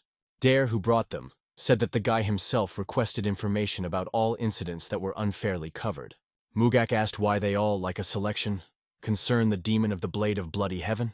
This did not work out on purpose. Mugug made a request, and the young man brought him all the things that satisfy his criteria. Li An expressed the idea that this time it was worth refraining from active actions. The demon clique of the bloody heavens the last time was barely restrained, but Mugug could not just close his eyes that they treated people dishonestly. He handed her the papers and offered to get acquainted himself. The girl read and reluctantly agreed that they would really have to intervene. Therefore, soon they went to the entertainment pavilion. At one of the tables, a warrior killed, who had been drinking hopelessly for a long time, drank. Even the owner of the institution was worried, and asked the young man to cut the amount of alcohol drunk. But the man did not understand how to deal with his feelings otherwise. The Nedanoski who mutilated his child were recognized as innocent. The owner asked in surprise, how could this happen if the Pavilion of Justice took up the investigation? The investigator told the man that his child simply had a fight with a neighbor and received his injury by accident. Allegedly, it was just a friendly duel. And all this is due to the fact that the neighboring child was the son of a demon Hundreds of Swords. The demon of Hundreds of Swords is a subordinate demon of the Blink of Bloody Heaven, the commander of the detachment. The official from the Justice Pavilion turned out to be brilliant and hesitated this matter, since the demon of the Bloody Heaven blade asked him about this. And now, having already drunk a lot of alcohol, a poor man, as if delirious, cursed the investigators of the Pavilion of Justice and everyone who is to blame for this incident. The owner tried to cheer him up and said that in such difficult times, one should have the courage to accept what had happened and gather in spirit. However, if the son of a man will die, his wife will leave after because he will not be able to live without his child. He is the most valuable that they have in life. If he does not become, then his father is even ready to kill the demon Hundreds of Swords with his own hands, and then throws the sword into himself. Suddenly, someone behind him asked him, "But will a man have enough strength for this?" A young guy appeared behind him. He was accompanied by two more friends. He asked the man how he dares to talk to the whole tavern about how he would kill someone's father. Then the man realized that it was exactly the guy who crippled his son. He immediately began to scream and blamed the young man of taking his son the right to normal life. The guy bowed to the man and apologized, saying that he had committed a really terrible crime. But according to his reaction, after an apology and in a disrespectful tone, it was clear that he did not regret and apologized only as a formality. This deeply offended the man. Since he was not sober, the brown-haired man immediately grabbed his sword, wanting to punish the arrogant young man. But he turned out to be more agile and faster, so in the blink of an eye he was very close to a man and swung at him. The guy broke the man's nose, throwing him back on the nearest table, and then announced to visitors to the tavern, which could not be considered guilty, since he was not the first to expose his sword. His vile friends confirmed the words of his leader. And after that, the guy sat on top of the man and continued to beat him with his fists, for daring to complain about him to the Pavilion of Justice. The young man said that he flared up and beat his son for refusing to steal some money from his home. Allegedly, he put the guy a loser, trying to build himself as a right son. Suddenly, the man whistled hoarsely that the young man admitted. Everyone who was in the tavern heard his words, and the reason why the young man beat his son about just confirmed that the fight was not at all a friendly fight. He deliberately attacked him. The guy looked menacingly at those present and asked if anyone had heard that the guy said that. Of course they heard, but they knew that the young man is from an influential family, so they did not want to run into trouble. Therefore everyone pretended that they did not hear his recognition. Then the man cried bitterly again, and hot tears flowed down his cheeks, mixing with blood from wounds. The desperate and pain of a guy's man was only amused. His friends laughed loudly with him. Suddenly the guy's attention was attracted by the coming Mugek. He sternly said that he had heard the recognition of the young man. Already this was enough for him to get furious. Who was so brave appeared that he decided to argue with him. Mugat was completely disappointed in the man's manners when he began to insult the young master, not even knowing who he was. The guy attended the guy with an abundance. And then the emotions again prevailed, and he shouted at him he was not going to repent anyone. Mugak sarcastically said that, judging by the way the demon's child behaves thousands, he could assume that the guy is already as strong and influential as his father. Of all the said, the guy was hooked only by what Mugak called him a child. The young man was fundamentally disagreeing with this. Suddenly, a man, who was behind the insolent, recognized in newly arrived officials from the Palace of Justice. But why did they come to such a place? Here the young man was already frightened for the first time. He asked Mugak, "Are they really investigators?" Mugat reassured everyone, saying that today the investigators allegedly came to the entertainment pavilion only to relax. Lee whispered to the master that those present from these words only tensed more strongly. The young man immediately became hastily apologized. They say he did not recognize the blogger gentleman. He was to blame. He was young and made a mistake out of stupidity. Therefore, he asked to forgive him rudeness. Mugug noted that, judging by the actions that he does, then the guy is not like a young fool. He continued to stand his ground and say that he did not understand anything in life. The guy was not a fool. He knew when to shut up in time. But Mugug could not let him go, as he came precisely by his soul. The young man was stupefied. Was it awaiting him? The brunette told him that he had arrived in this place in order to investigate the attack that the young man had recently committed. The guy recalled that the pavilion had already recognized him innocent, wasn't it? This was true. But the pavilion decided to conduct a second investigation. Therefore, Muge accused the young man of extortion, as he took the money from the child of the victim, and also in the organization of theft, as he forced the poor young man to steal for him, and also in the murder, because the guy scored his enemy to death. But for some reason, this was not enough for the bully, because he came here and attacked the father of the victim. The fact that Mugoki heard is enough to find the guy guilty. He will spend the next 20 years in prison. Then the young man began to dispute this decision, to say that they had just a friendly duel. But the master clearly heard that a few minutes ago the guy admitted everything. The investigator testified to his sincere confession. Realizing that he could not be able to abandon his words, the young man went to the threats and said that if Mugak puts him in prison, his father would not just sit in his back. However, Mugak was sure that his father would not be up to his son. After all, he will also be arrested on charges of putting pressure on the official of the Pavilion of Justice. Then the guy finally could not control himself. He screamed irritably. Does Mugak really think that it would get away with him? His father will not leave this. And the guy himself will take revenge on the investigator as soon as he was released. Not only that, he promised that he would finish Mugak if he dares to stick to his prison. Unable to withstand these ardent speeches, Muge suddenly that there was strength to hit the poor young man in the stomach, so much so that his legs broke away from the ground. Tears flowed down his cheeks, and he fell to the floor, writhing in pain. Mugug asked if he knew that the threat to the master of the pavilion is punishable by 30 years of imprisonment. Blinding his tears, the young man again began to pity prayer for forgiveness. Mugug told him that he would stop plunging to the conversation of his father. Let him call at least one reason why Muget should forgive him. Maybe he ever saved someone's life? Helped the needy? Muget promised that if the guy calls him at least one good deed that he committed, the investigator will listen to him. However, the guy was silent, because he never did anything like it. And why then should a man forgive him? The young man prayed the investigator about mercy, but he threw him a slap in the face for such impudence. Yes, so strong that he broke his lip to the guy, and he himself fell powerlessly onto the parquet. Mugug advised after he was leaving prison to live in such a way that there was something to remember in response to the question he asked. After that, he sternly looked at the henchman young man. They frightenedly stumbled that they had nothing to do with it, and did only what the leader of the gang told them. Mugat warned, if they do not tell everything they know, then his questions will appear directly to them. The brunette ordered the young man to take it to different places, and then the testimony. All three were taken out of the pavilion to further continue the investigation, and Mugug warned all those present that if in the future they would need to report someone's crime, then they could safely go to the Pavilion of Justice. While the young man will rule them, no one dares to put pressure on witnesses. If someone decides to intimidate him with his father, as the arrested young man did, then let people know that he can always turn to his own. She approached the injured man and said that by order of the Lord of the Pavilion, his son was examined by the demonic healer, M.A. Wide. The man was beside himself with happiness. Such a respected and busy person examined his son. Mugak said that the son of a man is also valuable for a cult, like any other person. Before coming here, the brunette looked at him and saw that he woke up. So the father can see his child. The man burst into tears with happiness and did not know how to manage his excitement and these joyful emotions. He cried and constantly thanked Moog for his kindness. But Muge could not do otherwise.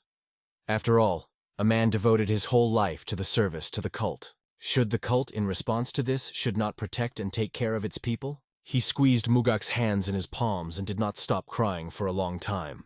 And Muget was happy because he managed to save the life of this man and his family. And so the incident in the entertainment pavilion ended. The next day, Muget gathered all his subordinates in the courtyard of the Pavilion of Justice.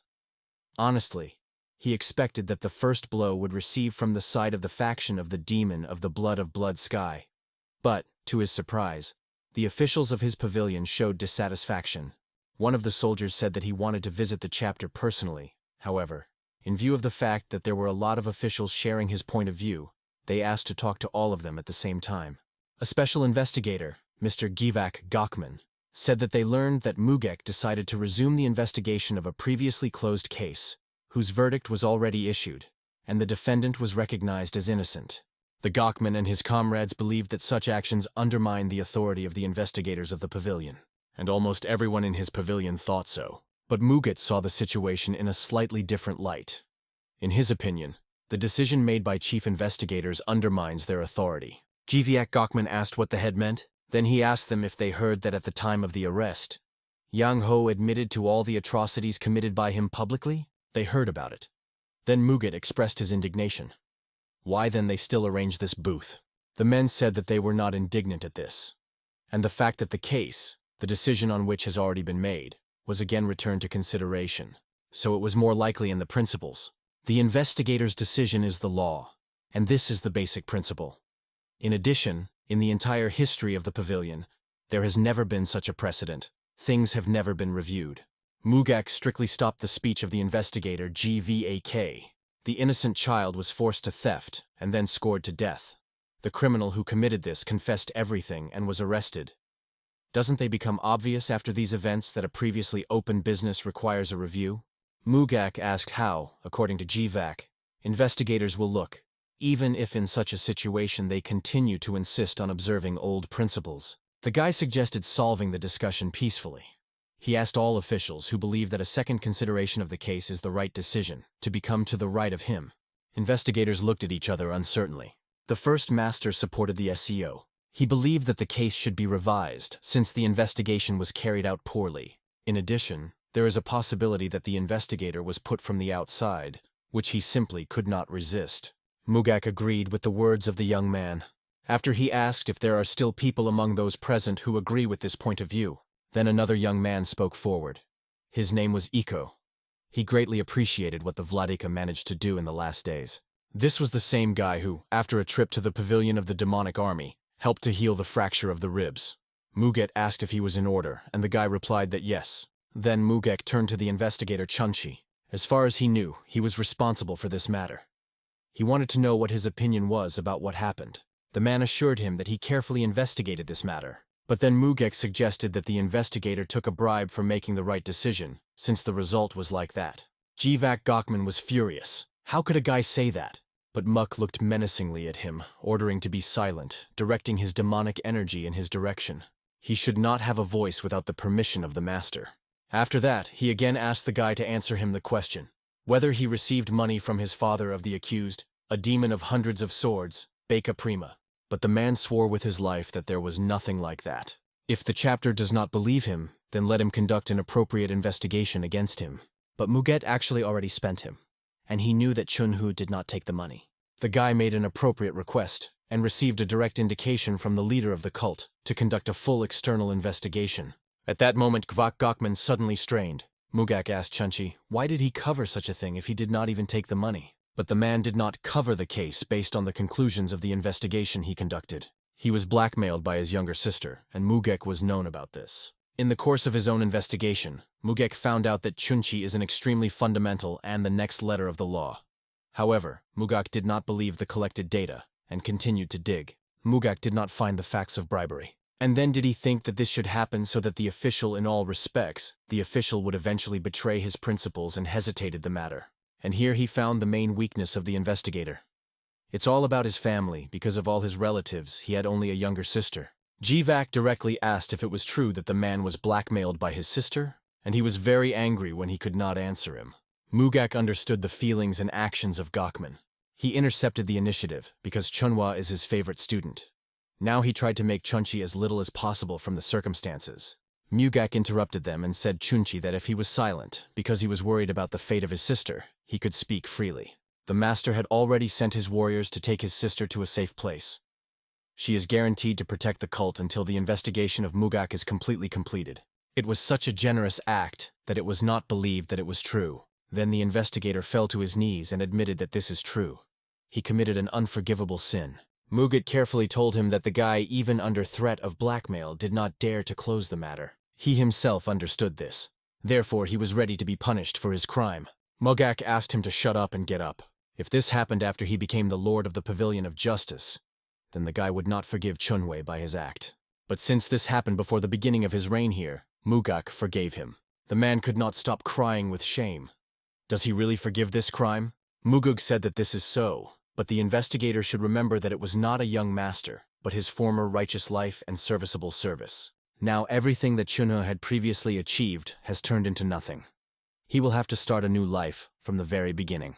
However, the man burst out only with thanks because he had a chance to correct. Mugat loudly announced his subordinates that since he became the master of their pavilion, then all their families became his family too. Anyone who dares to harm investigators and their relatives will be ruthlessly crushed by Muguke. From that moment on, the Pavilion of Justice will not tolerate any external intervention in his business. No one dares to touch either investigators or their relatives. If someone tries to blackmail them, let him immediately report to him, and Mugug will take the necessary measures without delay. If they do not trust the master, let them trust the leader of the cult. Even if Mugek has to ask him to protect their loved ones, he will do it.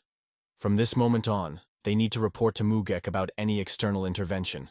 He wanted to make sure that investigators could do their job without regard to the safety of his family. When they are sure that their families are safe, nothing will have to prevent them from fulfilling their duty to the Pavilion of Justice. Mugat believes that punishment should be inevitable. It should not take into account regalia, merits, and the nobility of the genus. Committing a crime, whoever he is, must be responsible for his actions, and no circumstances should prevent this. Even if the Great War of the Demons begins, the criminals will still not remain unpunished. Mugat promised that even if the leader of the cult committed a crime, he would hold him accountable. He is not afraid of either the Lord or the aid of the gods of martial arts. But he is afraid that their pavilion will become too weak and powerless. And now this is what is happening. They could not protect people, although they should. They allowed the one who deserved Kara, and it scares him. From the crowd there was a voice of a man who wanted to express his consent with the adopted lord of the pavilion earlier, and he apologized for not doing this right away. A young girl who said this came out of the crowd. Her name was Zhou Heian. Other investigators followed her. Each went over to the side of Mugak in this dispute. As a result, only Jivak Gokman remained from the opposite side. Mugug told him that in order to implement his decision to life, he would need the experience and assistance of a senior officer. Therefore, he held out his hand for a handshake and asked to help implement his plan. The man finally also agreed that the brunette is absolutely right in his judgments, and thanked him for that. Then Mugug told the investigator Gavak to take a detachment of the guards and immediately go to Yang, the father John Ho. He must arrest a man and bring justice to the pavilion. Gokman said that, unfortunately, a man not to submit to their requirements voluntarily. Moreover, 100 people served under his beginning. Mugak said that he could act as he wants, but if he does not agree, then investigators can accuse him of treason. After some time, Jan, those demons of hundreds of swords, nevertheless appeared in the office of the young master. The guy immediately built borders and told him to turn to himself as the lord of the Pavilion of Justice, and not as an ordinary young master. Then the old man said that on the agenda that Vladika sent him, it was indicated that he was accused of treason. What does it mean? Mugat replied that everything was simple. It has already passed quite a lot of time before he deigned to appear, fulfilling the legal requirement of investigators. Jan, they apologized for not immediately obeying the decree on the arrest. But the guy must understand that in such a complex organization, which is a cult, You have to maneuver between islands of other people's interests. In addition, he could not lose his face in front of his people. Muget understood him. The man believed that in the end, that because of which Muget called him was not supposed to be such a serious problem.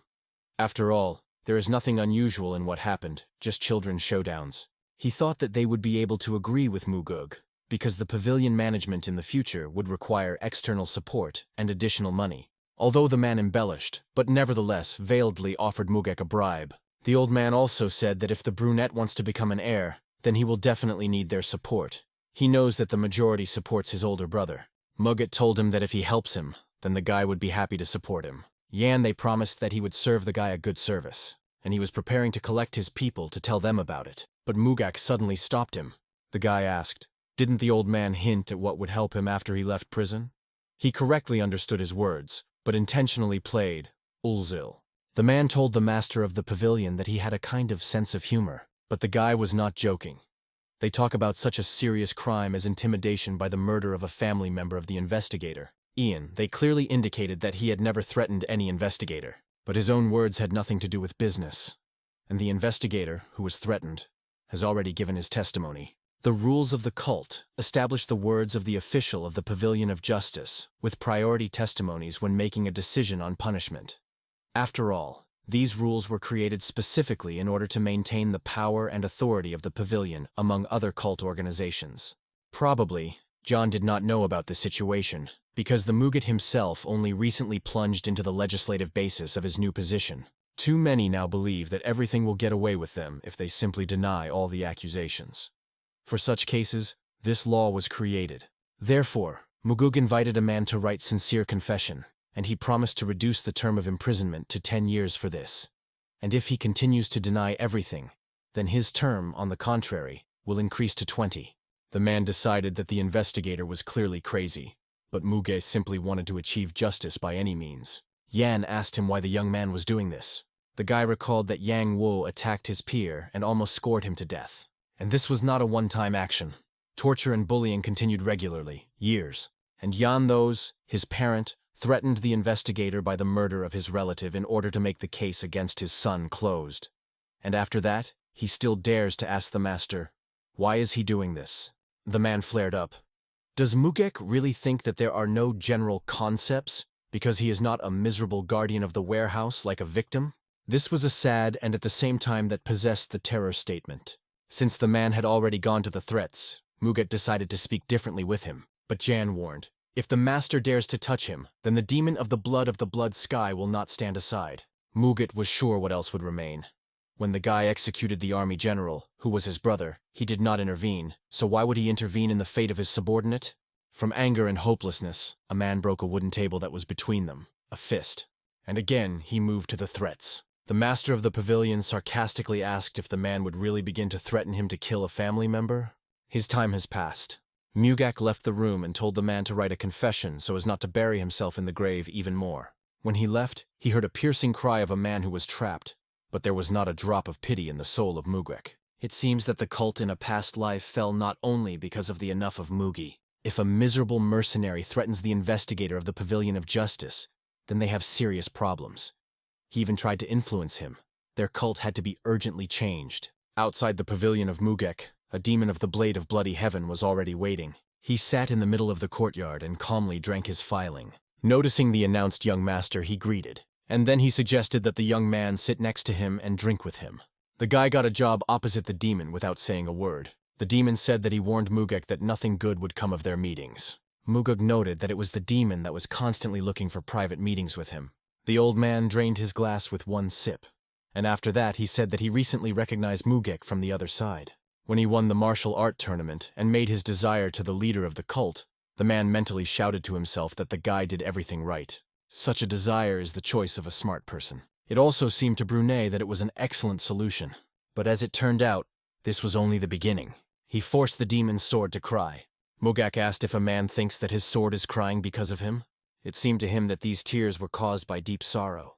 After all, his students humiliated Mugek at the tournament, and his other follower insulted his subordinates. The younger brother of the demon used the army of a demonic cult for his own purposes, and the commander of his detachment of soldiers threatened the investigator to put pressure on the court. The sword cries because he grieves about those who surround his master. After all, they do not correspond to the spirit, character, and will of their master. The eloquence of the young man caused demon delight. But still, Mugek is still too young. So the guy asked the man to enlighten him, to show the insight of the whole situation. Then the demon clung to the guy's words that those who surround him did not correspond to him. However, this is not true. Everything is exactly the opposite. They repeat his character and his will. He's just like that person. Mugek so was known that the demon of the blood heaven is not an ordinary elder. With those who have pride, a sense of honor, and for a long time, it is much easier to deal with. The demon ordered the guy to let go of Bekpogaya, whom he took into custody. Due to his actions, the morale among the old warriors fell. But Mugek was stubborn. Only if the investigation proves that he is innocent, he will be free. The demon, like the last time, was furious, and the air around him was inflamed with a red flame. Mugug suddenly felt his whole body twisted by hellish pain. The spiritual energy of the demonic sword of bloody heaven at a completely different level. Now Muguk understood why his father said that time had not yet come.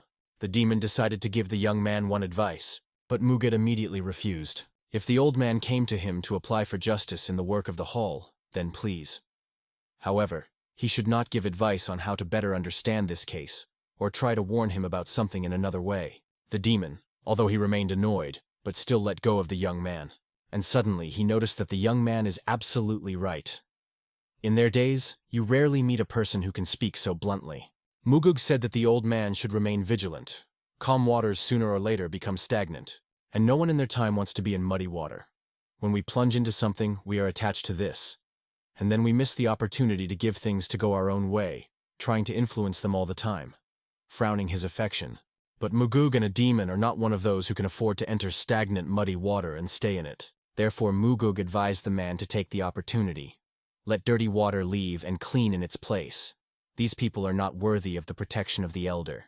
After listening to all this, the demon only offered the young man to drink together. He handed the guy a glass at which he looked a little suspicious, but still accepted the invitation. The old man said that he would allow muddy water to run away. The guy, taking a filled glass, smiled and said that this was a wise decision. However, he did not expect that the demon would suddenly say that he wanted Muga to become his new pure water. The guy hesitated for a moment. What exactly the demon, docs he, does it mean? Suddenly he said that if the guy really wants to become a heavenly demon, then let him drink the bowl extended to him, and the old man will become a support for him. Just think, the demon of the blade of bloody sky made him such an offer. But after all, everyone knows that he openly supported the older brother of Mugwek. And now he changed his decision? Mugat and asked him about this. Did not man support his brother? But Dox with a grin replied that it was before he found out that Mugat had so much traveled. Mogak thought that the old man who had gone of them was two of them. He is ready for anything for the sake of ambitions. The guy killed his younger brother, made his student disabled, and put his subordinates to the bars, and he invites him to become a support on the way to the throne of the lord of the demonic cult. Dox told Mugek that as soon as the chicks leave the cozy nest of their parents, they become strangers to each other. Therefore, the loss of a younger brother did not bring unbearable pain to a man. For him, even a thorn, driven under the nail, was much more painful than the death of someone close. Also, formally, the demon did not join his older brother, as well as did not make any promises. Yes, if he had given it, is it unlikely to follow a person to follow the call of his heart and change his decision? The support of a person as a demon is the same as gaining a powerful army of thousands of followers. So Muguk was wondering why he chose him.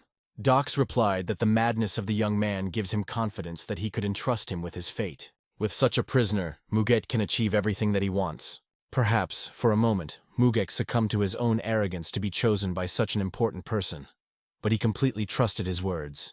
He knows what dirty tricks the older generation can use to manipulate the younger ones.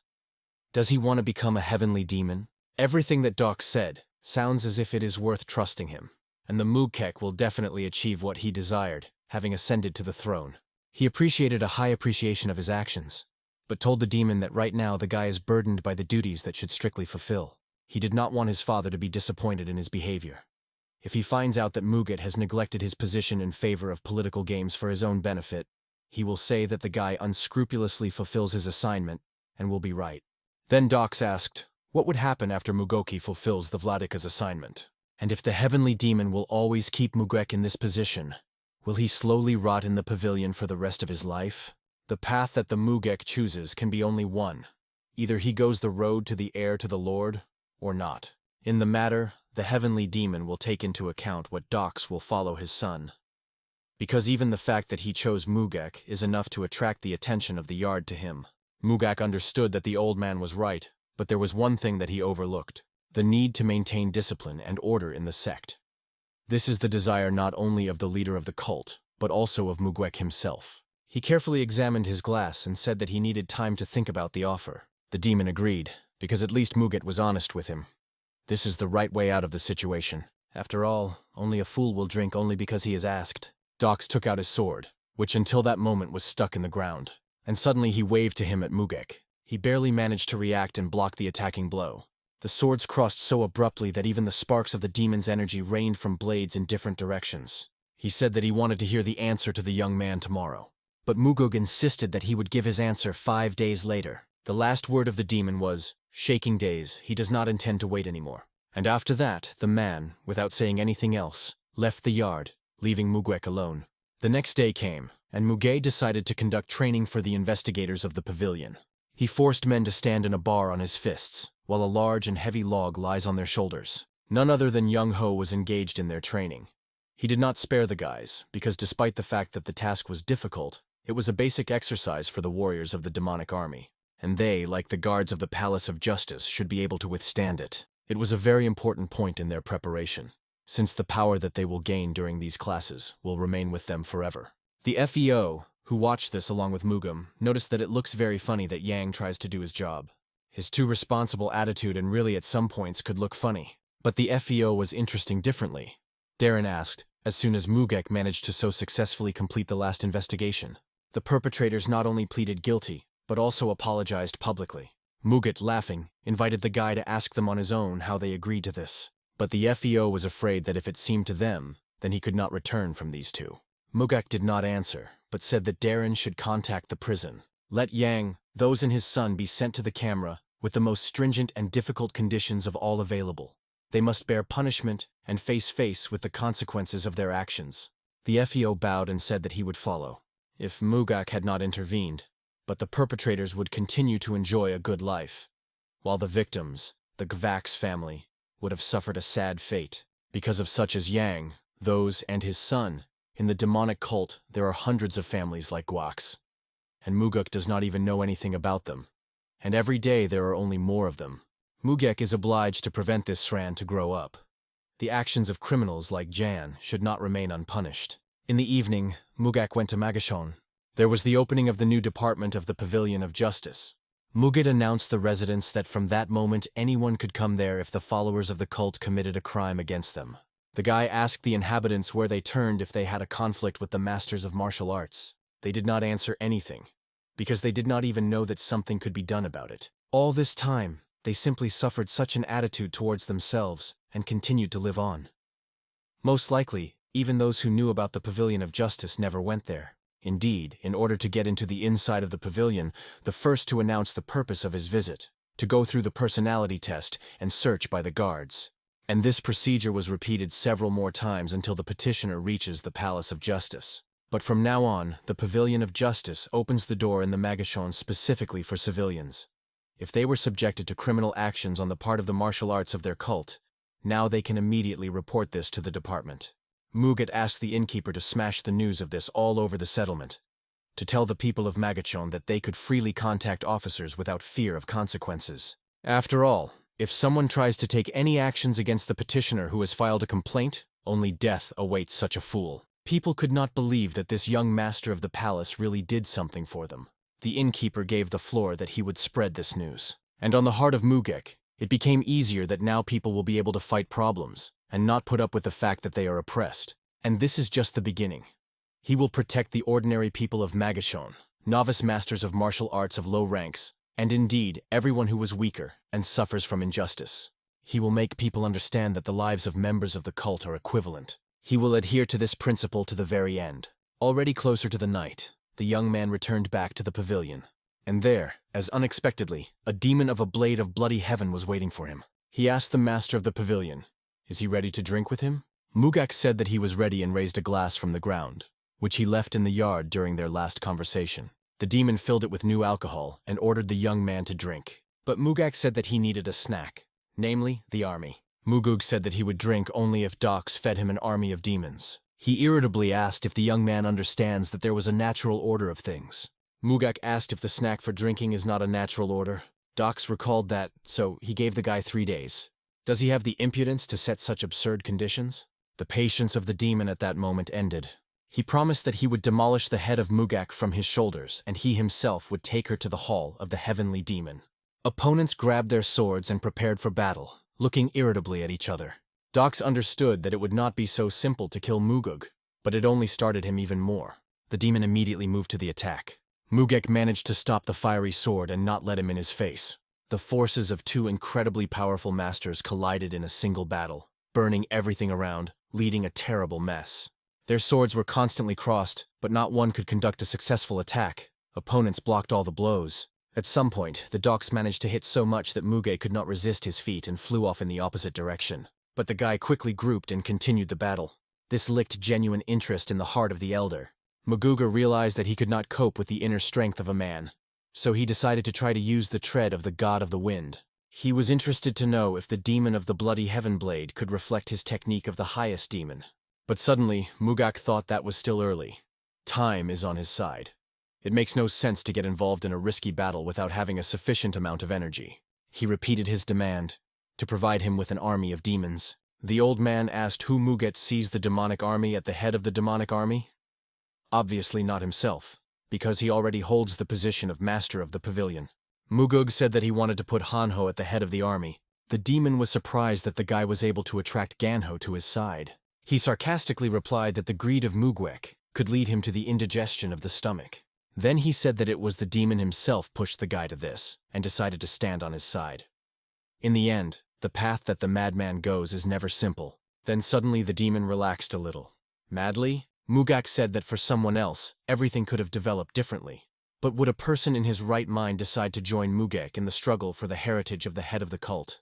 The young master did not know what the ultimate goal of the demon of the blink of bloody heaven is.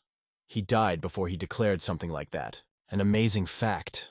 Among 8 lines of demons, he died first.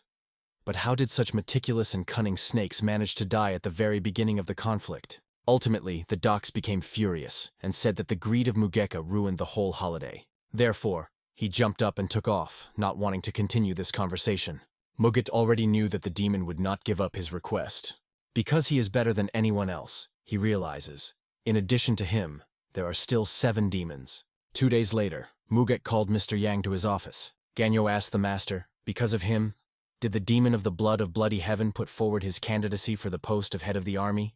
Then Mugug realized that his judgment regarding the demon was true. The very fact that Ganho came to the guy says that Yang is smart and thinks in advance. The brunette confirmed that he asked Dox about this service, but Yang was afraid that he could not cope with this position. Mugak told him not to be overly modest.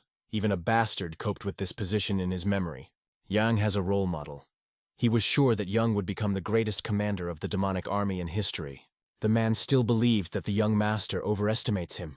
But perhaps it was the warrior who underestimated himself. In any case, besides him, there are other candidates. So it remained to wait for how it would end. Then Yang had to agree. Mogek told him to wait, but he planned to move earnestly further and create new opportunities for himself and his people. Therefore, in the evening, Muge came to his father. He was not in his usual robe, but with some lighter robe and with her hair loose. Mugak even thought, did his father really decide to change the style? He replied that this was just his pajamas, and then he asked what brought his son to him at such a late hour. Mugug said that it was not too late, just his father goes to bed early enough, and he invited him to be more careful because enemies can know about it and plan some night attacks. Father asked to move closer to the topic. He came to inform his father that the blink of bloody heaven would become a weapon in his hands. The man was surprised. Wasn't the son recently said that he was going to kill him? But the guy decided that to kill such as a blade of bloody heaven was a waste of resources. He knew that for his father, this was not news. When the demon recommended Ganho to the post of head of the army, the heavenly demon probably realized that he was already on the side of the youngest son. But the man warned the young man that the demon would not be so simple in his hands, and Mugug was not going to tame him. He will just use it until he breaks. So far, he is worth the fact that Muget is his shore. And if the Dox wants to inflict a wound to him, then Muget will accept this, because there is a big difference between them. The old sword will not withstand Zazubran and will break soon, while the wound will heal on a guy, making it even stronger. Father told his son that it is always easier to say than to do. So why then did Muget come? Report him about this? Mugug said that since he is now receiving money for maintaining from his father, to report on such things is his direct duty. Father asked if his son really asks him to act in accordance with the wishes of the young man. Does the father want to accept the recommendation from the Sword of Bloody Heaven?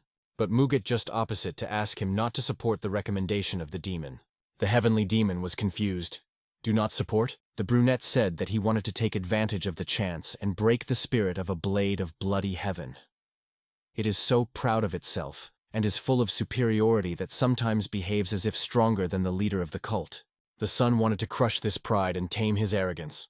The heavenly demon said that Mugek refuses the chance to get his man among the highest ranks of the demonic cult, only in order to crush the pride of one master of martial arts. But the truth was that the guy wanted to get something else from the blade of bloody skies. And for this, he needs the demon plan to fail. And this is more important and more valuable than your person among the highest demons. Mugug said that his father would not be worried. The army commander will still remain with his man.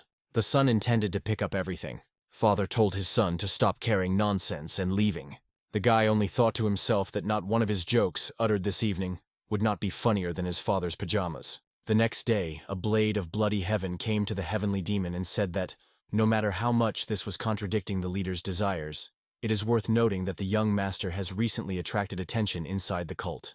The heavenly demon said that the blink of bloody heaven himself contributes to this. The demon only recently realized what remarkable young man became the son of a leader. He is still not mature. That is why Doxing had one proposal to the heavenly demon. He would like to help Mugek become an even more outstanding person. The heavenly demon gave the old man a complete freedom of action, because if he stands up, this will be an excellent opportunity for the leader's son. The blade of bloody heaven thanked the Lord. And then he asked, since the leader gave his fatherly blessing, he can provide full support for the actions of the Dox. The man asked what he meant. The demon wanted to ask permission to resolve the issue with the new leader of the army of a demonic cult. But the man remembered yesterday's words of his son that he would not want this. Therefore, he said that the question with the future leader of their army is not simple. Since the second son, so there is a lot of support. The father should not forget about the interests of the elder. Teaching students, a blade of bloody heaven learned one simple truth. If you support someone, then you need to invest all the strength and resources in this one person. The demon was often criticized that he was not able to do this. But the heavenly demon was all the same, because he, unlike the old man, simply kills the one who dares to insult him, doubting his teaching methods.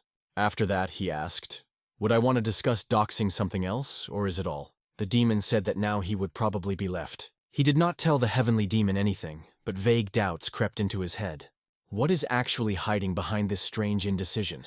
If the leader decided to support the youngest son, he must do it to the end. In the evening, the blood of the bloody heaven reported to Muk, which it seems the leader of the cult patronizes his first son, not the youngest. Mugak pretended to be surprised to hear it, but in fact this was part of his plan, to convince the demon of this. The guy then said that, it seems, his relationship with the Dox is doomed to be bad. After all, if he loses to his older brother in something, shouldn't the old man compensate him for this? He asked if the young man hints that he is not good enough. Mugak corrected himself and said that he simply wanted to notice that the blood of bloody heaven is not without flaws. This very angry the old man. He then told the young man that it was impossible to make Ganho the leader of the demon army from the very beginning. Mugak asked if the man was already giving up. He said that only it makes no sense to cling to the impossible, but for the guy it looked as if the demon simply stopped, not even having achieved this. The level of anger of the old man every second became higher and higher. Mugat noticed that the first to come to Dox and offered him support. If he knew in advance that he could not achieve the goal, then he did not need to recommend Ganho that day on the council. Suddenly the guy took out his sword and drew a line between them on the ground. Earlier the demon said that between him and the Lord, a fairly high level of trust. The guy believed in these words and in this invisible difference in trust. But the true boundary of the confidence of the Dox, according to the young man, was much less, and he demonstrated it on Earth with the help of a primitive scheme. In response, the man had nothing to say. Mugak said that if he had taken up the case with the army commander, then this issue would be settled. and the demon invited him to try. He mocks the old man, so let him show how easy it is to do. But the demon was sure that if the guy tries, then nothing would come of it either. Mugak thought that Dox knows the heavenly demon quite well, but still decided to argue with the demon about it. Dox said that if Mugak does not manage to convince his father, then he will be obliged to serve the demon. Mugak asked what would happen if he wins. Then the demon thought for a while, and he said that in this case it would be ready to fulfill one of the desire of Mugwek. The request of Mugwek was quite complicated and courageous. If he wins, the demon will be obliged to get an elixir for him, and more than the mahjong pill. There is a reason why Mugat asked him to get an elixir. He knows what exactly the Dox has this. The drug capable of giving internal energy is greater than the famous mahjong pill. It will not be so easy for Mugek to make a Hanho commander and a demon to get him an elixir, so it was an honest dispute. Finally, Dox gave up. He promised that if the young man copes, he would bring him an elixir. Mugak was pleased with their deal. Therefore, in order to fix it, men crossed swords. After that, the demon left to return to his home. If Mugug drinks a potion, then he will not lose more of the eight of the great demons due to the lack of internal energy. And he knew how to win the dispute. The next day, Mugat came to his father's right hand and told him that Ganho has real chances of becoming a commander. He would like to know how the elder will appreciate the chances of a man to win. He replied that 1 to 10, even taking into account the recommendation from the demon of the bloody sword. After all, the heavenly demon has already rejected this option, and it is known for never changing decisions made without extremely significant reasons. Mugug knew it better than anyone. Then Mugak asked if Ganho will become higher if he provides him with another recommendation. The man asked if it would be someone else from the 8 of the great demons. The young master said it was. If this really happens, then the chances of Ganho to become the commander of the demon army will be high, because the second recommendation gives Vladika the worship of the right to reconsider his decision. But is it possible? So or not, Mugat was going to try. The guy left, and the elder could only hope that under the second recommendation, Mugek did not mean Soin Ren. After the office of the elder, Mugek went to the warrior from the clan of the Sword of the Northern Heaven, Pai Yung Taik. He arrived at the Pavilion of Justice, as certain accusations were put forward against him with one girl. But the man persistently said that all this is slander. Maybe someone bribed her, or he treated her badly, so she lurked the insult, but he certainly did not show any violent actions in her direction. Mugek did not think for long and allowed the man to conduct a confrontation. The guy ordered the FEO to let this girl into the office. Surprisingly, she turned out to be much younger than Muget expected, was a child. The man immediately attacked her, began to scream, ask why she says such things about him. Mugug warned him that if a man once again raises his voice, then there would be no confrontation. The investigator asked the girl if this man did indecent things with her. She nodded, but Jungtaike flashed again, and so loudly began to scream at her that the girl trembled and cried. Mugug drew the attention of a man to the fact that the girl shakes with fear of him. Moreover, the guy already knew that Mr. Pa threatened the girl with the fact that if she tells someone about what had happened, he would return and kill her mother. Theka tensed. Will the investigator believe the child? Not him? But then suddenly 2 more girls entered the room, a little older than the first. All of them at different times worked for Mr. P.E. The man immediately recognized them, although they have grown a little since then. Mugat has already taken out a verdict. He knew that the master also mocked these 2 girls, not forgetting to threaten their parents. He played with them for 2 or 3 years, and then threw it to find a subordinate to the younger. The man realized that there was no longer any sense in making excuses, so he recognized his mistake, and asked the investigator about condescension. After all, no one has yet been put in prison for entertainment with the laity. The master confirmed that this has not happened yet. Mr. Pei vowed to him that this would no longer be repeated. He is even ready to sign recognition. But Mugak said that there was no need to go so far. The nobleman would not be put in prison. A monstrous fright instantly painted on the faces of the girls, and young Pek shone, starting to frantically thank the guy for this gesture. But his gratitude was interrupted by the sword of Mugak, with which he in an instant deprived the man of his head. Instead of prison, execution was waiting for him. The lifeless body fell onto the parquet, and Muge ruthlessly hid the sword in the scabbard. The one who was mocking the girls is now dead. Nothing threatens their families. Now they could live and not be afraid for their future. And the fact that this monster had created with them will remember Mugug until the end of his life. But let the moment when their offender paid for his atrocities, at least a little easier for them. This is the best that Mugug could do for these children. The eldest of the girls bowed to the master and thanked him for giving this man to merit. All 3 burst into tears, but it was not the tears of bitterness, but rather tears of relief. Muguk was painful to see their tears. He told them that he did not need to thank him, because only their courage and will come here allowed the guy to punish the master. They earned this revenge, so Muge asked them and continue not to be afraid, and live a calm life. After that, Darren brought the girls out of the pavilion. Mentally turning to his father, Muge thought that if they were not able to protect the sex in the face of those who own the strength, then they will lose all respect, and political opponents, so hated by them, will be thrown on their neck. Although no, they will not be thrown off. But they will simply cut the throat, because with a cut throat, they will have nothing to say in their defense. After that, Liakadu, an excited An, rushed into the room. She said that the murdered was a member of the clan of the Northern Heaven, and they would not leave this so. Is Mugugek not scary? But the guide, trembling in his knees, was afraid only that he would die and would not clean all this rot from the sect. Since he became the head of the Pavilion of Justice, things in the cult are going better and better. If this goes further, then will their cult really be righteous? Eat the Alliance Mirim? But the guy did not think so. Violence is a deviation from the norm, and its absence does not mean righteousness. Until now, they did not pay such attention, and it was wrong. Muget asked the SEO of Doran to send a message to the clan of the Sword of Northern Heaven. Let him notify them that during the investigation he had difficulties and he will tell about this to the Lord personally. It was for this, without delay, that Mugug appeared in the palace. One of the servants of the Lord of the Pavilion of the Northern Heaven was led by Mugwek and Darina directly to their mistress. They were already waiting for them there. The Lord was a restrained young woman in the same bright robe as that of her subordinates. Her name was Ilsha Soinren. This girl will not give this look for more than 20 years, but in fact she was twice as long as Mugek. A proverb even appeared in the cult. The world is changing, but Soiren, no.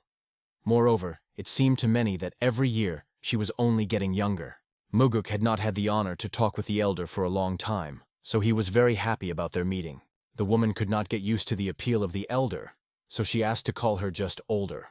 However, given their age difference, Mugek could not use such an appeal to her. But she did not believe that they should pay tribute to people only because of their age. They should respect only those who are really worthy of this. If someone is young, but at the same time deserves respect, then it must be provided to this person.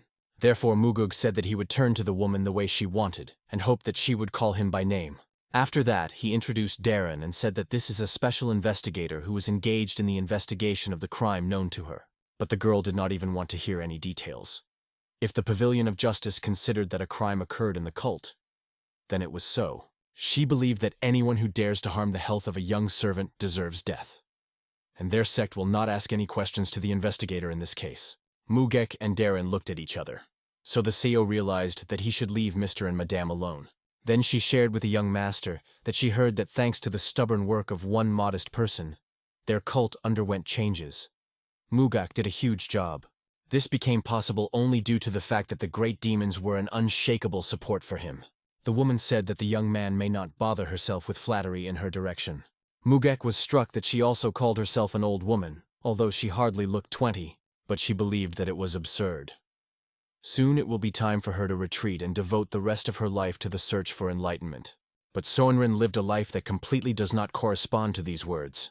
After the death of his father in a past life, 8 of the remaining great demons, chapters of internal sects or worship clans, fought for the legacy. Let them all were incredibly strong and powerful. Only one strongest turned out to be. As a result, the power passed into the hands of Soinren. Throughout her reign, the cult was drowned in the blood.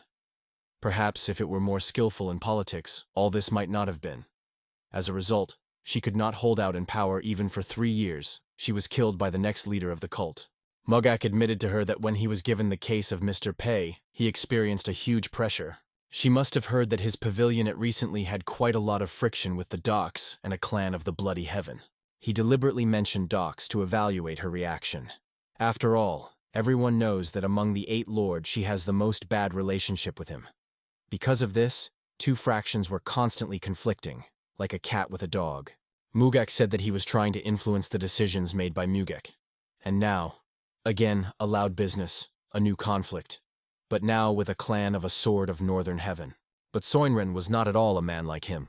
Mugug knew this perfectly. The woman also heard that recently, Doxa recommended Hanho to the post of commander of the demonic army. She asked Mugak if he knows anything about this. The guy said that Ganho is a very capable and faithful to the cult of a person. and, directly, he is a protrusion of Mugak. Mugak persuaded the demon to recommend Ganho, hitting his pride. Allegedly, he told the demon, "Shouldn't the choice of the future commander be based on the merits, skills, and capabilities of a person, and not on political connections and incomprehensible personal favoritism?" The woman said that doxing would not touch such a reason. Muguk said that perhaps he simply did not want to lose to Madame Ilyu. The guy lied that the demon personally told him something.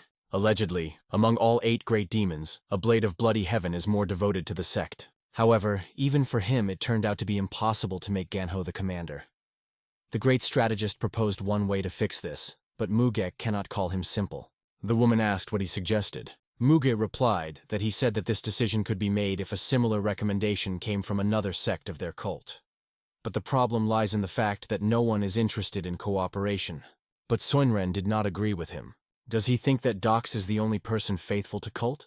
Mugak hastened to get better. He did not mean this. She understood the reason why Mugat came to her. He wanted a woman to join the recommendation of Dox, even if it hurts her pride. Still, she understood the true motives of the young man. So it's time to show sincerity. When games and combinations are intertwined with the truth so closely that it becomes difficult to distinguish from each other, then the true taste of a real intrigue is revealed. The guy admitted that she correctly understood his intentions. She must have wondered what the hell the stubborn old man went so far, and threw his pride in order to work with Moog. The girl looked at him strictly. Now she realized why the leader of the cult assigned her son the head of the Pavilion of Justice. The woman suddenly approached the Mugek so close that a few centimeters remained between their faces. She looked into his eyes. Soinren said that Mugek has a special charm, knows how to touch the hearts of people. Her lips blurred in a smile. Having pulled away, she surprised the guy by agreeing to give Ganho her recommendation. The woman turned away, showing that the conversation could be finished, but she would not change her decision. In the end, she said that this gesture of Muget can consider as an attempt to prove that Dox is not the only great master to cult. The young man bowed to her and promised that her help would never forget. Somehow, but he nevertheless knocked out what he needed. Perhaps Soinren thought that Mugak could become the heir, and was frightened that Dox understood this was the first. Therefore, with her assistance, she wants to monopolize the rights to Moog. At the end, she despises the Dox so much that she would not give him a piece of horse manure on the road. And the proof of this is the fact that the first person whom the lady killed in a past life, becoming the lord of the cult, was Dox. The great strategist, discussing what happened to the heavenly demon, admitted that he did not expect that the young master would attract a woman. The heavenly demon guessed that the son took advantage of the hostility of the two masters. Then the elder asked his advisor if he believes that this Ganho is really able to lead an army of a demonic cult. The man replied that his abilities were beautiful. However, it can be called a good master of martial arts more than a politician. But the elder believed that the young master was not mistaken with the choice. The heavenly demon thought that the son was more likely to act on emotions, and initially did not know about the real talents of Hanho. But the elder thoughtfully replied that emotions give both weakness and strength. The leader inconsistently said that this is weakness, but instead of arguing, he would like to hear the leader of the question of interest to them. Since 2 of the great lords chose this warrior, they were obliged to make a decision in his favor. In the end, you cannot stomp from the pride of the great masters. Therefore, the heavenly demon confidently announced that he was appointing Hanho the head of the army of the cult. The elder bowed to him and took responsibility to notify people about it. Having learned the latest news, Mr. Young immediately found Mugwek. He wanted to thank the young man for his assistance, and did not even imagine what he could give a guy in return. Mugak smiled and looked thoughtfully into the distance. He said that given the character of Ganho, he really could not repay the young man for the service provided. The man asked in surprise why Muget thinks so. He said that he advanced a man for the post of commander for 2 reasons. First, Mugak believes that Young is best suited for this position, and we are not talking about the benefits of this purpose for Hanho or Mugek, but that the cult and their army will acquire in the person of Yang. The man was very modest, believing that he was not worthy of such a high assessment, but he was flattered that Muga thinks so. And the second reason for such actions of Mugwek was that he hoped that the army of the cult would become his reliable ally. Mugak asked the man how he thinks. Why did the first and second reasons not conflict? But because the righteous Hana will not be easy to maintain personal relations with someone outside the army. Mugat was not going to force Ganho to be friends with him as an appointment, but he would be very happy if they had gotten along. The man stated that if Mugat believes that he is able to sacrifice his personal attachments for the sake of a cult, then he is mistaken. He filed a complaint because of the death of his combat comrade. Then he wanted one, revenge. So Ganho is a very sentimental person, who puts personal attachments above everything else in life. Therefore, Young promised to serve Mr. Gimavira and truth. And this does not cancel the fact that he will obey the lord of the cult and put life on the altar of improving their army. But most of all, he will be devoted personally to Muk. Ganyo was even better than Muga thought. He was looking forward to their joint work. Young could say the same thing. After this conversation, Mugek met with the demon of the blink of bloody heaven. Mugug, seeing him, said that his constant presence nearby made him feel as if under the protection of a stoneworker who was looking after him. The man asked irritably, "Is it really because his head is empty, like any stone statue?" The guy answered with a smile that this was not so. The demon, a little reluctant, but congratulated Mugak on the fact that Ganho was appointed commander. Mugak thought that the man would be furious due to the fact that the young man had attracted to Dem Soinren, but he was surprisingly calm. However, the guy should remain on the alert. This old man is able to make a surprise at the most unexpected moment. The demon asked how Muge convinced the girl. The guy said he would tell if Dox promises not to be angry. Mugug said that he pressed her pride, saying that Dox is a true demonic lord who is baking about the welfare of a cult, and he apologized for using the demon in this little intrigue. But the old man was well clear that the guy actually used in the intrigue. There was not a single chance that the cunning woman would not notice the small trick of the young man. The man warned that Soinren would still play all his cards, and the young master would not be happy about this. Most likely, she will keep Mugak from meetings with Dox under the pretext of Hanho's help. He was interested in what Mugat would do in such a situation. The young man replied that this was the first to come to him with his proposal. No matter how the woman tried to use her help against him against Mugat, but the demon was the first to try to help Mugek. He appreciated it.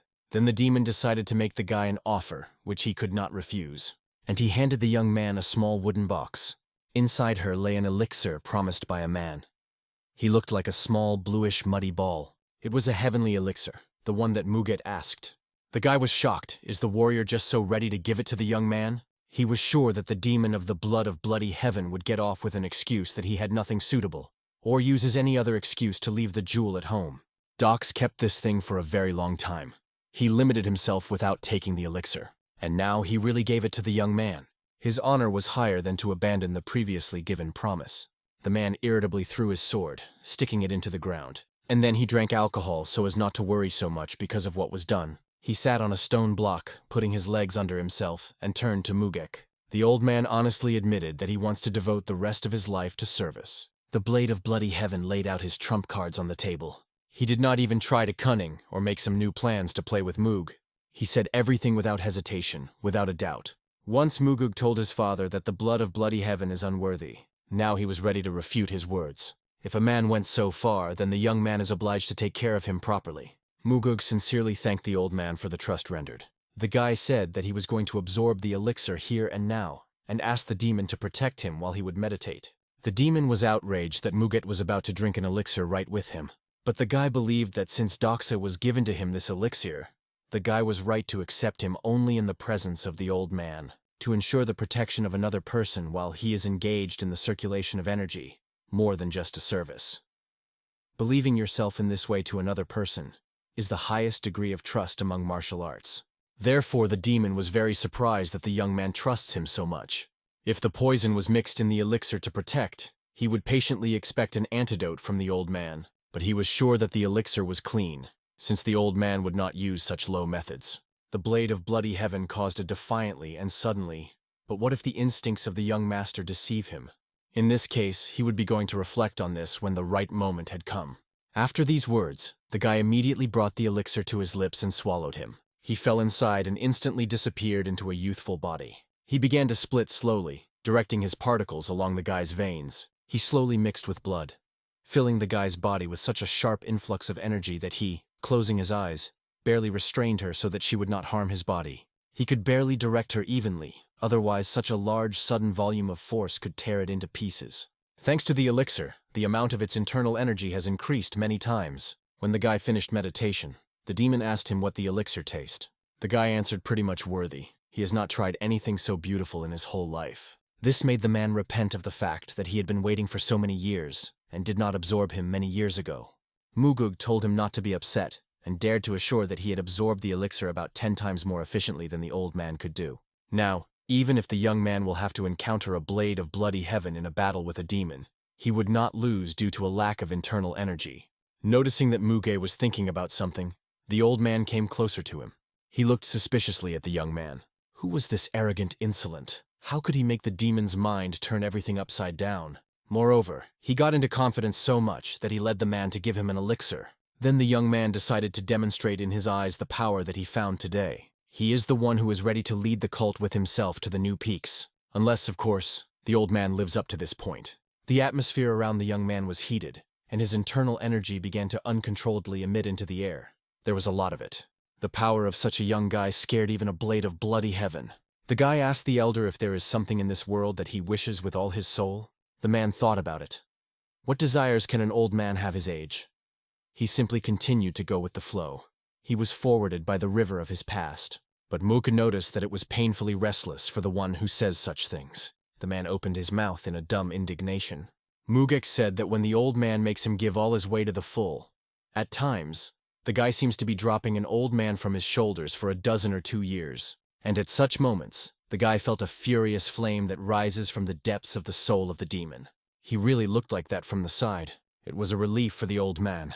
He was flattered, and then he was already afraid that he was completely burned out. Mugak understood what the elder felt.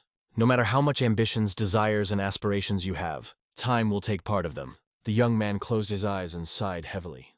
And then he smiled at the old man and offered to drink together. What the demon was extremely surprised. Why does the guy offer him a drink if he lost the argument? Mugak argued, saying that at the moment when the old man gave him an elixir, he won. The guy agreed to take a bowl from the hands of the elder and become a new pure water in his plans. Mugug did not know if he would succeed, but from that moment he was going to make every effort to make the blink of bloody heaven one of his neighbors. The man looked doubtfully at the bottle of alcohol, but then he still poured a glass of a glass. And Mugug for a second, not Hebding, drained the bowl completely. This meant the beginning of their joint work.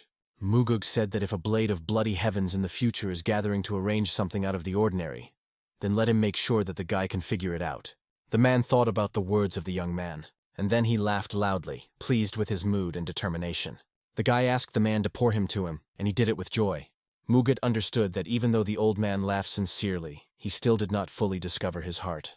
And he is not the person who can be judged by the fact that you see through the gap of the barely ajar door. Muguk is not known what is hidden behind this very door, and all their further relations will be built on what will be behind it. Either the young man will burn in his flame, or the old man will die from his sword, or maybe they will become friends for life. The day when this door opens, everything will solve. Immediately after the conversation, Mugak went to the training room. He needed to experience what the sensations in battle would be after the consumption of the elixir. Thanks to the increased amount of energy, its techniques have become more accurate and fast. Right now, the guy could fight without any problems on equal terms with the commander of the army of the cult and heavenly twins. But this was still not enough. The guy should achieve the best.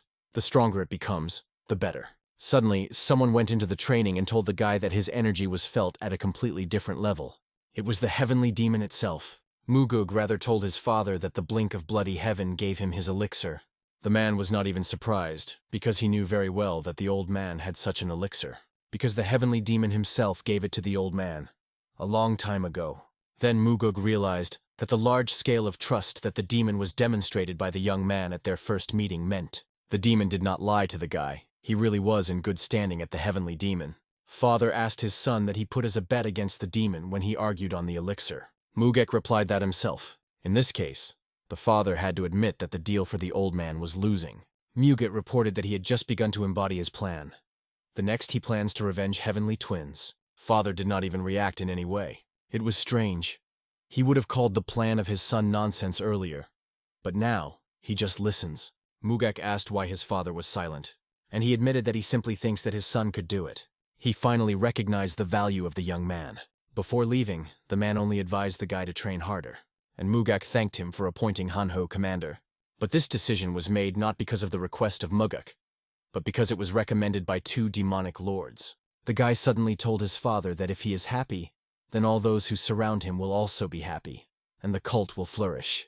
The man wanted to tell his son that he would die with such judgments, but the guy actually said this seriously, which he admitted. Father carefully looked at his child. He warned his son that if he followed the path along which he already takes his first steps, then he should forget about happiness. But Muge was going to go this way to the end and still become happy. He will do everything to achieve this. The next day came. Sunrin carefully walked around the flower field. The flowers seemed truly beautiful to her. They say that growing up and becoming older, flowering bushes only gain new facets of beauty. Together with her, Muge was on the field. She told the young master that for him, this future will come very soon.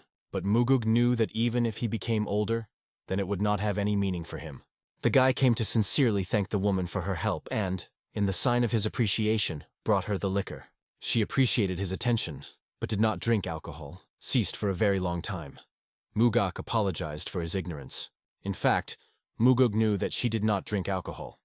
But he brought him in order not to impress a person who knows her too well. It may seem excessive caution, but this is not so.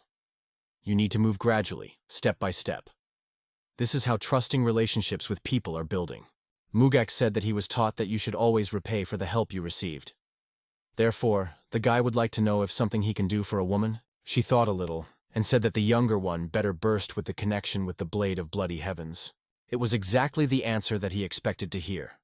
Mugak asked for what reason she thinks so. The woman said that the old man's ideals are far from those to which Mugak strives. The guy wants to turn their cult into a place filled with order and discipline, while the old man hates any obligations and imposed rules. Mugat asked for forgiveness, and said that he could not break off the connection with the docks. This noticeably hit a woman. However, Mugak had no other choice, since the man gave him a gift too valuable. In a normal conversation, he would not mention this, but now he wanted to talk with a woman about this gift. Because I wanted to make them both with his allies. It was difficult for the guy to talk about such a personal gift. But the woman believed that they had enough confidential relationship to discuss this. Mugak admitted that she rendered him a service, which means he will tell her about this as a gesture of gratitude. Mugak said that the man gave him a pill from the heavenly elixir. The woman could not believe that such a miser transferred something so valuable to the young man. The guy smugly said that, it seems, the demon came to the conclusion that Mugak is more valuable than the pill in itself. He once again thanked the woman for his help and said that if she needed some support on his part, then let him know. Before the young master leaves, she wanted to know what he was thinking about the blade of bloody heaven. The guy said that he was extremely eccentric, cruel, and does everything that would embrace him in his head.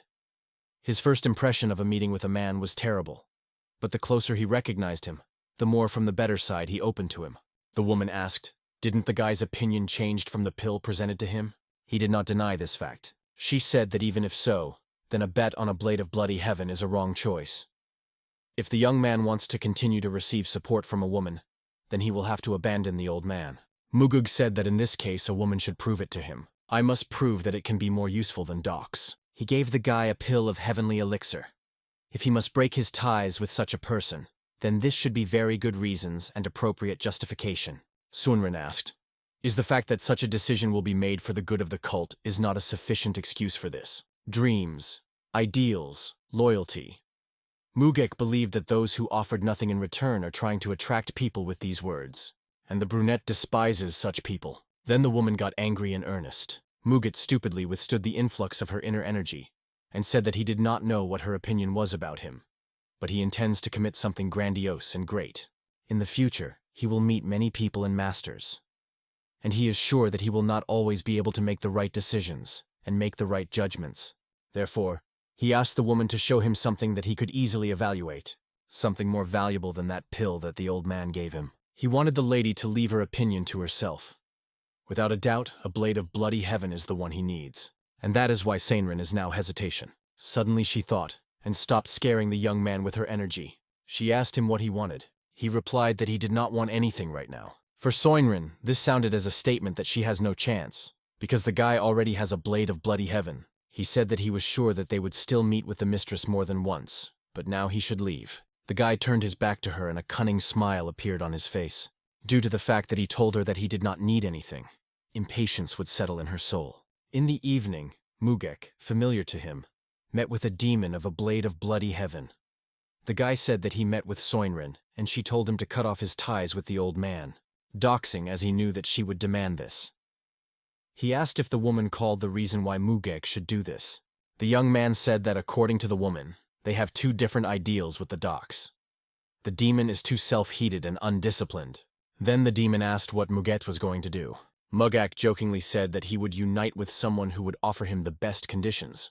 If he has the opportunity to compare different options, he must do this, doesn't it? But so far, Docs, so there is an advantage. Does he really think that Soinrin can offer something more valuable than the pylul of the heavenly elixir? The demon noticed that the woman could do this. If this helps her harm the old man, she will do it. Mugak decided to get distracted a little from the topic and asked why the lady and the old man could not stand each other. A blade of bloody sky thought for a while, gathering his thoughts. Mugak asked him, but he is already known to him. The old man asked if a person really needs a reason to dislike someone. Then Mugak suggested a man to drink. If you plunge into a pool of not the most pleasant memories, then the mood can worsen for no reason. Docs asked the guy how he sees him. He replied that it was cold rational, although it cannot be said that this can be considered a virtue. When the Docs is sad, he is sad. When a bad mood, he should speak out so that it becomes easier. The guy wanted to help the demon let go of negative emotions and become closer with him. Therefore, he asked the man to open and offered to treat him with a drink. Docs agreed and said that he would wait for him tomorrow in the Magacon, and then carried away. Muget was pleased that everything was going according to his plan. As agreed, Mugek met with a demon in Magacon, in the tavern Punra. People cautiously looked at the powerful masters sitting at the next table. Mugak thought that the man would invite him to the house of pleasure, but the demon, contrary to the expectations of the guy, did not like such places. Suddenly, because the younger brother of Docs, on the contrary, loved such institutions, the blink of bloody heaven asked to change the subject of the conversation. Mugak agreed. In fact, he deliberately talked about it, so that the wounds in the heart of a man do not cease to bleed from constant memories. The owner of the tavern greeted new guests. Muget tried to calm the owner, frightened by the appearance of the demon, by the fact that they came here, because in this establishment delicious food and good stew. The owner bowed, accepted their order, and left. Then the demon scolded the young man and said that he was too kind. The guy asked, "Is there something bad in kindness?" The blink of bloody heaven believed that attachment to people always ultimately leads to trouble. Here, take as an example the owner of this institution. Will the food be tastier if the Muget will be kind with him? Or if the guy says that he will kill the man if he does not like the taste? If you look at the question in this vein, then the advantage was for a great demon.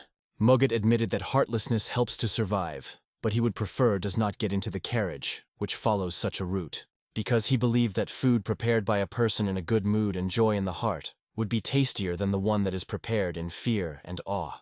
The demon said that the day would come and this person will become little praise. He would want something more. And if you don't listen to him, then he will begin to criticize the visitor, and then curses. Such is human nature. But another outcome is possible. One wonderful day, he can return gratitude as a service, or save life. Such actions are also characteristic of the nature of man. The demon of the bloody skies of the bloody sky thought about the position of the young man, and said that they would see what this would lead to. When they brought them meat and drink, Muget told the demon that he considered him more emotional than himself. But Mugug managed to block his sword with just a look. What, if not the highest manifestation of emotion? So the old man believed that the young man was mistaken. And in fact, the old man was right. Each interaction with Mugwek causes new emotions in the old man. Those that were not before. Even now, Dox is talking to him in this tavern, although this is alien to him from a past life. And the old man even shows emotions that he did not notice after him before. Due to the conversations about the rightness, Muget remembered that he wanted to tell the man that it was time to do the students. Otherwise, unnecessary skirmishes with the army and not only may begin.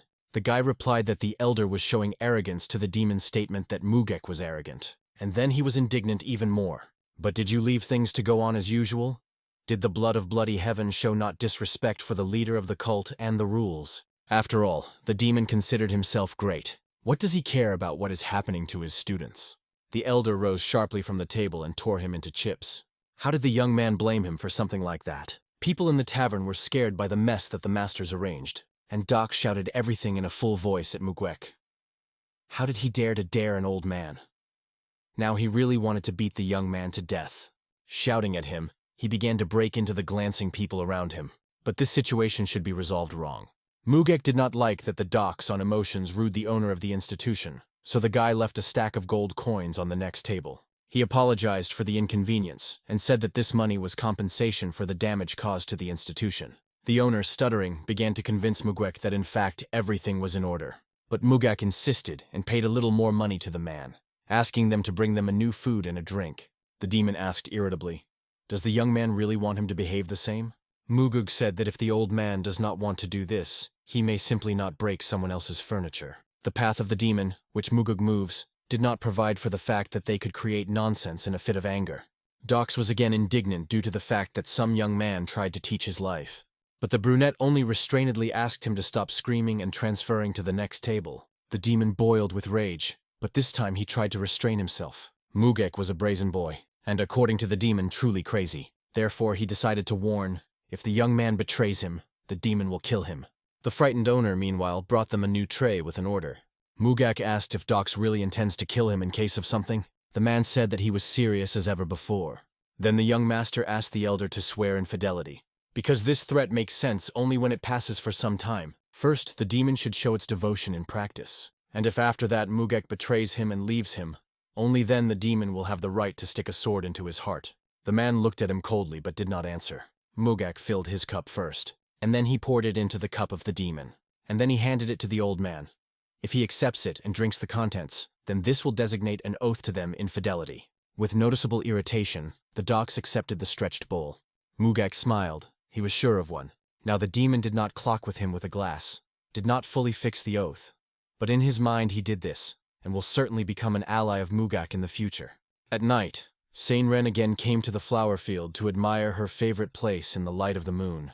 A servant arrived at her and reported that a young master was drinking in a tavern with a blade of bloody heaven. The servant really wanted the lady to change his mind and realized that the Mugek was only an impudent boy. But the woman did not like these words, and she told the guy to follow the tongue. He restrainedly replied that he would have this instruction in mind. Mugak is not the young gentleman whom she remembers.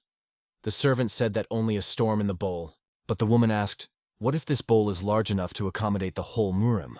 The old bunch gives a pill from the heavenly elixir. Similar. Akin to the proposal of everything for himself for such as he. The Dox should have seen the potential of the heir in this young master. Mugat, of course, showed himself from a rather unexpected side. However, this is not enough for the lady to offer him something like a pill of heavenly elixir. And this is what annoys her most. Did this old man see what she could not see in the guy? Is there really something that even the great master of the sword could not recognize? The servant carefully said that the lady would better rest. A new man was prepared for her, and the woman finally followed the advice of the young man. After meeting with the Dox, the man returned to the pavilion of the heavenly demon.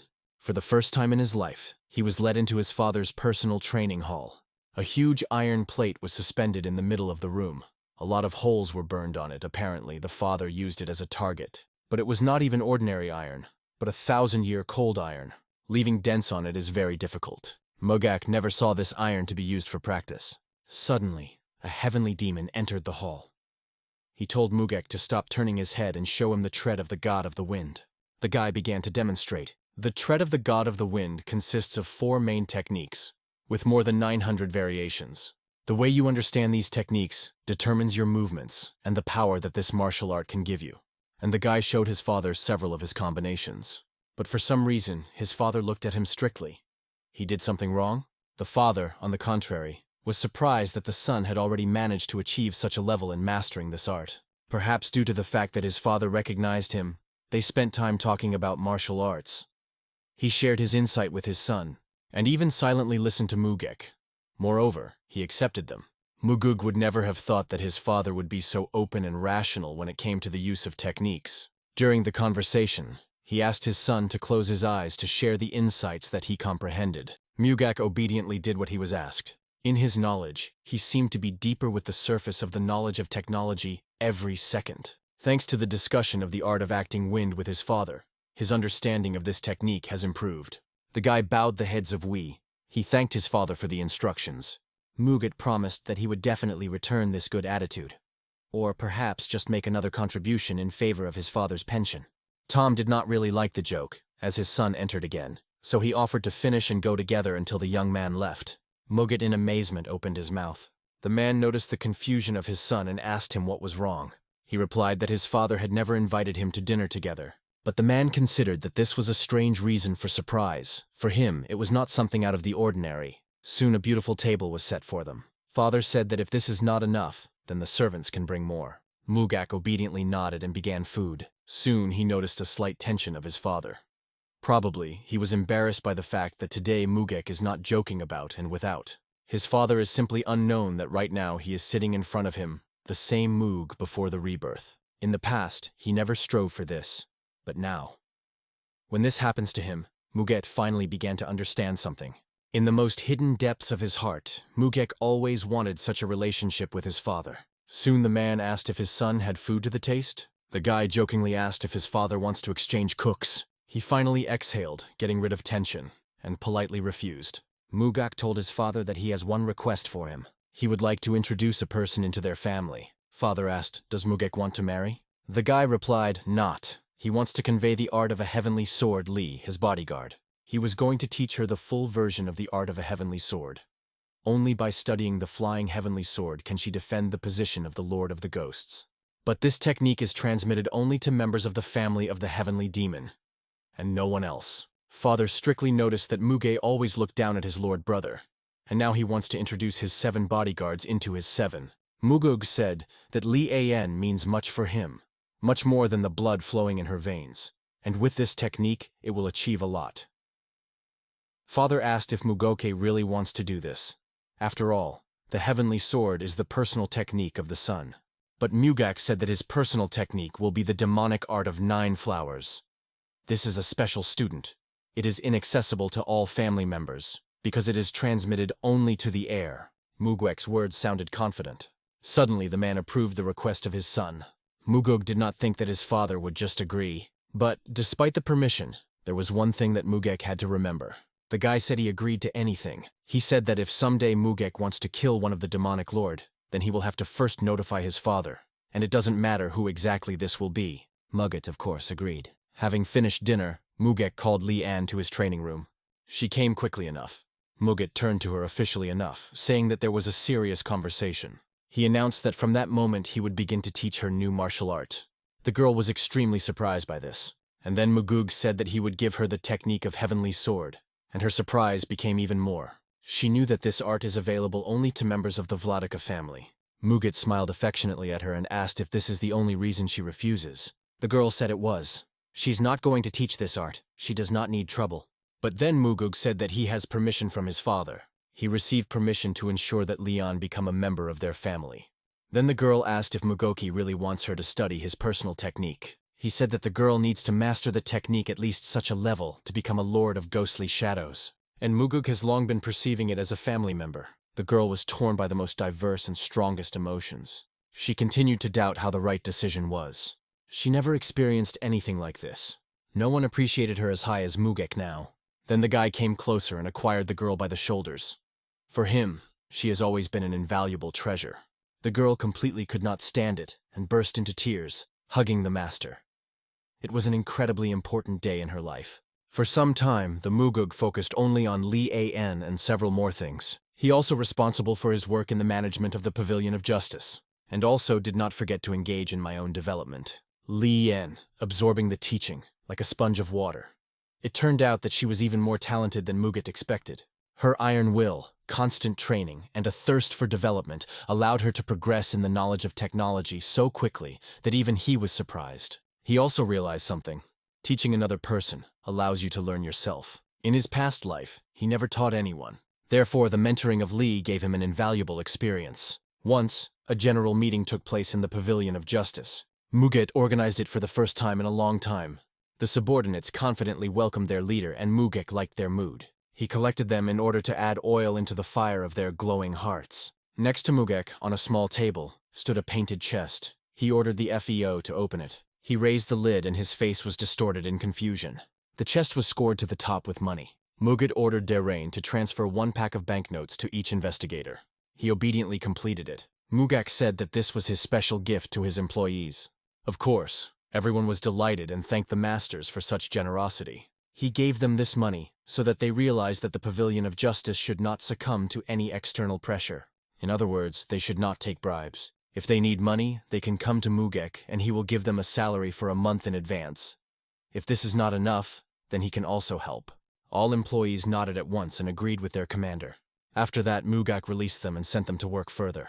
When everyone dispersed, Darren asked Mugak, How did he guess so successfully over time? How did he learn, for example, that Ikho needed money because his younger brother married? The FEO said that when Iko's parents were alive, he spent all his savings on their treatment, and now he spends on his younger brothers. His pockets are always empty. Mugak said that he did not know about it. But the FEO did not believe. And he did the right thing, because Mugug really knew everything. He accidentally got this information, and at first he just wanted to give Iko money, but decided to take this chance to make an indicative action for everyone. Mugak asked, "Is it really so important? How did he find out?" Darren said that very much.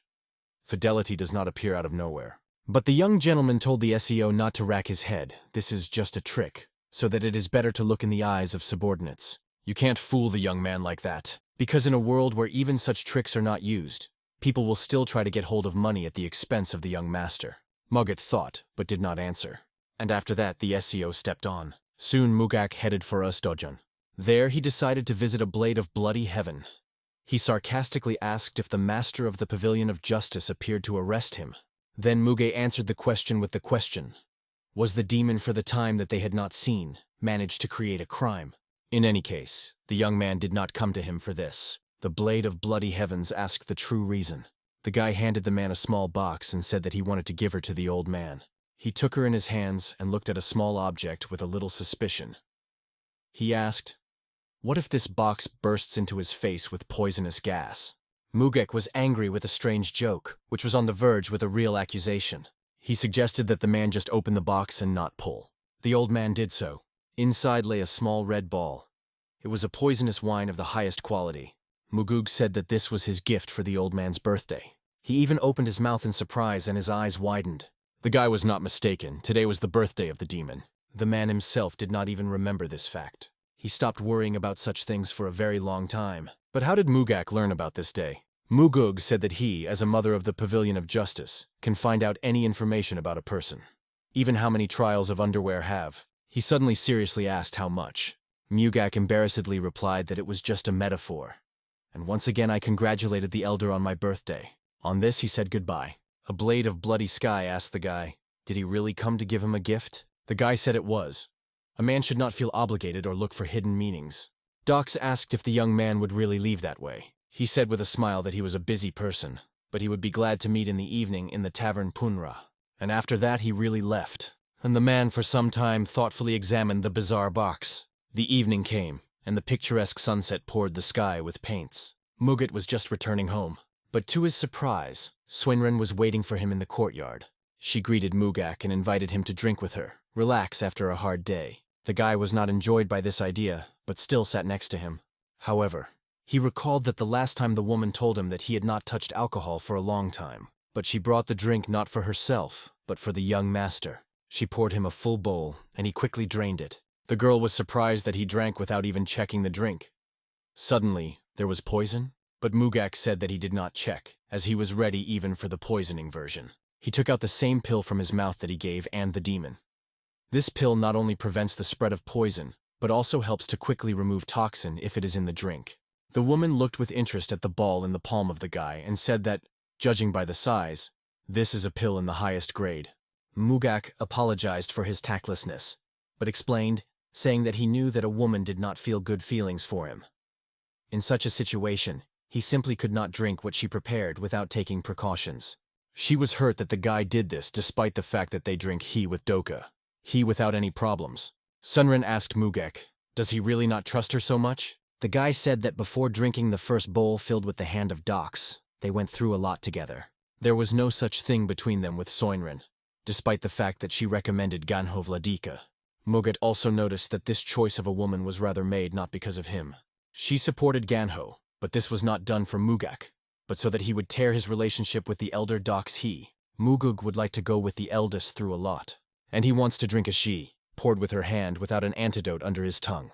But Sunren thought that the guy only consoles her, and he already made his choice in favor of the Dox. To show the opposite, he put the antidote on the table and drank the full cup of suj, prepared by a woman. This really had a certain effect on it. She does not tolerate comparison with a bloody blade. Her pride tells her that if I had to choose between her and a bloody blade, Muget should choose her without hesitation. She is not one of those who would poison the drink. Sunren looked into the distance and asked the master to call her what he really wants. Mugak asked her to help him become an heir. However, to do this without a demand to break all connections with the elder of the docks. She said that the master should be known that in this world only the parent helps his child free of charge, without any conditions. The guy smiled and said that this evening he would drink in the tavern Punra. If her soul will be calm, let him come. And the woman left the pavilion without saying a word. Entering the courtyard, Mugug saw his father, standing on the roof. The day-to-day for Mugak turned out to be difficult. First, two of the great demons, now the leader of the heavenly cult. Mugak asked his father, what brought him to the house of the youngest son? The heavenly demon replied that he only wanted to see how he lives. For the first time, his father visits his house. Not so long ago, they went to the first hunt together. Then they spent the first dinner together, and now his father first came to his house. Mugak invited him to enter, but there was nothing interesting for a man. To his son's proposal to take out a chair, his father also refused. He sat enough today. Then Mugak jumped onto the roof and stood next to his father. One doctor told him that a long sitting shortens the dead life. The longer you sit, the less you live. The heavenly demon asked his son if he wanted to live a long life. Mugat, of course, said yes because he still has a lot of accomplishments. And he asked, and if something, what does his father want, except that he is already a heavenly demon? He said that he did not need anything. However, it was more like the thought that he wants too much. This simply cannot be put in a short answer. Mugak admitted that he would once like to go with his father to the Central Plains, and he did not mean the Alliance Murim. He is about a simple journey. Just take a walk, see how people live. He heard that the snowy peaks of the mountains look majestic in the summer. The heavenly demon thought deeply about this, looking at the sky darkening by night. Later, Mugak came to the tavern, ordered to eat and thanked the cook for a delicious dinner, but the owner thanked him in response. Since the Department of the Pavilion of Justice was opened in their village, the number of people who wanted to smash after the drink sharply decreased. In addition, people began to pay on bills. Not only the owner, but the other citizens were very grateful to the young master. Even many of those present in the tavern in recent days received help from the pavilion. At that moment, a blade of bloody heaven entered the tavern, which with a grin noted that Muge was quite popular. The guy immediately approached the man and told all visitors that the old man had a wonderful character, so they could not worry and continue to meal. The last time it was just a misunderstanding. When they sat down at the table, Dox asked why the guy lied to people. Muget answered that this is a harmless lie. If a person paid for a drink and food, he must be able to calmly dare and not sit trembling because of fear of a martial artist. The bloody blade said that if they don't like something, then they can eat in another place. But Muget believed that in this case the demon should have paid for the visitor's account, who would have to leave without daring. And not even the righteousness of Mugak is a matter. This is a common understanding. The blink of bloody heaven asked, should the master, walking along the demonic path according to Mugek, should behave like that? He replied that demons are also people, and they should have some moral principles. Doxing was difficult to understand this, because in his picture of the world, Mugek was more like a spy from an alliance of Murim's alliance than a demon. Mugak did not think that he could be called a preacher of the demonic path. In his last life, he left the cult at an early age, traveled almost his whole life along the Central Plains.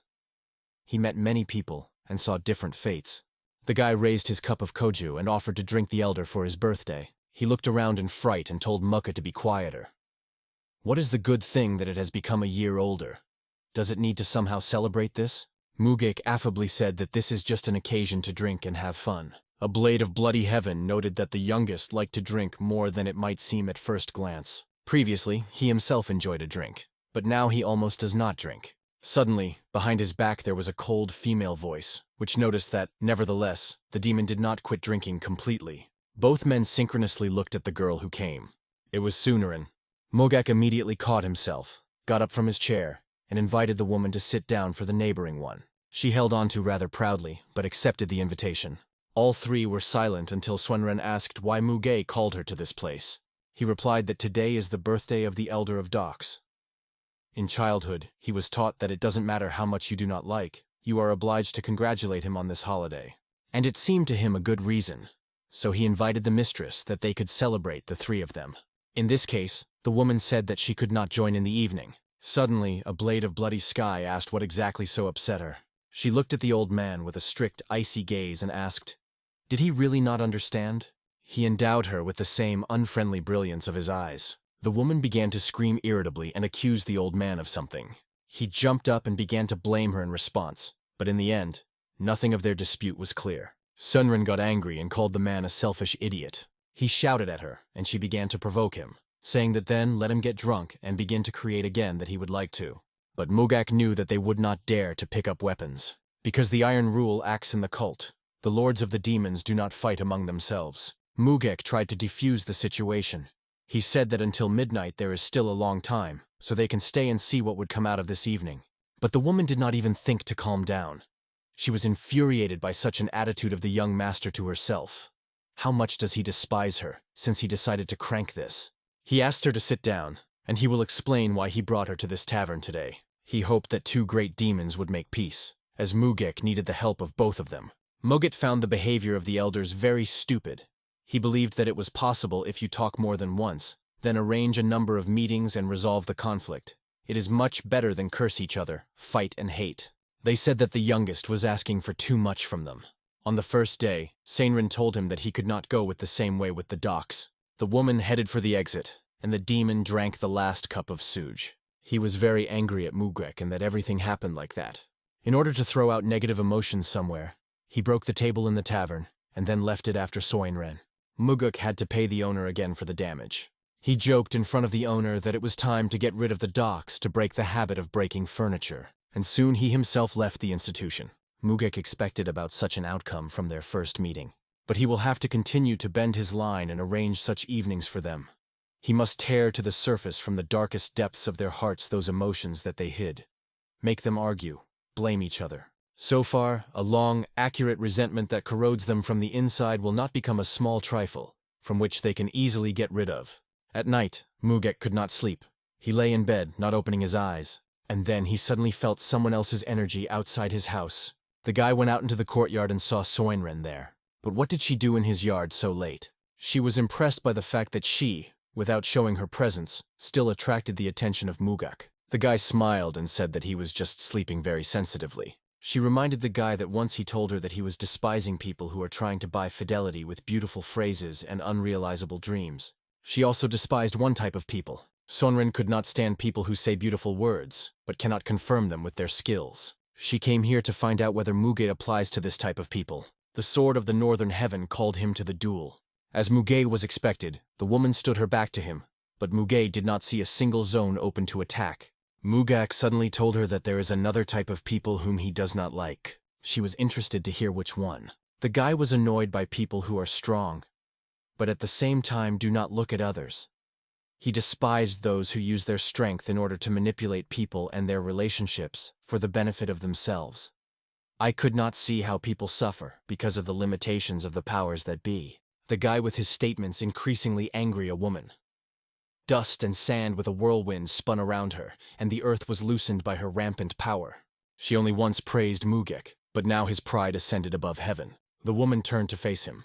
The young man with a challenge asked Sonren, what would she do if he would win a duel? But she was outraged by the impudence of the young man. Did he really believe that he could defeat her in battle? The guy confidently stated that he could, and the lady promised him in this case to reward everything that he would wish. Even if she orders her to die, she will agree. The woman was absolutely sure of her own victory. Mugak said that if she wins, he would receive the same in response. She had already announced her request in advance, to delete the young man from the life of the young man. The brunette could understand her self-confidence, because she is considered the second most powerful in the cult after the heavenly demon. Before starting the battle, he asked the mistress, is it not interesting to her what he will ask for victory? She said that she did not need it, and the young man promised that he would overcome her and still call her demand. His blade is a black demonic sword. He will be able to damage her sword. His threats did not affect the woman. She allowed Mugek to make 3 movements as a handicap, and then she will begin a real duel. Muget gratefully accepted her generosity. It will not be easy, but Muge will cope with her even without doing the God of the Wind. He can defeat her in only 3 movements. And he will do this with the help of the technique of equal heaven. The woman froze, holding her breath when Muget made her first attack. The death dance did not stop. Songran was watching his movements with surprise and delight, not waiting for such grace in battle. Muguk stood like a rock, without fear taking every blow, moving with the confidence of an experienced warrior. The swords were faced with frantic force. The dazzling flash exploded in the air, like a spark before the storm. The rage and strength came together in the frontal collision. and around them seemed to be engaged in fire, conquered by the chaos of battle. The explosion lifted the ground. Mugok took the air into the air, squeezing the sword firmly, while the fragments of the stone flew throughout the arena. Song wounds in the sky like a storm of storms. The only movement threw the boy and left the wand, as if a shell had been tore there. From under the hanging look of the girl, cold confidence strolled in this battle. She already felt the winner. And yet, exhausted, he rose. In his eyes, fire. In his hand, a sword that trembled but did not fall. The blade flashed with energy. The lightning stream cut the space, as if it had caused the nature itself to the duel. Song wounds in the sky, illuminated by the light that accelerated the darkness, and Mugok saw Guillaume as the blow began, capable of changing everything. The space was split under the pressure of her technician. The sword lifted lightning, and the light cut the darkness with the accuracy of the heavenly court. In an instant, she flew up. The sword lifts the storm, and the sky is shrinking around, pulling with pure destructive force. The elements surrounded her body. Lightning, wind, and light merged into one thing, turning the girl into the embodiment of a frantic universe. Less than a second, and it is already on Earth, easily cutting powerful outbreaks of the opponent. In the eyes, anger and thirst for pay. Like the shadow of the apocalypse, the boy's energy is approaching again. The beam after the ray seeks to destroy her body to the end. Stressed jaws, compressed fists. In this battle, it does not intend to yield even a crumb of power. An electric storm broke out around. It raises the sword, the whole figure covered by light, ready for the final collision. Her sword, inflamed by destructive energy, tears the space in half and spreads all the power of the opponent to pieces. The powerful wave rejects the guy again, as if the explosion walked through his body, leaving only the wreckage of will. A look from under his eyebrows. He saw her breaking the promise. But give up. It was not about him. The shock rolled her. She did not expect it to withstand it and would rise again after such a blow. Nevertheless, it got up. In the look, the fire of revenge. The eyes were red as a plan, something grandiose. The feet vibrate from tension. The legs are full of strength that can even punch rocks. The sword trembled in his hands, and the air around the concentration of force that is about to break through. Like a predator on hunting, he rushed forward. His eyes glowed, and the sword seemed to be the embodiment of the storm. He hits the lightning movement. The blade carries a catastrophe that is already flying simply for a surprised girl. She did not understand what happened. She stood quietly without realizing the insidiousness of the attack. The determination gathered her in his fist. She meets the blow, parts, but in the heart already echoes anxiety. But the gaze betrays her. Something in this battle has changed. She felt a threat she was not waiting. The flow of his strength absorbs it. The blade breaks the protection, and it does not even have time to respond to the defeat. The panic seized her mind.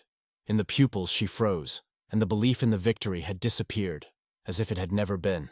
A powerful explosion shook the earth. A clot of energy broke through the darkness, exploring the silhouette of a girl who almost disappeared in chaos. The storm rose above the battlefield. Her body carried back until the waves of the boy's energy were constantly absorbed in the way. His gaze burned with confidence and cold rage. He went to the end without any doubt. Amazed to the depths of her soul, she did not understand where he had so much power. This battle broke her idea. They froze in the fog after the battle. The black sword of the guy was hanging right in front of her face, and a sinister silence prevailed around. The stained fingers kept the hand firmly. In his figure, an unwavering determination was read. She stood silently. Eyes are full of fear and surprise, unable to believe in his strength. When she finally recovered, she tried to understand what it was. A blow that turned everything. With a calm seriousness, the guy warned, "A black sword is not a regular weapon, but a center of demonic force." In the clouds of smoke, her anger did not go out. He was convinced that she lost only because of a special weapon, not the power of the opponent. Hearing about the technique of the flying celestial sword, the girl even spread her mouth. Did not believe in such skill. The night sky became a scene of their confrontation. Her mind could not accept that he had mastered such technique. The guy was calm. He knew how difficult it is to achieve it, because this technique was equal to the skills of 8 elders. Calmly, without pathos, he remembered that he was not just made by the Lord of the Pavilion. It is not in family ties. But her heart did not even melt these words. The disappointment was blurred, and the sighs dissolved in silence. The smile slid on his face. He admitted his victory and wanted to know if she would also accept it, but she was silent. A few minutes of silence were heavier than any blow she hurt this acceptance. In the end, it would break with his mouth with anger. If she knew about his level, she would not have happened so carelessly. He was silent, but in the depths of thoughts he agreed. Really, she did not know what he was capable of, and these 3 strokes had already decided. The moon rose high above the clouds, pouring the battlefield with a cold glow. And in silence was still talking about a duel and the promised honesty. But the girl with a gesture forced him to silence. He was not going to endure the meaningless reproaches, who only filled the oil into her anger. Anger broke out in her eyes. She assured that she was always holding the word, and with a call asked what he wanted from her. Mugyok dropped his head, closed his eyes, and reminded that she had agreed to give her life under the conditions of fighting honor. Her face faded immediately. The voice struck when she asked, "Did he really need her life?" The guy smiled slightly. "They say he is not so crazy, though the elder calls him that way." The girl's gaze was cold and piercing. She silently demanded the answer. Her voice was restrained, but the tension grew. The guy stood in silence, gently, nervously, as if he weighed every word, preparing for something that would change everything. But suddenly he looked up and asked directly, "To accept it as he is." The eyes of the song were wide open. She did not believe heard. This request was heard as a thunder in the middle of the night. He stood in a restrained rack and apologized for his rudeness. Sincerely, with respect, asked for mercy. She listened silently without hiding the surprise. His words were echoed in her mind, like something incredible. Under the moonlight, her gaze remained proud. An insult sounded in her voice, and beyond testified to restrained rage and dignity. Mugyuk gave his head, holding his sword with respect. He confessed that he was rude and did not intend to call her to fight honor. The tension was still hung in the air, like an invisible fog. The girl did not understand. Why apologize if the victory was behind him? Her voice trembled from anger. Sincerity in political struggle? She despised this game and did not believe in pure intentions among the dirt of the heirs. But the guy did not retreat. In his words there was a determination. It all depends on the opponent. He would fought with dirt, but not with her. He did not want to build their relationship on betrayal. But her silence spoke more than words. She did not understand why he was still trying. In his voice, anger was already swollen. She is worth more than others. Her heart is pure, and dignity is a rare thing in this world. The words touched her, but thoughts were confused. She did not know how to respond to such frankness after a hard battle. And yet, gathering with forces, she asked carefully, "Does he really think about her?" No pause. He immediately confirmed, "She is worthy of glory, worthy to be spoken about her." Her silence became deeper. Even now she could not understand. Why he is forgiveness, this support. Silently bowing his head, Mugyuk said that it was time to go. But there is hope in the voice, for a new meeting. He turned away slowly, disappeared in the moonlight, and it remained stationary, looking after him. Going, he thought of one thing. Everything she would do, and everything he just said. Perhaps a lie from beginning to end. At heart, he saw her future, bloody dark, full of betrayal and decisions that destroy honor. But these events have not happened yet, and if this meeting changes the course of its fate, it may never come. The full moon hangs in the sky. The light slid in the clouds, erasing the residues of tension. The world froze, preparing for a new section. She stood in an infinite white space. The sky disappeared. The earth is too. Only the shadow, the sword in the hand, and the look up, on the verge of choice.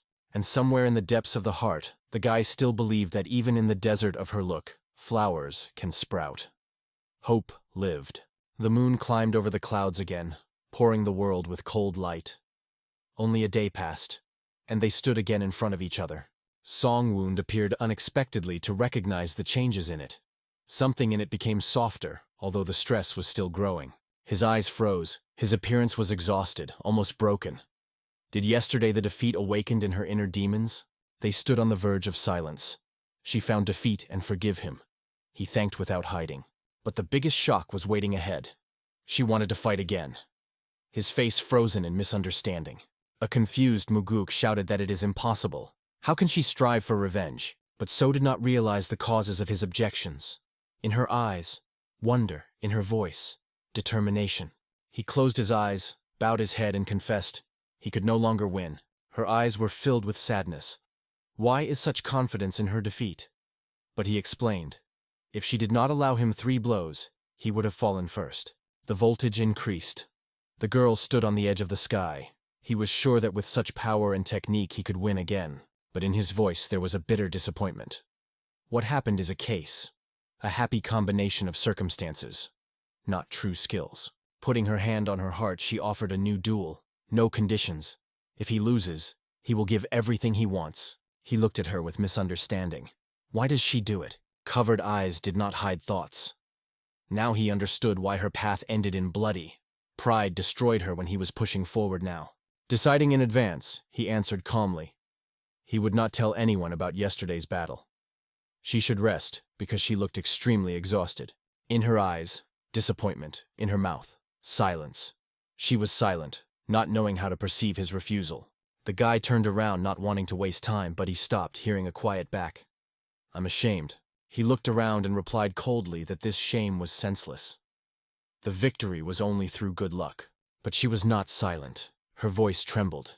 Shame not only because of the result of the battle, but because of a little deeper. He stopped. Something in her words made her alert. She wanted to remember what she said during the battle. Despite his face, her gaze dropped down, full of pity. The more she remembered those words, the more humiliating they seemed. In the memory of Mugyok, the Geum of the Geom, the moment of battle, the explosion of energy, her face in the deciding, and the phrase that forced him to stop. He stood before her again. She looked, shy, and he shrugged. Sometimes it happens. But she denied. The master of the celestial sword has no right to such lightness. She looked away, she said bitterly. It is better to scar than these humiliating words. But for the next moment her eyes flashed, and with anger she shouted what she came again. The guy froze. Shock and embarrassment were mixed in it. Now he understood everything. There was silence in the night sky. Her voice, like a blade, cut the air. She called him again. He exclaimed the refusal again. Will she not allow him to enjoy a little bit of the fragile moment of yesterday's victory? But her look did not shake. She lived in her heart, and she was about to fulfill it at least. Against the background of the moon, with her eyes closed, she stood calm and unbreakable, believed in her advantage over everyone. Except one. Mugok was stunned by Geom. Does she really mean that person? His eyes expanded. The truth pierced him like an arrow. He realized who was talking about. Songwoon's confirmed with a serious look. The promise given to the bishop of the cult became a shadow over her choice. He was silent, paralyzed by the power of her confession. No word came from his mouth. With anger, the girl squeezed the sword. If his head now is born unworthy thoughts, let her not be extinguished by her respect for the leader. Holding the excitement, he assured that he did not think anything like that, but did not hide his astonishment. Why did she appreciate his father so much? She was silent for a few seconds, looking at him, thinking how to answer this question. The gaze dropped down. She hesitated without knowing whether it was worth opening what was hidden. In silence, she looked forward silently. Her gaze was soft, on her lips, a barely noticeable smile, which hid complex emotions. Mugyuk was silent with her. His hair was spreading the wind, and in the eyes a hard concentration glowed. This silence weighed more than 100 words. A deaf, annoyed breath broke out of his mouth. The mention of his father was the last card, and now he could no longer refuse. Under the night sky, in the silence of the temple, his consent was performed as an oath. Even if it is difficult, he accepts this challenge. Her eyes shone. The joy filled with the wounds to the edges. She got what she wanted. The boy's gaze remained vigilant. He was aware of the risk and what could lose this time. They stood opposite each other. The lunar light poured the field. He saw her happiness and power that grew inside. Raising the sword, he whispered in himself that he would give this fight all himself, without pity, no doubt. And she, like a mirror, also lifted the sword. At that moment, she was ready for everything. The voltage was spreading. He clenched his fist, the body tense, the look directed only at her. The readiness for the attack was absolute. Songwoon stood firmly, calmly. Her battle stable spoke for herself. Strength, grace, determination. The tension between them cut the air. His gaze did not come down from it, as if sight before the decisive blow. Her eyes met him, a silent challenge in the look, a willingness to fight to the end. In an instant, it breaks out of the place. The sword cuts the air with lightning. The blow from the top flies with frantic pressure. He barely has time to evade. It started. Their strength merged into a hurricane, which destroyed everything around. The collision of two elements, uncontrolled and crazy. Her body was hanging in the air like a lightning flash, and there was smoke behind. He stood without shutting, but did not gather. A blow to the blow, the tension grew. Muguk attacked the geom on all sides, trying to break its protection. But so did not inferior to the sword in her hands, reflecting every attack with incredible accuracy. The eyes were confident. Every movement said, "It does not lose." Energy outbreaks erupted from the body. The power inside was gaining momentum, turning into something grand. Hardly waving his sword, she repelled the most powerful blow, with ease, which seemed almost unrealistic. Her gaze remained unbreakable. Determination and belief in herself were unwavering, like steel in the heart of a storm. Muguk did not expect such a power. Her attacks were so rapid that he remained shocked, as if he had not seen the real one in the moment. One accurate stroke turned everything. It gained an advantage, and he, knocked down from balance, flew down, exhausted and confused. His body crashed into the ground, lifting the dust. Even the earth shuddered from the force of fall. Her sword stopped before her eyes. The blade gleamed coldly, ready to impress at any moment. She did not stop. Lightning movements, strength, accuracy. Her sword was a continuation of the will that burned the thirst for victory. But he was not going to give up. Gathering the last strength, he began to repel her crazy attacks. Focused, cold, accurate. Her look did not shake. She kept a sword with confidence of a real master. Between the explosions and debris, he did not look out of his eyes. The concentration was bounded with fanaticism, and the heart knocked like a drum of battle. In an instant, it breaks forward. The sword full of destructive energy flies to the target. But she has time to evade without touching her death. The look of Muguk was cold, without emotions, and her blade is already focused directly in his face. Songwound lay on the ground, chained by the sword, but in her heart she was stubbornly confident. She has not lost yet. The explosion of energy. Her body rises up, the views intersect, the space trembles. Everything around is preparing for the solution. It cuts night air like a shadow. The blow from the bottom creates a bright arc that flashes over the battlefield, illuminating the forest like a lightning flash. Muguk is rushed forward like a meteor. His sword burns with determination. Every movement erupts the air, leaving behind the lines of light. In the center of the battle they face, light and shadow, swords and sparks, destroyed trees and explosions of mana. Everything around burns from their strength. In her look, there is an icy peace and an unbreakable determination that glows from the inside, like a flame. Muguk's face remains in the shade, but the eyes do not hide fatigue and depth. He knows. It is not just a fight. It is a fracture of fate. The blades are crossed. There is a lightning crash in the air, every blow. Like the breath of fate itself, like strokes of the heart of the world. Watching her, he realizes she is really worth the sword title. And her name is not just a word. Her figure, like a storm dance. White clothes flutter in the rhythm of blows. The sword high in the air. The look, calm but full of unbreakable power. In the glow of the full moon, she flew into the sky with a sword in front, as if she had an oath that could not be broken. Her image is the night goddess, the embodiment of determination. Muguk's gaze gave up. He looked up where she hung in the moon's rays. Pot dragged his cheeks, his hands trembled. The body is exhausted. The breath is heavy. It stood in the midst of a forest, similar to a warrior who passed through a storm. She came out of the shadow, quiet, calm, like light after a thunderstorm. Her gait is majestic, and the silhouette, as if the heavenly creature came down. Although his face glittered from sweat, a little more in his eyes, an insight, which changes everything. She stood in front of him, and in her eyes, as if in jewelry, emotions were shimmering, not weakness, but tension of victory. After bowing his head, he clenched the sword, not as a weapon, but as a sign of respect. In silence, he acknowledged the defeat and asked why she did not use the final blow. Her smile was soft, without ridicule. She replied that he did not use the technique. He did not deny. He confessed that he gave everything he could. She was silent, but she felt her heart. He could have chosen not to do so. And thanked. This victory was too important to her. His gaze darkened. He could not say the words, only looked after her. Without delaying the moment, she turned around and went away, without looking back, leaving the silence. Her figure in the nightlight seemed distant, almost ephemeral. He stood behind, and the air was still shaking from the battle. A quiet victory glowed in her eyes. Smile on the lips, light, almost imperceptible. She achieved what she wanted, and in his look is the ocean of silent pity.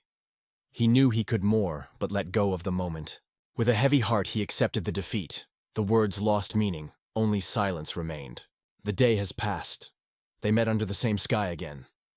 He admired her appearance in silence. She stood in front of him and said that after yesterday, she turned the pavilion, finally asleep as if a dog with her favorite bone. Lowering her gaze, she confessed. She slept so well that she did not remember when she last felt such an ease. They stood opposite. He asked if she was tormented by insomnia. She replied that she was always sleeping, but she had one thought yesterday. She made her eyes off. She suggested that she may have a duel with him every night. He did not restrain his smiles. A slight laughter escaped on his own. Her eyes became sharp, almost pleading. She asked for a third match tonight. His shock was obvious. He did not expect such a proposal. For a few seconds he frozen, his lips clenched, as if healing between a joke and seriousness. But suddenly he grabbed the sword. He said with determination that he liked her idea. So, without seconds, she also took the sword. Again the voltage was hanging again. The third match began. In the night forest, under the whisper of the waterfall, the voice cut silence. A cold analysis of the battle, where during the 23rd attack, the slope to the left became crucial. The battle ended. They sat on a hill surrounded by the darkness of the forest. She was a lively gesture, explaining. The movement to the left restricted his actions, and to the right would open 3 variants of the attack. Mugwelk listened carefully, though in his gaze he glittered with a barely catchy sadness. As if something was unfinished somewhere in the depths. After a short pause, he finally sounded. Everything rests on his center of gravity. A light smile slid her face. I agree, this time he was right. They sat silently on the edge of the rock. Near, the river, the top, the stars, and between them, dialogue without falsehood. Every word is sincere, every answer is without masks. Her face was a little shy, and he felt, not a mask, but a real living heart. She told something, and his gaze slid on her lips, enthusiastically, as a fascinated calm which he rarely saw. The full moon climbed high over the clouds, pouring the rocks with silver. He did not remember when he felt like this. Alive. She looked up and confessed. She had never plunged into the martial arts world so deeply. This experience is something new for her. He looked at her calmly, and said that she should imagine what he was feeling, here and now. In her eyes a spark broke out. She strongly suggested the next duel, and he did not deny. The water around was still calm. The smooth surface reflected the sky, but in the silence the storm was already ripe. And so, an explosion. The element is roaring forward, the water flies up, the space breaks between light and shadow. 2 warriors rise into the air. One cuts the sky, the other rushes behind him. The sea became an arena, and the will, weapons. Song Wound falls down, like an arrow in a water swing. Her cloak is expanded, the look is calm. Among the splashes and explosions, it is accurate, like a lightning. Views intersect in a moment before the collision. She slides on the water, like a ghost. He is preparing to meet her from above. The blow is about. Mugyuk's face is filled with determination. From his sword, a glow is erupted, a technique that is invested with all the power of the soul. But suddenly the icy thorn emerges from the depth. It flies up like an explosion. The battle turned the space into an arena of the elements. Having frozen in the sky, he swings, in his eyes determination, and the sword shines, ready to collapse the decisive blow. Every moment, and on the opposite side it flew rapidly on it, is ready to confront again. Her gaze was steel. Determination that did not know doubt led it directly to the goal. But in the eyes of Mugweok, the Geum had neither anger nor fear, only clarity and inner peace. The elements came together in one explosion. Blue and gold energy cut the darkness, illuminating the battlefield as lightning of the gods. The rocks flew in all sides, the waves rose to heaven, the earth shuddered. Nature itself seemed to their power.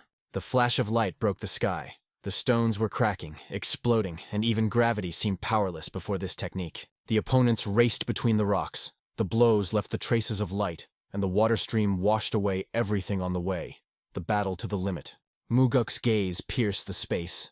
An unbreakable determination glowed through a strand of hair. His body is tired, but the spirit did not shake, and in the eyes of the wounds of glowing inner fire.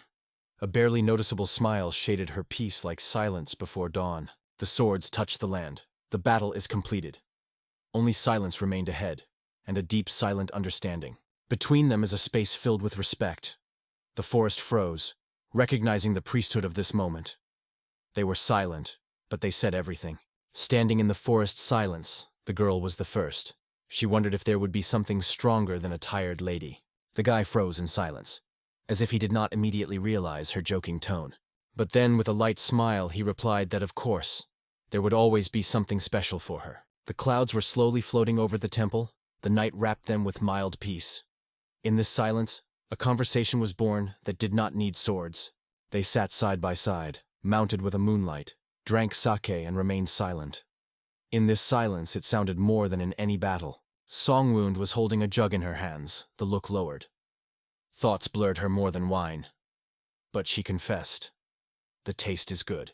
Mugyuk raised his eyebrows and wondered if she was disassembled in liqueurs. She looked at the jug like a strict connoisseur and said with a smile, "Not drinking does not mean not to know." In the past, she knew a lot in drinking. Her lips opened and she said more seriously, "Is it possible to ask one question to a young mistress?" Without hesitation, he nodded. I listened carefully. The girl's gaze trembled. She asked what made him change so much, because he became not who he was once. Mugok was silent, and she continued, confessing. Though she had never been interested in him deeper, she had an idea of his character. He slowly twisted in his hands, staring at the liquid, and silently searched for words worthy of answers. In the end, he put a jug side by side and said quietly, "The changes did not come suddenly. He was preparing for it for a long time." Her eyes shuddered. She asked direction. So he just hid his real face all this time? Sighing, he lowered his gaze. In the voice, fatigue. Yes, I had to. Otherwise his brother would have deprived him of his life. He had to remain silent until he learned to defend himself. Songwoon sat still, the look dull in the dark. The silence between them gravitated deeper than any words. She stretched a jug to him and quietly said, "You are a terrible man, a young mistress." Putting a jug nearby, she seemed to be afraid to break the silence. There were not words between them, but their own thoughts. Song wounded forward, the hair fell down, and he watched silently. In his eyes, calm and waiting. She wants to say something but has not decided yet. Under the night sky, in silence, they sat side by side. There were no swords between them, only the tension that silently pulled in the air. Her look was gentle and sad. In the eyes, a depth that does not fit in the word. She tried to get together. Finally, breathing the air, the girl said, "Maybe it's strange, but when I am next to you, I seem to talk to an old friend." He did not hide the surprise. Her voice, tone, the meaning of words. Everything changed. They sat in silence. Mugok looked at her silently without deciding to interrupt the moment. In the design, he thought. Did she be able to feel the echoes of the person he had once been, before the darkness? Songwon stood silently, looking on the night. And he remembered. In duels he was serious, never allowed himself weakness. Suddenly it rested the stone to rise. He stood in front of her and said that it may sound boldly, but because of their swords he felt strange. Friendly closeness. She barely smiled and replied, "I do not know what our future will be, but this match will stay with me forever." The moon hung over the roofs, its light fell through the clouds, the petals danced freely in the air. It was a night in which it could finally exhale. Mugyuk with a geom clenched his palm in the gesture of respect. In the look, honesty. He thanked her. For the match, for the lesson, for everything. Song was silent. In her eyes, tenderness and quiet surprise. She saw more than words could say. Her gaze, slightly covered, was full of surprise. She said, "Did I teach you for some reason?" Mugyuk was silent, but it was clear in thought. She taught him more than anyone. In 3 days of fighting and conversation, everything has changed. As if lightning broke through the darkness. Understanding sprouted in it like a tree of light. His technique, once limited, has now expanded the boundaries. From 10 stars to the border of 12. Songwoons turned away as if offended, but there was something playful in this theater. But suddenly he saw her sword in front of him. I did not immediately realize what was happening. With a light smile, she gave a sword like an invitation. Not in battle, but in the form of farewell. He smiled in response. He understood her without words. The swords came together again. Sparks, blows, a single word. Only farewell, expressed in the strength of each movement. She turned away without looking back and left, and he just looked after her. So, their duel ended. The transparent drink slowly filled the bowl. The sound was quiet as a memory that dropped into the heart. A simple but deep moment. In the room where the light slid through the windows, the cone was sitting silently. The look is lowered and around. Silence bordering on pain. Thoughts were confused. After defeat in the first battle, she even thought of hiding her face and killing him. On the table, a bowl filled with the edges. She lifted her to her mouth, realizing the one who was on the first day and the one who stood on the third was two different people. At that moment, a servant came into the room. His voice is careful. "You are disturbing something, a mistress?" His look was surprised. He served her all her life and never saw her drink. With a soft tone, he asked, "Is this through a young mistress?" Her gaze broke out with embarrassment and sadness. The servant was discouraged when he heard a sharp "no" and asked for the first. He reported that he brought a new young man to a secret room. But her cry is enough. Eat air like an arrow. She, without returning, was coldly ordered. No one man to bring her. The servant did not understand. Why is she, a sword master, talks to him in such a tone? It was the first time. She was sitting in a dark room without looking at the table. Her voice sounded like recognition. It should never happen. The servant is pale. The words of the Lord were too sad to ignore them. In her eyes, an icy blade. The hair covered some of the emotions, but the eyes did not. The problems began when Savujin brought the first. One time became two, then three. She did not understand how she slipped. The servant bowed his head. He said he would fulfill her order and send the guy away, but she suddenly replied, "No." Her gaze became gently alarming. She ordered, "Never to bring anyone again." The servant gathered his hands in front of him. She added that if he touches at least one of the boys, she will finish him. He stood, lowering his head, and replied that he understood everything. Her word is an order. Turned and came out. And she sat, leaning in the dark silence, herself in front of her, but he was not thought of. She used these young men to strengthen her position. It was her secret strategy. Cold, like a blade. Song was silent in a soft light. Half of her face is in the shade, but there was something final in the look. A solution that does not need words. And in the eyes of the servant, disappointment. He believed that he could replace her. But everything was destroyed. Now his gaze burned jealousy. He realized that it is all because of Muguka Jeom. Since she met him, she began to change. And he will not forgive this. High rocks integrate, opening a narrow passage into the depths of the mountains. Above the heads, the sky, torn, under the feet, a silent forest that swallows all sounds.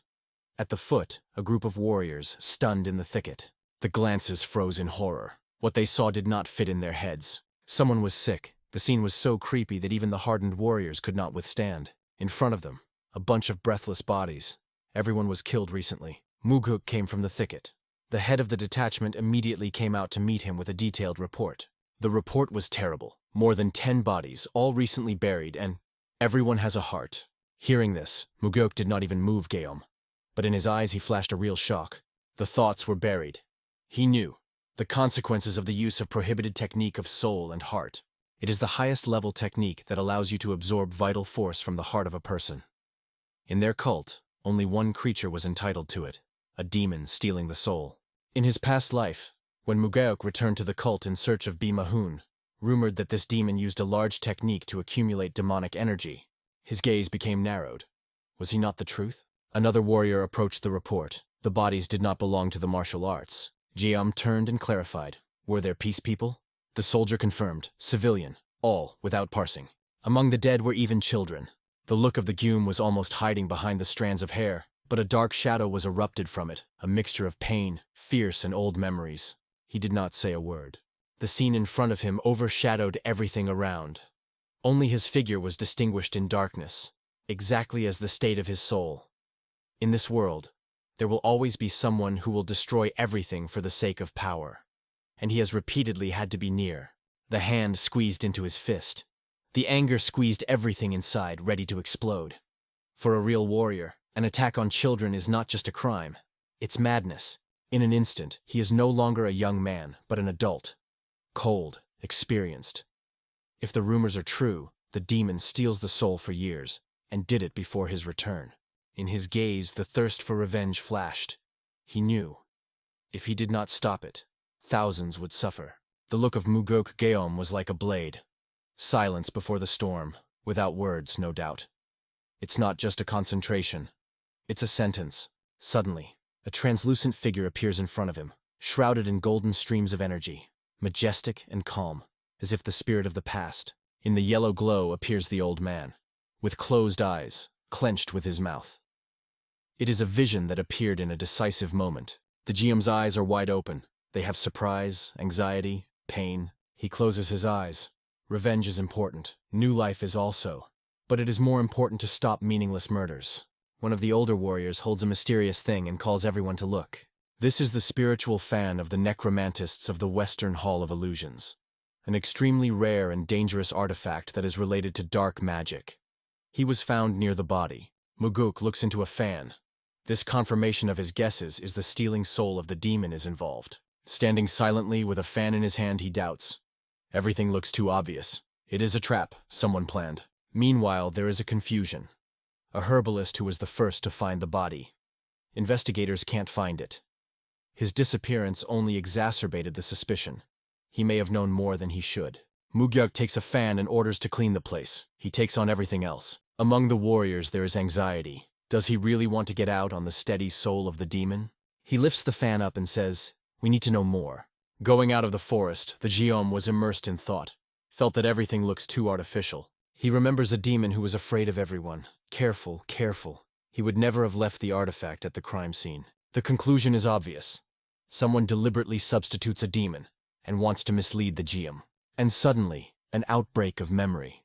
Sajon, a servant of the Cone Wound, died under the influence of the same technique when he tried to attack Lady Ilkva. But later it turned out he was in love with her. Geom thought coldly. A duel of lady lasted for 3 days, which could have worried her servant. His gaze was gloomy. Seujon perhaps wanted to put him under demonic technique or distract from a true enemy. A master of the northern heaven of the northern heaven. In the heart of the mountains, among the gloomy slopes and smoke, the Western Hall of Illusions, a laborer city, where every corner breathes a mystery and presses the invisible weight of spiritual energy. In the dark hall, a strange artifact is thrown, a complex like a mechanical symbol with forms that hint at space and illusions. Here lives power that can change reality. On the majestic platform, Mugyuk stops with the Geom before the entrance. The artifacts around silently testify to the grandeur, but the air is soaked in something sinister. His gaze is concentrated. The whole terrain is poisoned by demonic energy. Even flowers and gardens carry a barely hidden evil. In the middle of the yard stands a stone statue, emitting thick, dark energy. Its shape is stationary, but it seems as if it is watching all around. Unique plants of this place act on those who do not have necromantium. They destroy the internal balance, opening consciousness for demonic influence. The Gom steps into one of the rooms where the heaviness of the air makes you breathe slowly. In front of him is a spacious hall, saturated with ancient magic, which vibrates in every corner. His gaze stops in the center. This is where the lair of the steady soul of the demon.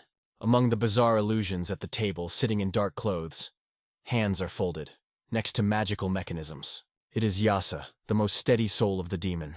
The Geom looks at him, remembering. Even in the past, he has hardly had any business with him.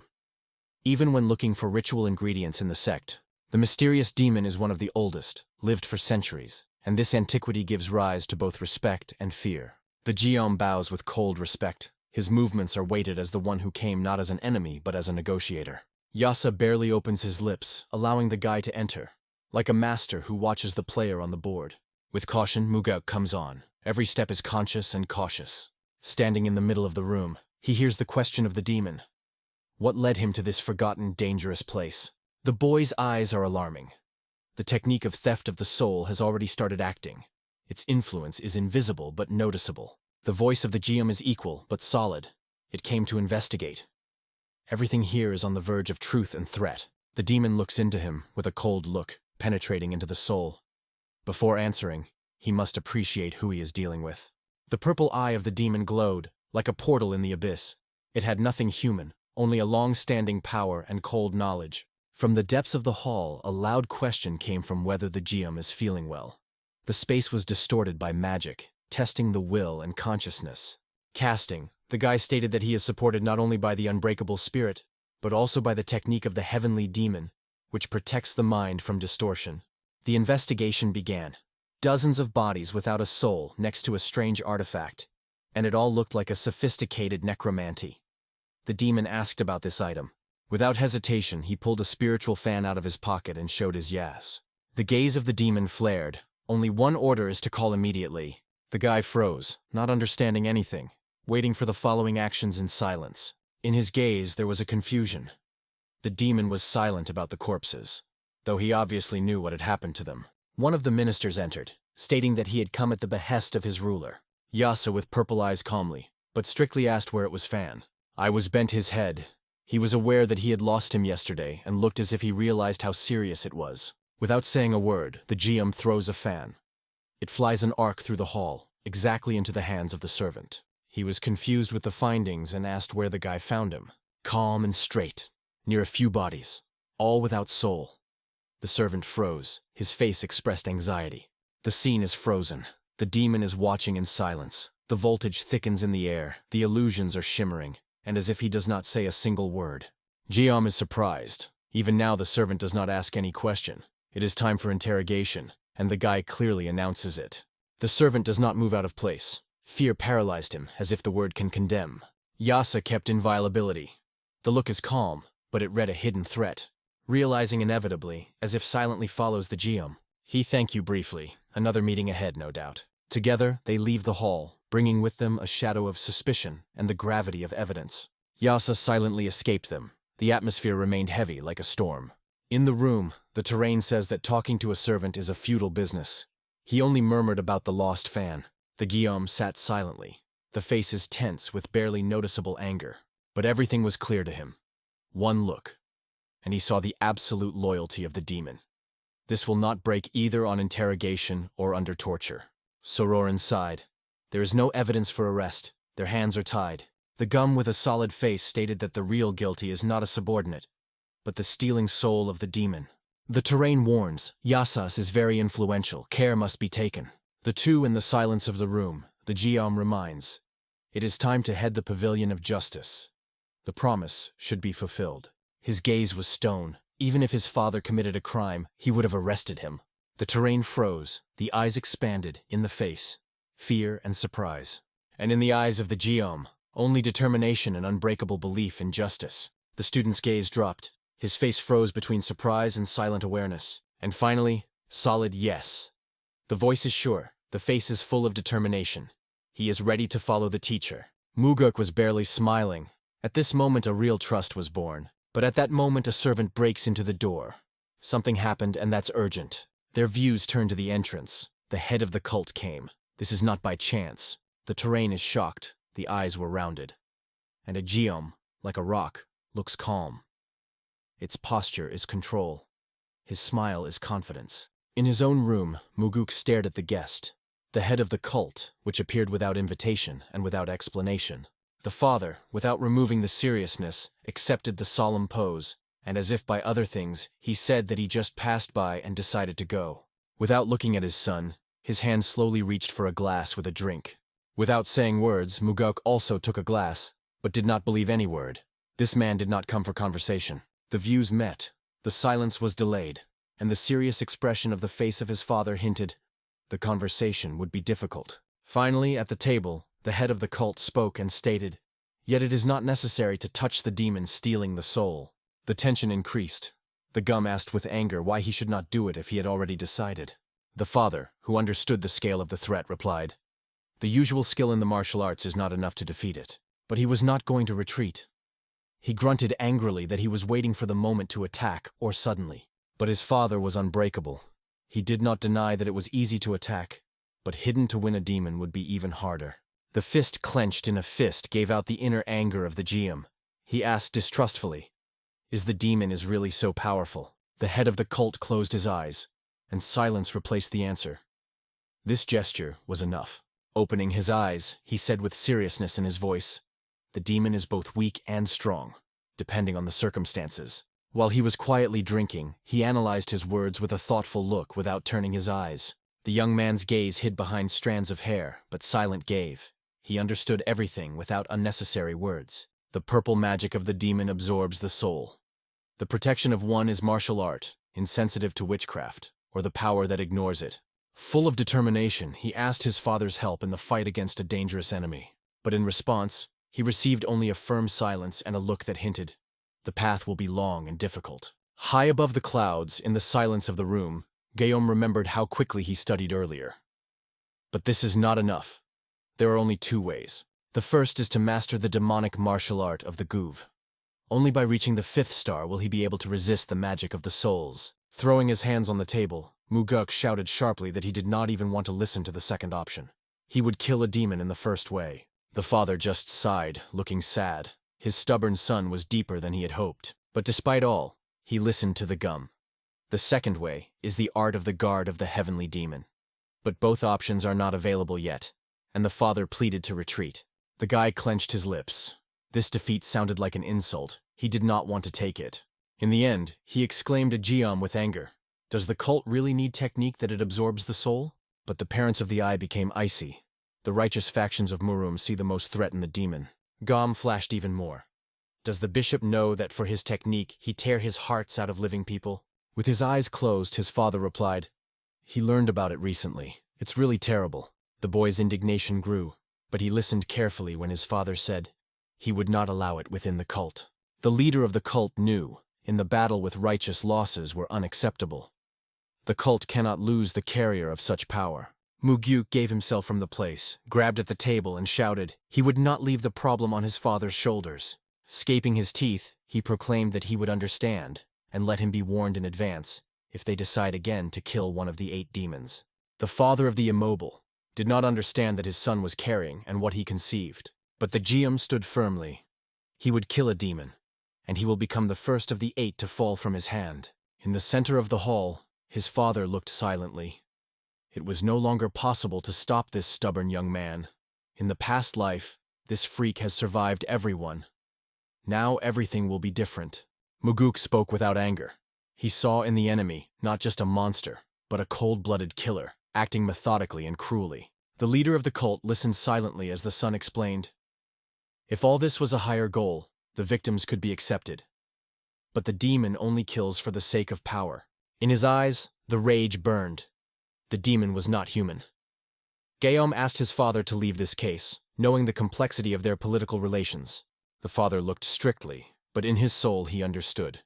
He gave him the sword of retribution. Guillaume asked for permission to apply it as intended. Upon completion of this tense conversation, the leader of the cult sat while maintaining dignity. The son was stubborn, but he kept calm. The leader looked silently. The face was betrayed. He disagrees, but he is no longer able to change anything. Guillaume looked at his father with doubt. He did not know if he was sharing his opinion. He wanted to go the same way, but his step, too, went for life, leaving traces in the snow. Sometimes it is better to disperse, to return stronger. Bishop sat with his eyes closed. On his face, the expression of deep sadness was frozen. The knee's hand was slightly compressed. The anxiety in the soul did not rest him. He rose and silently moved to the exit. The son escaped his eyes without hearing a word. But suddenly his father stopped. He said what he was waiting for, a gum. He does not see this big problem. Guillaume was surprised and asked aloud, "Did he hear properly?" Bishop, twisting in half, said seriously, "If the son is really capable, then let him fill the void after the demon." The boy's eyes expanded. His father recognized his decision. It became an unexpected but important point for him. The leader went out quietly, his hands behind his back. The posture is worthy. He believed that the son would do everything right. He thanked the Guillaume with a slight smile. He was believed. The compressed fist symbolized determination. He understood is not a crossroads, but a new stage of their path. Standing with his back, he whispered softly, which, nevertheless, they and their father, and continue to walk in one way. The time has passed, and the events were again transferred to the Western Hall of Illusions. The radiant magic glittered in a purple haze. The Guillaume stood in the center of the room, enveloped in magical smoke. He came to the Soul Eatery. The demon was sitting calm. Opposite him was an aura that seemed to flow out of his body, looking closely at the guy. He watched with a cold look. The third method of destruction of the demon, but it takes 2 months to prepare. The purple eyes of the demon gleamed. The face was pale. He asked why the guy came again. Guillaume reported that his servant was innocent. No evidence of his guilt in the killings in the forest was found. The demon's eyes remained unmoved. He agreed. If the servant is innocent, he should be released. But again he asked why the Guillaume is here. The atmosphere is tense. He stood in the middle of the hall. He came not only with a report, but to say something important. He finally stated that he knows that the demon uses the technique of soul and heart. The demon did not even move. Only cold, he answered. He hears for the first time about such equipment. It was angered Guillaume. He knew that the demon was lying, and ordered to stop using this force. But the demon was sitting adamant, looking back. He said he had no idea what it is about. He did not answer the Guillaume, but indignation was burning in his eyes. He has already turned to go. This conversation did not lead anything. The demon denied everything. But at the last moment he stopped and quit with a cold anger. If the demon did not accept his offer, he will die. These words only cheered the demon. The eyes flashed crazy, and the mouth stretched in a loud, wild laughter. The Guillaume turned and repeated calmly but relentlessly. If the demon does not accept its conditions, it will die. The darkness thickened around him, and a fire made his way from his eyes. The look is like a blade. A smile is anxious. The tension was noticeable to the last drop of sweat. The whole hall exploded. The Guillaume stood in the heart of the brown magic, like an unwavering statue among the flames, decisive and focused. The demon's eyes were rounded. He did not expect to see this. Its expression is a mixture of surprise, fear, and anxiety. The guy tilted his head, said evenly and firmly, "He would not be those who would strike the last blow, but the sentence has already been issued." The flames were still around, but the Guillaume stood calm, turned away. His words are not mercy, but a relentless sentence. The demon in purpur began to realize that in these words not a threat, but an end. In his eyes, fear and despair flashed. He looked frightened. The guy said he would not kill him, but he would persuade his father to do it for him. In the radiance of a magic circle, the Guillaume seemed not by the man, but by his dish. His words were cut like a blade. Perhaps the demon thinks it is impossible, but there was no anger in his eyes, only determination. Every day he will again turn to his father with a single request: to kill a demon. The demon was missing. His face froze. For the first time, fear was the only answer to what was said. He said as an oath with a gum, to submit a request daily, without anger, without regret, only with faith in the punishment that evil deserves. There was no pity in the boy's voice, only truth. The one who breaks the hearts of the living entails the whole cult in the abyss, and he will ask again. The image of a demon in the eyes of gloom is a sentence. He will return again and again until he repels, does not admit his guilt, and he will not fall. The reflected in the gaze of the demon, he stood as a prophet of justice. And when the day of the fall comes, the sentence will not be executed by a sword, but by repentance, which will not be avoided. Muguuk's view of Guillaume pierced the demon. Anger and unwavering throbbed in every movement. But the demon was only silent. The face remained cold, almost empty. Suddenly, his corners of the mouth treacherously rose. A strange, anxious smile appeared. The figure of the Guillaume, illuminated by the fire glow, rose along the walls. The reality seemed to bend under the weight of its strength. The guy's gaze worsened, but he was struck by the words of the demon. Everything you knew was the illusion. Reality is the pain that smokes the skin right now. The gum squeezes his fist. These words angered him. Anger slowly wake up in every nerve. The golden fire broke out in his eyes. An explosive silence full of anger hanged in the air. His body was shaking. His fists trembled, as if after a drink. But he squeezed. The real world is what we see, not what the demon invents. The demon watched with a dark face expression. It became clear to him. All rumors, a lie. Before him is the one who will rise to heaven. He was surprised at first. He did not quite understand what it was about. The tension between them thickened when the demon stepped forward. The space around boils. And here he realized, his father's words were prophetic. Before him, a creature that does not have a clear form, does not obey the laws of reality. He said himself, he does not dream of heaven. His dream is a calm, long life among silence and nature. That is why he becomes stronger. These words really surprised the demon. A short curiosity broke out in his eyes. But Guillaume knew why he said it. Once, and the demon dreamed of such peace. He remembered that the old man's body was going to power all his life, so that he was not destroyed. But he became powerful and remained himself, with eternal fear. A bloody, unnatural smile appeared on the demon's face. He acknowledged, "This is a great goal." And Guillaume only turned away with anger and sadness. Suddenly, the air behind squeezed. The figure of the demon escaped from the shadows. The gum froze. The fist inadvertently squeezed again. He did not understand what happened. The space seemed to break. A moment, and they were already standing in the middle of the green hill, lost in the sea of herbs.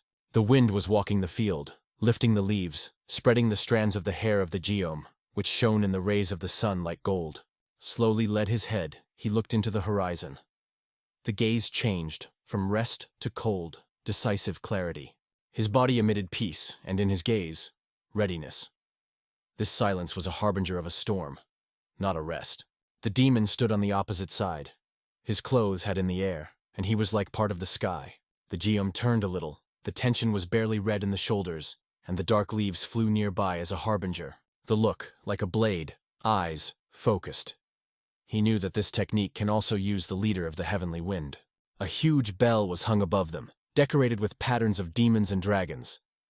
This is an artifact of a bloody cult, and the geom has already encountered it in his past life. A demon with a light smile asked, whether he likes this world and would you like to stay here forever? A restrained thirst for revenge broke out in the eyes of the geom, but he was holding himself in his hands, and in a moment a light smile touched his mouth. If the demon teaching it, he willingly try. The demon approached the geom, reading his intentions. In his words, there was a distrust. The young man tries to cunning the highest technique. However, the geom had already had a plan. He believed that an alliance with a demon is possible if he was acquired. In the gaze of the demon stressed, as if he saw every thought hidden in the depths of the guy's mind. The demon's eyes spoke for themselves. He knew for sure that the young man was hiding true motives. His gaze narrowed. In this world, one could deceive someone simple, but not the one who absorbed the soul. The geom did not retreat. His eyes radiated the challenge. If he sees everything, then let him prove that he understands. The demon replied with a sly derision. I am sure that his opponent dreams of violence and outbreaks of revenge. The tension between them increased. Even the wind that circled around seemed to be full of anxiety. But the geom only smiled slightly. His restraint remained unwavering. The demon guessed almost everything, but he missed the key. They were on the verge of collision. The geom stood firmly, ready for any action. Anger burned in his heart. He looked at the demon as the one who was not entitled to existence, and imagined how he deprived him of his heart. The smile that appeared on his mouth testified. The demon underestimated his answer. The words heard earlier forced the demon to shudder. He was not sure that an ordinary man was facing him. In the look of the demon a guess flashed. The one who came does not seek death. But everything looked as if it were it that he had come. Geom internally rejected this opinion. It is better for him to stay alive than to become the strongest, dead. His plan provided for trust. What he said was once a favorite expression of a demon in his past life. The echoes of the past forced the demon to get lost. He did not understand where the young man knew such things. He stood in the heart of purple magic. The space around him was changing. Everything was cracking and broke. The hall trembled under the pulsating glow.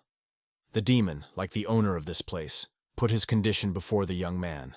Geom did not hide fear. He was aware of the danger, but it was she who made him act and seek support from the outside.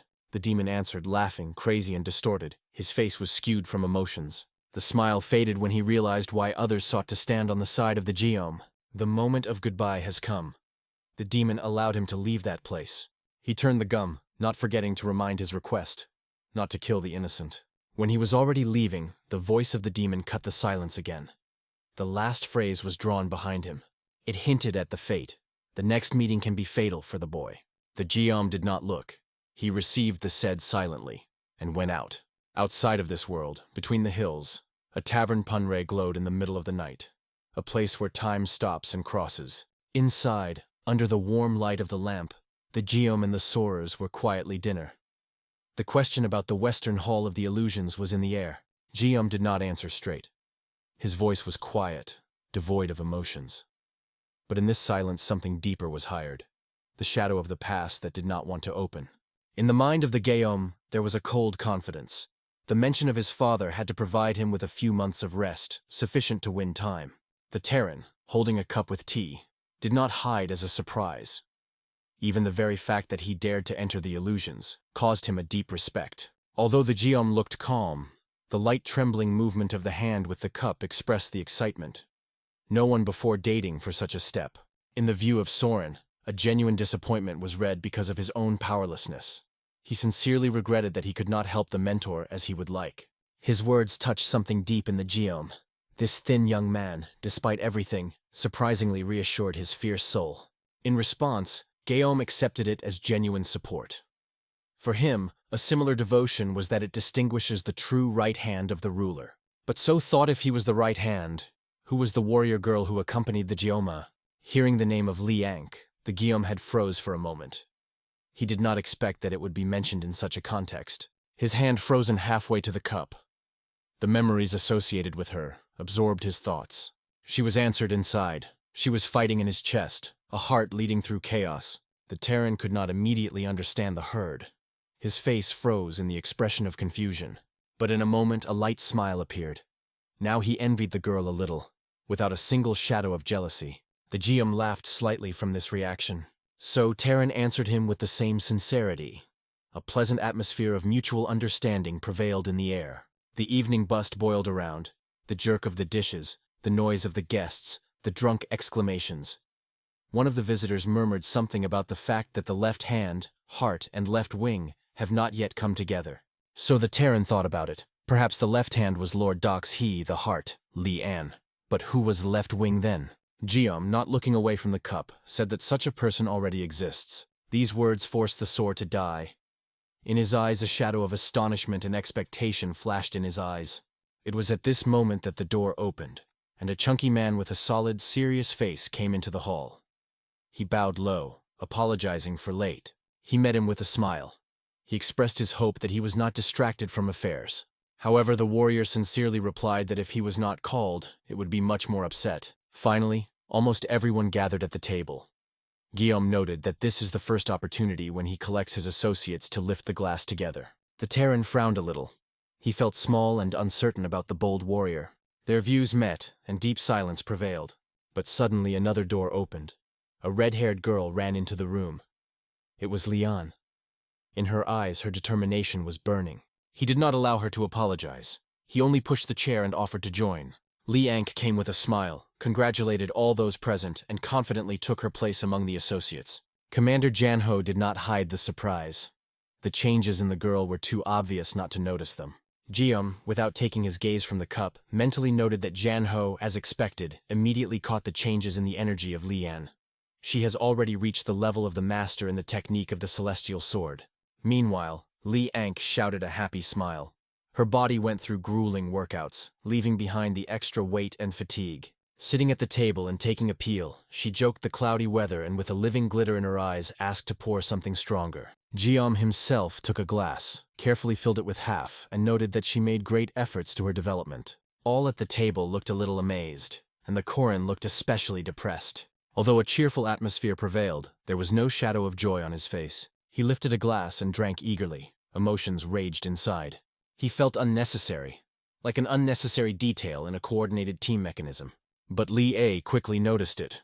Her surprise was sincere. She did not understand why he was thinking so. So Terran only gloomily bowed his head, and Janho silently watched him.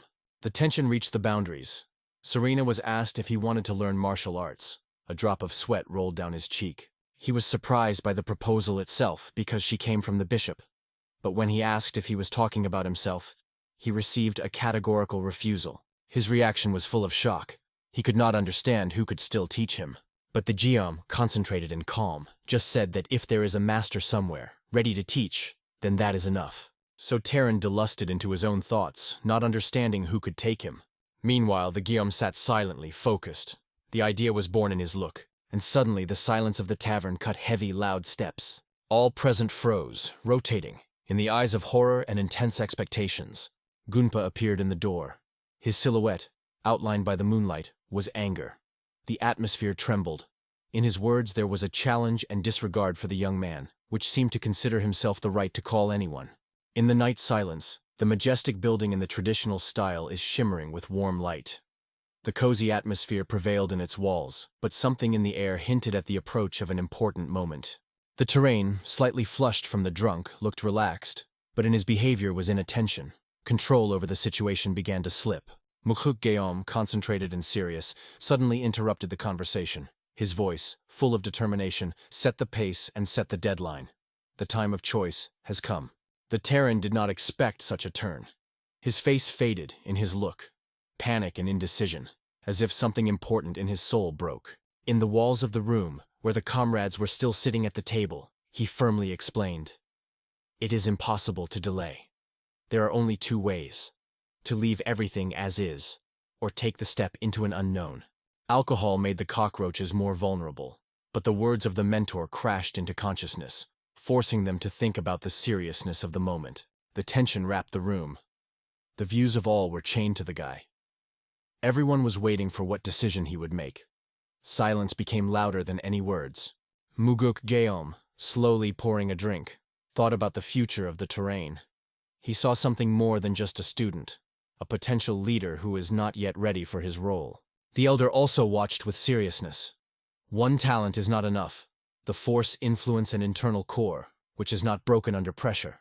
The terrain, slightly trembling, drank to the bottom. His body was shaking, but the spirit kept, though on the verge. Geom, without changing the expression, poured him yet. In his eyes, the requirement was red: to go to the end without escape. Gathering the forces, Soteran drank everything at once. His face blushed, but something new broke out in his eyes. The inner duel approached the top. Li Ank noticed that he went too far. Her gaze was filled with anxiety. She tried to stop it. However, he struck a bowl on the table, from which the wood was covered with sparks. This gesture felt instability. The guy bowed his head. His mind immersed himself in his own thoughts, and his friends were waiting in silence without interfering. Others were silent too. Li the Ana staged her hands as if in prayer, and a gum watched with a vigilance as a moment of choice unfolded. The tension broke out. Emotions escaped from the outside. The terrain could no longer be restrained. The smile disappeared. Fatigue appeared in her gaze. Doubts broke through. Doubt whether it is not too late to change something in life because he is 32. Geom, focusing his hands, answered silently, though late, but that was strength. Soren looked. It appeared in it. He wanted to know what this advantage was. Geom barely opened his lips, making it clear that huge efforts are needed. Otherwise, it will not make sense. His gaze remained firm. He believed that every punch of terrain would be stronger. Every step is more weighed than many masters. The boy's eyes expanded. They have insight. The words of the Guillaume have opened a different perspective. Friends' views were filled with warmth and support. They were silent, but their presence said, the final decision belongs only to him. The Terran lowered his eyes slightly. His gaze changed. He no longer had despair, only quiet determination. Something has moved inside. In the end, the terrain lifted his head. His short but firm answer cut the silence, putting a point in the entire internal struggle. He agreed. A restrained smile appeared on Mugyuk's face. He saw. The guy took his first step to a new way. The Terran was still awkward. The realization that he would give up anyone else only emphasized how important this support was. Li An, with a joyful exclamation, jumped, filling a glass of CO. In her gestures, a warm irony was read. Guillaume was able to persuade. Guillaume looked at the guy with faith. His confidence did not shake. He believed that he would be able to cope. The hands of the terrain, though trembled, reached back to the glass. In his gaze, sadness was glowing. 10 years of service, hard work. And now, all this had to be released. The Guillaume was calmly approached, folding his hands. The question that sounded touched the very heart. Who said that he would have to give up everything? He emphasized that CO Terran is the most valuable pavilion official, and martial art can become part of his path, not the replacement of the old one. The guy looked embarrassed. His face was burning from the realization of the unexpected truth. Still, he did not restrain himself and quit the overlaid, as if trying to protect himself. But the Guillaume did not retreat. This is how the force is obtained, which he did not have to imagine before. Despite the words of support, the doubt still tapped Soren. He could not get rid of the idea that he was too late to change something. But he continued to speak. He explained that he was not required to give up everything. It is only necessary to start slowly, gradually, without haste. The terrain remained silent. The expression of his face was gloomy, but in the eyes there was a focus. Guillaume reminded that those who chase on instant results are often defeated. Even a full day of training is not a guarantee of success if there is no internal rhythm. Sororan listened closely, gradually realizing how false he was misconception. A lot of time does not always mean faster progress.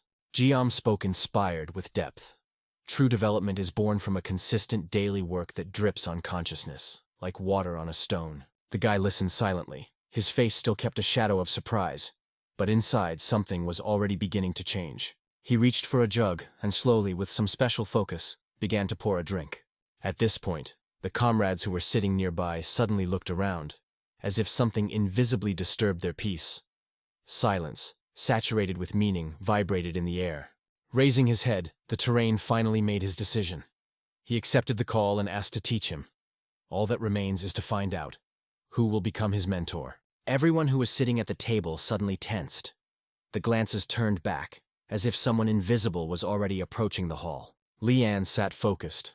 In her eyes, the expectation was red. Something important should happen.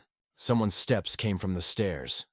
The incomprehensible approach filled the space with an invisible anxiety. Suddenly, the eyes of Leax expanded. In her gaze, a shock flashed. What she saw broke peace. Feeling fear, she sobbed. The face of a friend nearby frozen in anxiety. The dark aura, like a storm wind, broke into the hall, filling the anxiety space, as if death had come with a stranger. His eyes cut the darkness. The look is predatory, threatening, as if before the attack. No one dared to move. Horror frozen on the faces of the guests. The figure was reminiscent of a shadow from a nightmare that became a reality. Only the terrain kept calm. His semi-winged profile expressed awareness. The audience saw not just a person, but the embodiment of the threat. The space seemed to crack under the weight of aura. The newly arrived warrior with his sword seemed ghost from past battles. His appearance caused the trembling of the walls. Tareen took a breath. The eyes were wide open with fear. The body was not listened to. Before everyone stood a gray warrior, Gunpa. His words were sharp. He did not believe in coincidence and hinted at the arrogance of the audience. Leanne did not even dare to return to him, and her friend cast a feared look from under his forehead. Fear reopened the sore.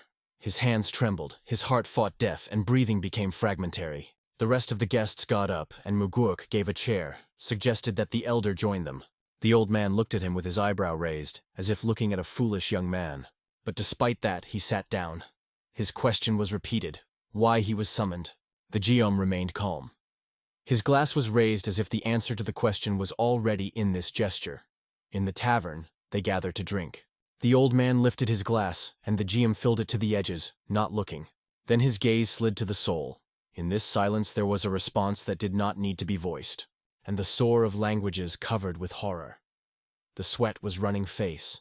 He understood everything. Gunpa should become a mentor. A light smile touched the mouth of the Geoma. He barely nodded, confirming the guy's assumption. From this news, the terrain is almost faint, sitting in place. The shock covered it with his head. One of his comrades rose to express his gratitude to Gunpa, for his support, for helping him to become the head of the army. But the old man sharply discarded these words, casting his gaze on the Geom. It was he who belonged to his thanks. Geom answered a smile. His gratitude has already been expressed, but now is the time that the elder to accept his. Gunpa's gaze changed. He studied Geom in his eyes, care hidden in severity. Gradually, the old face became serious. The gaze slowly rose to the ceiling, and a shadow of reflection appeared in it. Putting out an empty glass, Gunpa answered calmly. There was a recognition in his voice. There was no other candidate, and it was this young man who had to cope with it. But it was not necessary to make a drama. The head of the army stood in front of Gai Chanpo with a happy smile. His gratitude was sincere. Every word sounded as a recognition. The room was silent tension. The old man soaked a glass from a glass, and Muguk with a Geom, without drawing his gaze, weighed on the next step. He finally dared to voice the request. The words sounded clearly, and the elder listened closely to what they wanted from him. The soul was bent over the table, as if under the weight of the burden. But Geom saw in it the power, one that would allow the test.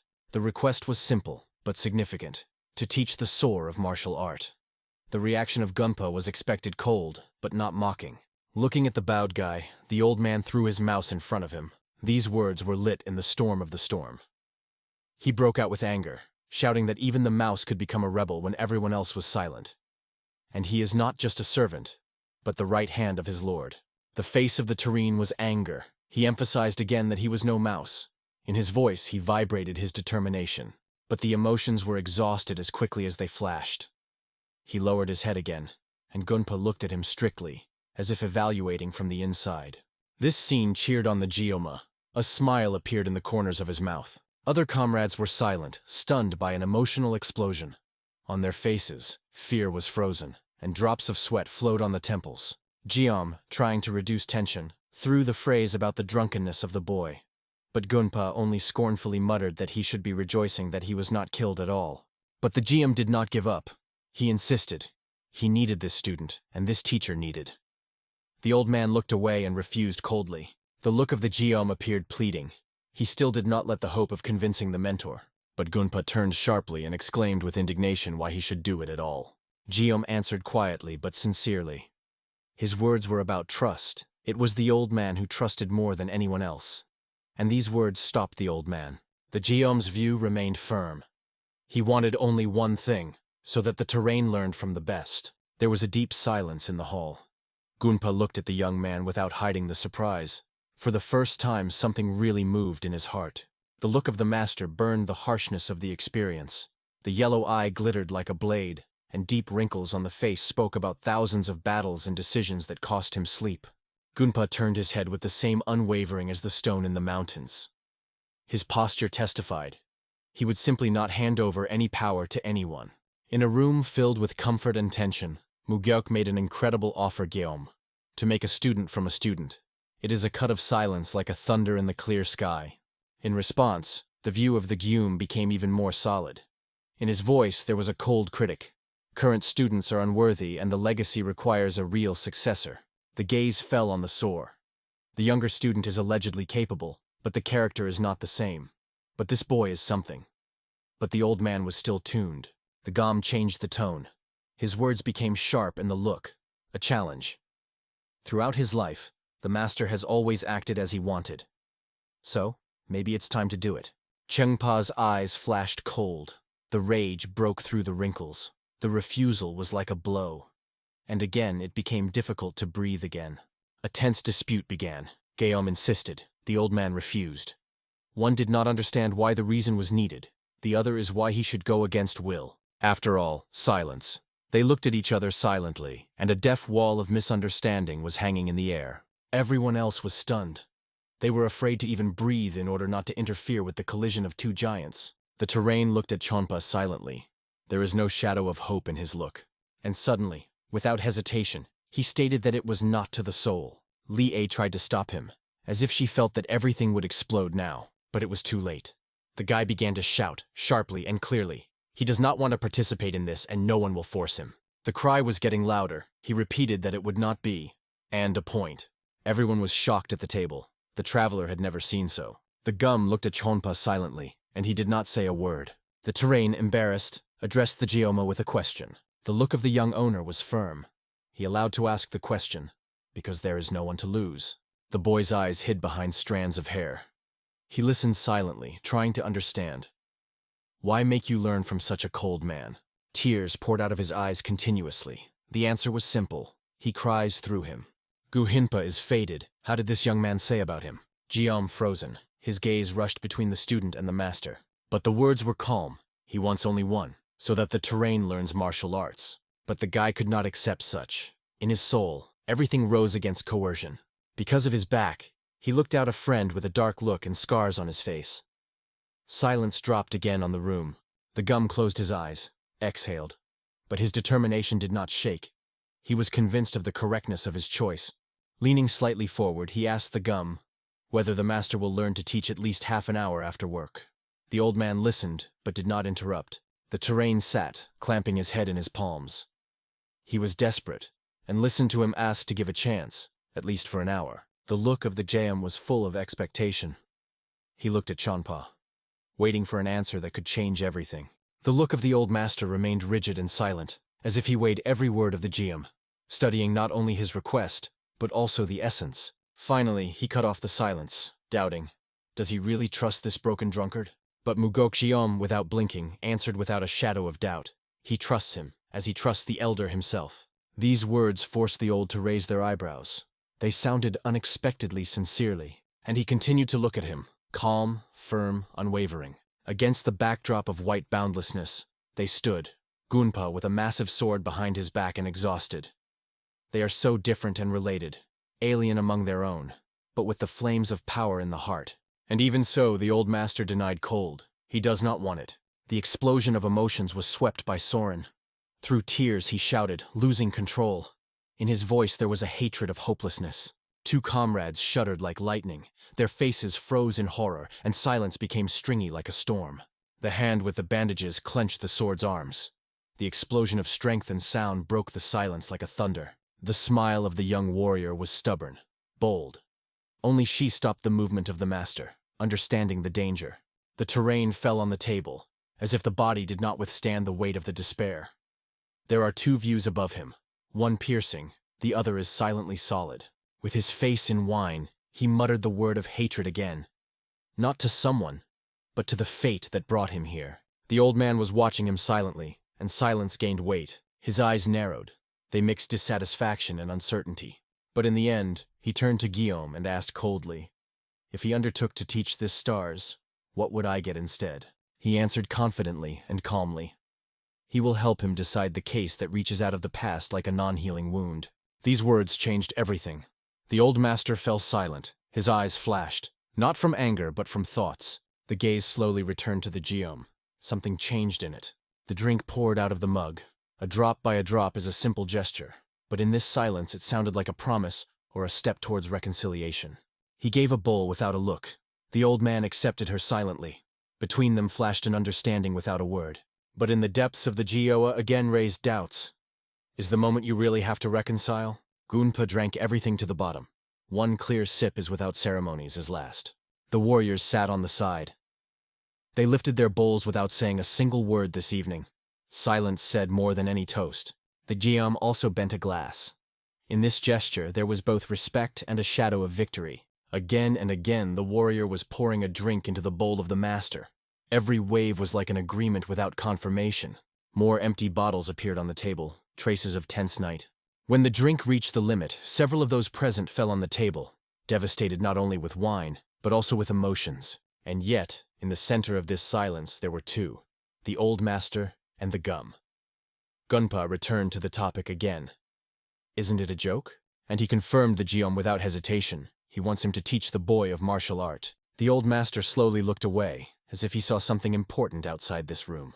Raising his hand with a glass, he suddenly touched the topic of the new division of the pavilion, sought to understand whether it made sense and what a benefit from it. A quiet evening unfolded behind the window grate. The light of the lanterns touched the roof. The dumb scene seemed confirmation that everything was fine with the pavilion. The warmth of the lamps filled the room. The conversations gained weight. The Guillaume stood side by side, straight and confident. But the old man did not quench. He was not interested in the form, but the essence, whether this reputation improved. In the imagination of Mugok, the question again appeared. Why do everyone see a PR, not real service to people? But outwardly he kept calm. He raised a glass and confirmed the benefit. But at heart he acknowledged, real help to ordinary people is no less important than victory over demons. The gaze became serious. Anxiety appeared in words. He hoped for Soren, and hoped that he would live up to expectations. The old master in the design supported his chin. Fatigue broke into every word. Everything seems to be on it. And now another task. And there is a natural question. What will the GM do? In response, he just swallowed the drink, briefly explaining he had more than time. The terrain in the corner sat exhausted, disheveled, leaning on the table, as if he had just survived a storm. The master turned to Guillaume again, trying to find out that he was already absorbing him. The answer was in the gaze, a clenched fist, the teeth, an empty glass. His life was spinning every day around the destruction of the inhuman, and for this he had to even humiliate his father. Gunpa listened silently, evaluating every word, every gesture. Finally, he returned sharply, as if embarrassed. He considered himself the left wing of the boy. But he did not argue. He suggested that he become right. The old eyebrow shuddered, his teeth clapped. He did not find what to say, and only then, pointing to the Gioa, did he grunt with annoyance that he had completely gone crazy, offering him the role of the left and the sword, the right wing. But the Guillaume remained calm. He believed that it was this madness that made him worthy of struggle for the throne. It is she who allows him to absorb everyone in her way. The master was silent for a few more seconds. Shock in his eyes revealed that the boy's words broke more deeply than he would like to recognize. But in the end he just jumped, crossed his hands and fell silent. The Guillaume was not moving. He sat opposite, attentive, silent, impenetrable, and again silence. But she was no longer empty. She was deep. The old man acknowledged that he had not yet understood how far this guy would go, and the Guillaume only smiled slightly, and suggested that if you already go crazy, then together. The old man's gaze lingered on him. He still did not believe that the guy seriously tells him, a master who saw everything. But the Guillaume was calm. He went crazy for a long time. The views crossed. One is passionate, focused. The other is fiery, experienced. It's not just a dispute, it's a clash of worldviews.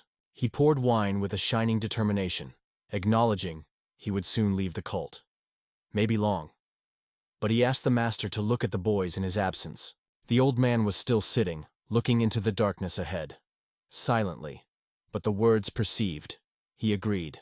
Again, sip of alcohol. The master's bowl was empty, and he watched with a silent pleasure. Standing in the shadow, serious and focused, he believed in a simple truth. Sometimes only one word is enough. A spoken, as a sign of trust that turns a person into a support. The exhausted face of the CO Tarina and the blurred look greeted an unbearable exhaustion. A hoarse moan broke out of the dried mouth, and thirst was throbbing in his head, burning and merciless.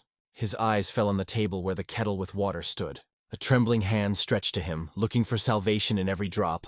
The water was eagerly pouring from the kettle, flowing down the beard, and with each sip it seemed that the body was again filled with life. He stood with a groan, clutching his head, did not let go. Inside, he made a promise.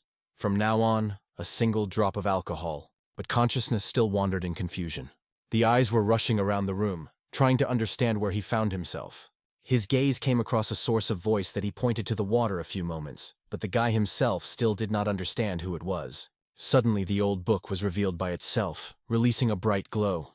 The energy flow seemed to enliven ancient knowledge. But so, the terrain was just carefully staring forward, completely disoriented. The old master stood in a room flooded with warm sunlight. The atmosphere seemed calm, but its presence did not leave doubt. It was in force and determination. Gunpa stopped near the book, laughed her pages, plunging into the text. His face became focused. Seeing him, the Terran frozen. In his eyes a shock, and in the soul, the earth had disappeared under his feet. He got up and asked about the presence of the master, but he was quite calm and only made it clear that he was his room. The guy's surprise was exacerbated. Why then he himself here? The old man, without changing his face, began to explain. Yesterday, during his drink, the guy suddenly stood up and shouted that he should get him home. Flipping through the book, he continued. The terrain clung to his pants, claiming that he could not leave his teacher. The guy listened to horror. It was hard to believe that it really happened. Suddenly, the book with Grucot closed. Decades have passed since someone else's stranger crossed the threshold of this room. The master's look remained harsh and cold. His words were like a sword.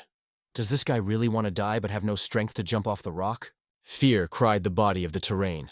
Sweat was at the head. The body trembled from the most presence of the old one. They were divided by the space of the room. But the words that he was put in this bed was still escaped from the boy's mouth. The master only looked at him in surprise. Closing his eyes with a slight irony, he remembered. The guy, and he didn't even remember it. In response, the eyes of the terrain were filled with horror. In the thoughts of a kaleidoscope, terrible guesses raced. The old man continued. When the other guys tried to arrange a room, he asked not to do so in tears, because he considered himself unworthy even the slightest care. Shame squeezed him. A lowered look, a face in sweat, a silence that spoke more than any words. The master acknowledged it was difficult for him, and with a barely noticeable smile he added, no less effort was worth not to finish the boy in place. An empty look of the terrain in the stupor. The eyes are wide open, the mind is shock. He jumped out of bed sharply, kneeling, and began to feverishly apologize, swearing that he would never touch alcohol again. But the old master looked at him indifferently and contemptuously. They say, it is better to remain a fool when you drink than you get a sober one. The guy continued to shout, promising to change, begging to give him another chance. The master sat calmly, almost indifferent, his gaze through the half. Expelled eyelids hid the depth of experience and cold wisdom. Without saying anything, he unfolded his book and plunged into reading, with a gesture allowing the guy to leave. This reaction stunned Sio Tarina. He did not expect such a slight refusal. Thanks to the master, he silently made the decision and moved to the exit. Suddenly, his attention was attracted by the book lying on the shelf. Without restraining, he grabbed her in his hands. The smile shone on his face. It was his favorite book. It seemed incredible that the master also reads it. But the expression of the old man changed. The malice overshadowed his features. because he could not tolerate when they touch his things without permission. The eyes of Terran were horrified. The book slipped out of his hands. In a panic, he rushed to catch her until it fell. Despite the effort, the book with a deaf knock hit the floor, and the space-filled silence. Suddenly, he rushed forward to raise it quickly. The guy trembled, trying to stir himself. They say, only the pages in the most wicked part. With a lowered look full of shame, he moved to the exit, muttering that he was already going, but immediately stopped. Heard the question of the old man forced him to hold the step. He froze. His face faded. In the book he was attracted by the main character, so similar to him. Closed, gloomy, with a difficult past. He said that he read it dozens of times, and that every time he lost himself, this story helped to gather again. The old man did not answer. He only continued to read silently without lifting his eyes. So the Terran squeezed his fingers, bowed in reverence, thanked the master for the shelter and was going to leave, despite the trembling voice. Suddenly, like a thunder in silence, a new question was raised. Whether he believes that his young master would become the head of the cult. The shock shook him. And yet, without hesitation, the guy confirmed his faith. The master, without breaking away from the book, said why he was so sure. With the determination in the voice of the Terran, he stated that he did not know anyone similar to him. But his belief in the change kept him on his feet. Gunpa watched carefully at every word of the young man. Then, with a strict expression of the face, he asked the last question, whether he is ready to give him life. And although the eyes of Terran were full of fear, he firmly exclaimed, "No." The look of the old master became sharp, in it mixed anger and confusion, because just called his master one of his own. With a sad smile, the Terran lowered his eyes. He acknowledged that he was not so strong or important to sacrifice himself for the sake of others. The reaction of the master has changed. His look became more attentive, deeper, not just listening, but evaluating the young man. The old lips were barely trembling in the design. Something sprouted in it, a decision or a test. In the end, he ordered the guy to go out and wait. He faded. Sweat rolled on his face, and his heart was squeezed into the trial. A clear sky was raised above the pavilion. The light was lightening up the place where fate is formed and trials pass. The terrain stood in silence, absorbed by anxiety. Thoughts were spinning around confession. Does the master not punish his sincerity? He lowered his head with despair. It may be better to lie. But the roads no longer existed. Suddenly the metal hum was cutting the air. A giant sword turned in front of him. The guy froze, not believing his eyes. Gunpa, descending the steps, ruthlessly ordered him to take the sword in his hands. The young man has conquered with a trembling hand. His fingers grabbed his arms. Holding his weapon, he lifted it with both hands, trying to resist under weight. The master's gaze pierced him through. It was time to answer what he feels. Sororan did not find words, only fear and misunderstanding frozen in the eyes. His voice broke out. This sword is unbearably heavy, and the old look only became even harsh. It was in this severity that the essence was hiding. But the guy did not understand what these words were, on his face frozen. The posture of Gunpa was like a granite statue. He put into this sword the meaning of the beginning and end of the combat path, what every student should grasp. The look of the sorely glazed, the pupils narrowed, the body tensed, as if waiting for danger. His slow movement of the head gave fear. Sweat was drained by the cheek, and the alarm covered every muscle. The sword was hanging in the air, the shadow lay on the ground, the glare of iron was threatening in the sky. He heard made the boy's heart to shudder. The words of the master, like a spark, ignited a new power in him. But the cold laugh made her immediately fade. They say perhaps the consequences of arrest, or problems with the heart. The guy only nodded, recognizing both mockery and his own weakness. The old master turned and leaving the stairs back into the room, throwing a strict order, not to be late for training. Nadia broke out in the eyes of Tarina. The fire of determination lit up inside. He was now ready not to lose any moment. The sharp rocks rose over the settlement like silent guards.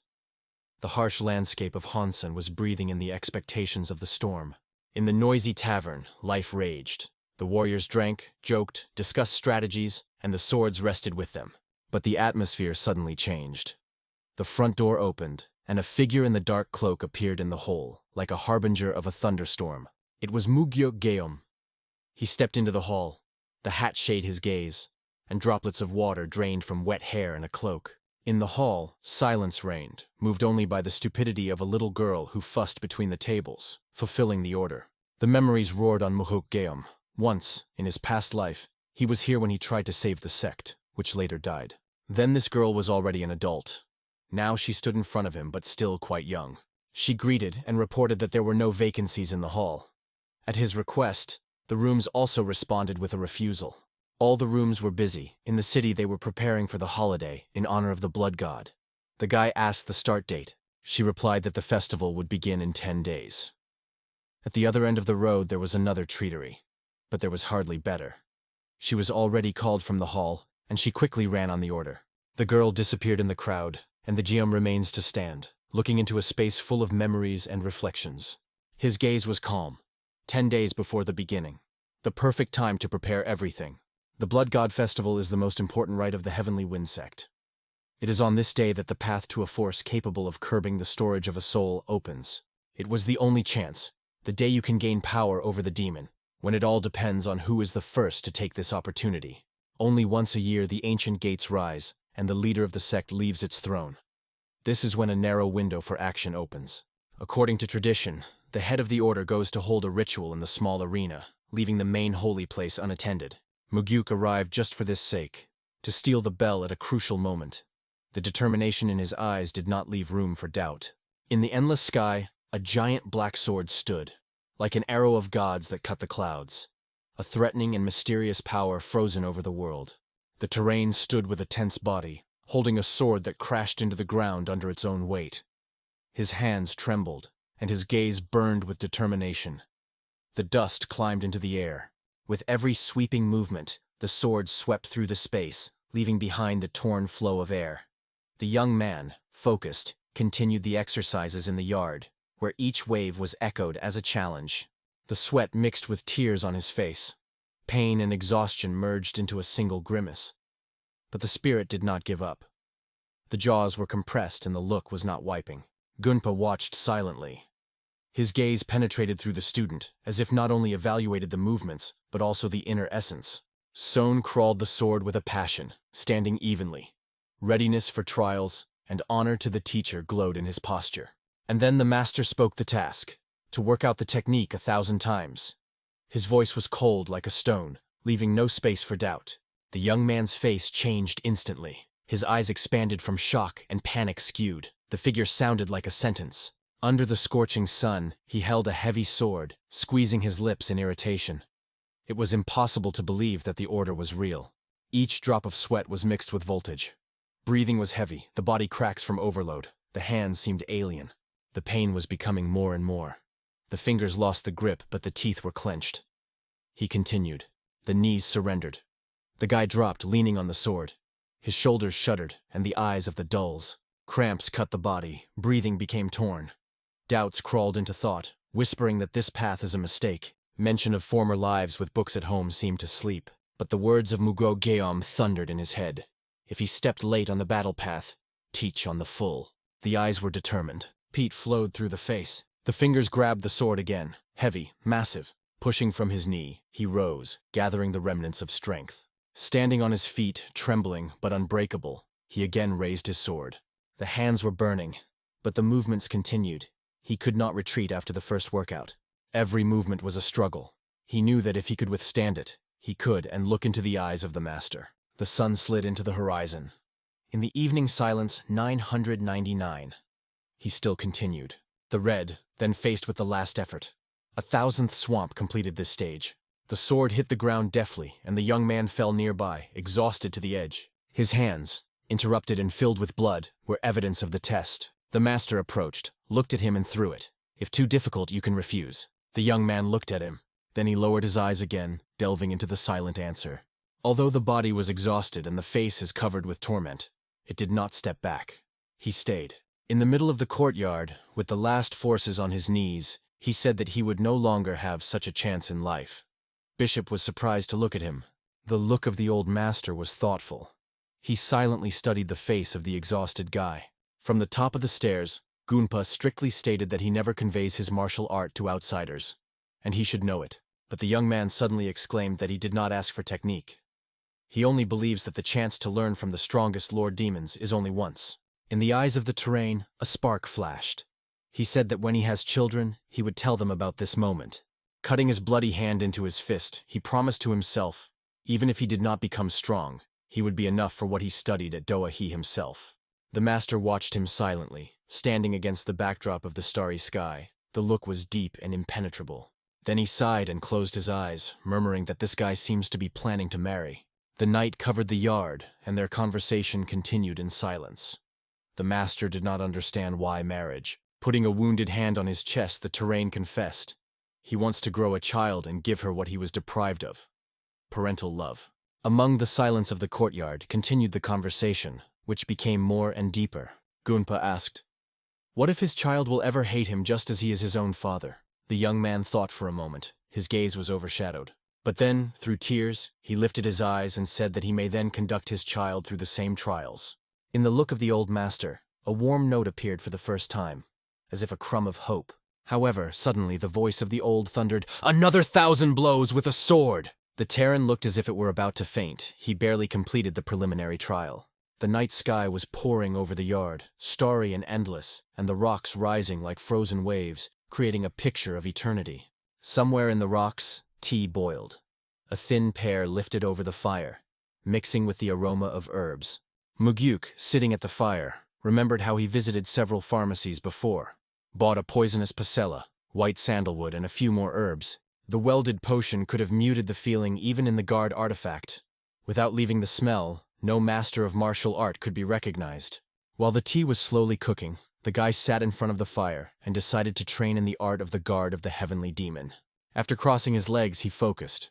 A soft yellow glow came around the body. Closing his eyes, he plunged into practice. Thoughts were pure, breathing even. The more time he spent this technique, the more strange it seemed. It was said that she goes well with the demon of the arts of the Guwu, and he was waiting for this moment. The night was deep, and the stars scattered over their head, illuminating the world of rest. Against the background of stone performances and moonlight, the figure of Mohuk Geom was clearly distinguished. His gaze was directed to the distance. It was from this place in his past life that he looked at heaven. Surprisingly, how much in common between him and the student, although both denied it. Meanwhile, Seotaran looked exhausted to the limit. Every drop of force is squeezed to the bottom. He lay, leaning his head in his arms, exhausted but unbreakable. Lifting his gaze, he tried to remember. As if yesterday he waved a sword until late at night. The awareness was confused in the head. Reality spread between the fingers. Looking around, he could not understand where he ended up this time. It was only when clarity returned to consciousness did he realize. Again woke up in the bed of the old master.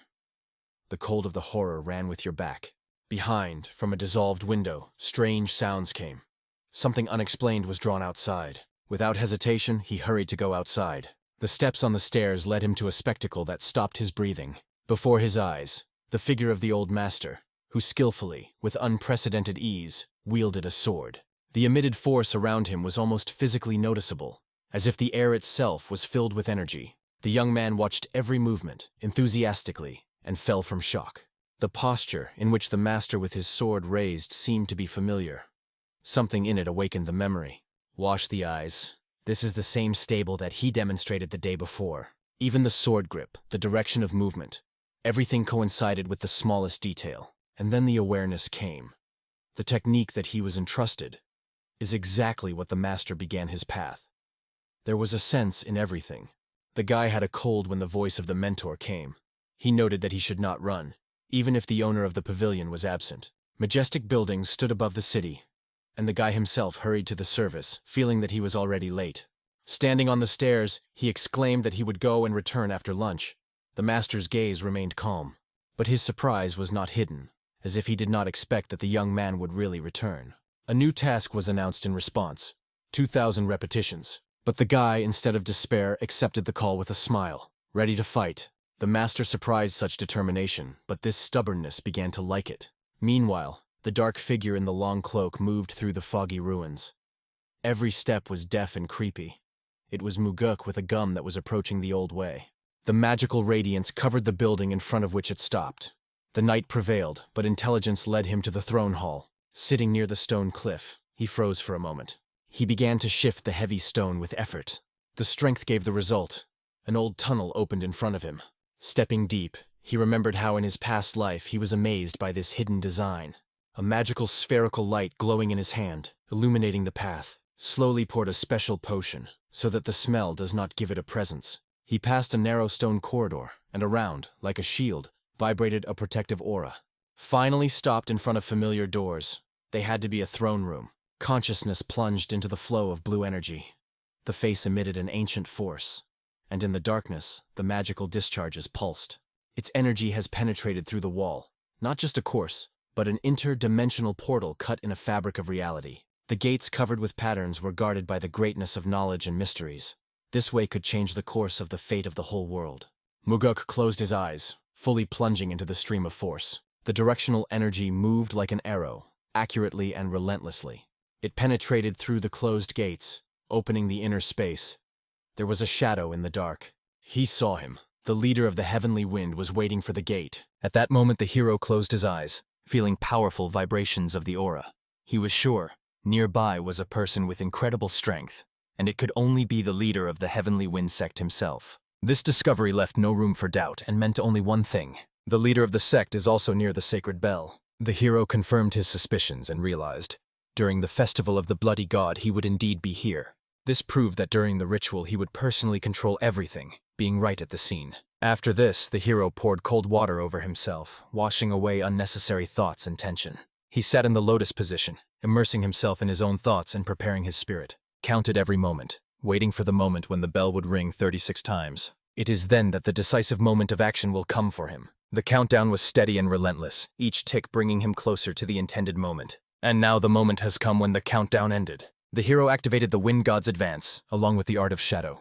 That skinny boy who rang the bell could no longer even move. The hero swiftly neutralized him, leaving no chance for resistance. In his thoughts, he immediately began counting the time left until the sect leader's return. Having surveyed the surrounding area, the hero approached the majestic statue of Buddha. He pressed 2 fingers directly to the eyes of the stone statue, and at that very moment they opened right on the stone. As they opened, the eyes grew larger and larger, as if revealing a secret path. This was exactly the reason for his arrival. The legendary elixir of the Eye of Blood. In the deep eye sockets of the statue lay tiny flasks with the sacred elixir. It was secretly passed only to the sect leader. If applied to the eyes, it could resist the blood sect's sorcery. After all, the soul-stealing demon's magic originated from the scholars of the blood sect, and the wind sect was only their successor. Using this elixir allowed one to dispel the darkness of the demonic curse. Then the hero tilted his head back. He carefully dropped a few drops of this liquid into his eyes. Pain pierced him so strongly, as if his eyes were about to pop out of their sockets. But in a moment the torment subsided, and he was finally able to truly open his eyes. After that, he put the vial back into the hiding place. A few drops were enough for him, and since the supply remained almost untouched, no one would even find out about its use. Thus, the elixir would easily reach the next sect leader. Meanwhile, the thin boy, shackled and immobilized, began to slowly regain consciousness. But at that very moment, the hero, using the progress of God, swiftly moved away from the place, disappearing quickly into the darkness. Thoughtfully recalling the demon that steals souls, the hero pondered why this evil had forced him to act so swiftly and seek the elixir. He understood that this remedy would come in handy more than once, and perhaps would be decisive when the time came to seize the burning weapon. He relentlessly raced through the narrow streets of Himu, moving so fast as if the road itself was opening before his steps, each step quiet and purposeful, and the moonlight fell on his cloak as if emphasizing the determination in his heart. At that time, the elder sat in semi-darkness, with a book in his hands, immersed in the text that seemed more important to him than the noise around, and only occasionally lifted his gaze when foreign footsteps approached the threshold of his modest room. But the words spoken nearby distracted him. He was told that this image was not suitable, and the old man felt the tension rise, for every hint of inconsistency could change the scenario they had so carefully preserved for years. Noticing that Kem was approaching him, the old man shook his head and said it was worth calling the guards, but hearing the plea in the guest's voice, he asked to refrain, explaining that the young man had come quietly and wanted to see him privately, without unnecessary witnesses. The old man was surprised why the boy came to him first, and not to his father, since the latter had just returned to the cult. In his thoughts flashed the question about invisible threads that connected these meetings, and about whom they were really looking for at night. "It's a pity to disappoint you," he said quietly. "But I couldn't meet with my father because he went to bed earlier than usual, and this simple detail added another layer of mystery to their return to the cult world." "What difference does it make?" the old man shouted loudly, but there was a hint of semi-irony in his tone. The hero only agreed and asked to understand that he was the first to come to this meeting after the return, seeking to emphasize his respect and caution. After these words, the old man calmed down a little, sighed, and began to look more closely at the young man, searching for signs of change, because the journey could teach a lot of new things and bring strength that would change the future balance of power in the sect. The hero took a flask from his cloak and, with a slight smile, offered to drink together, saying that it was a wonderful drink that accompanied him on the road and brought him not only strength, but also a certain sense of completion after a long journey. He explained that this drink seemed to nourish his body and spirit, allowing him to rise to another level of mastery of the quickstep. Over these 2 months of travel, his skills became sharper, and his reflexes much faster than before. The elder could not help but admit that the hero had worked hard and improved. His eyes reflected respect for the young warrior's perseverance, as few showed such dedication in the trials of a long path. He also spoke about others, noting that the hero never showed weakness and always tried to do his job thoroughly, and such a reputation is valuable among those who remember trials and losses.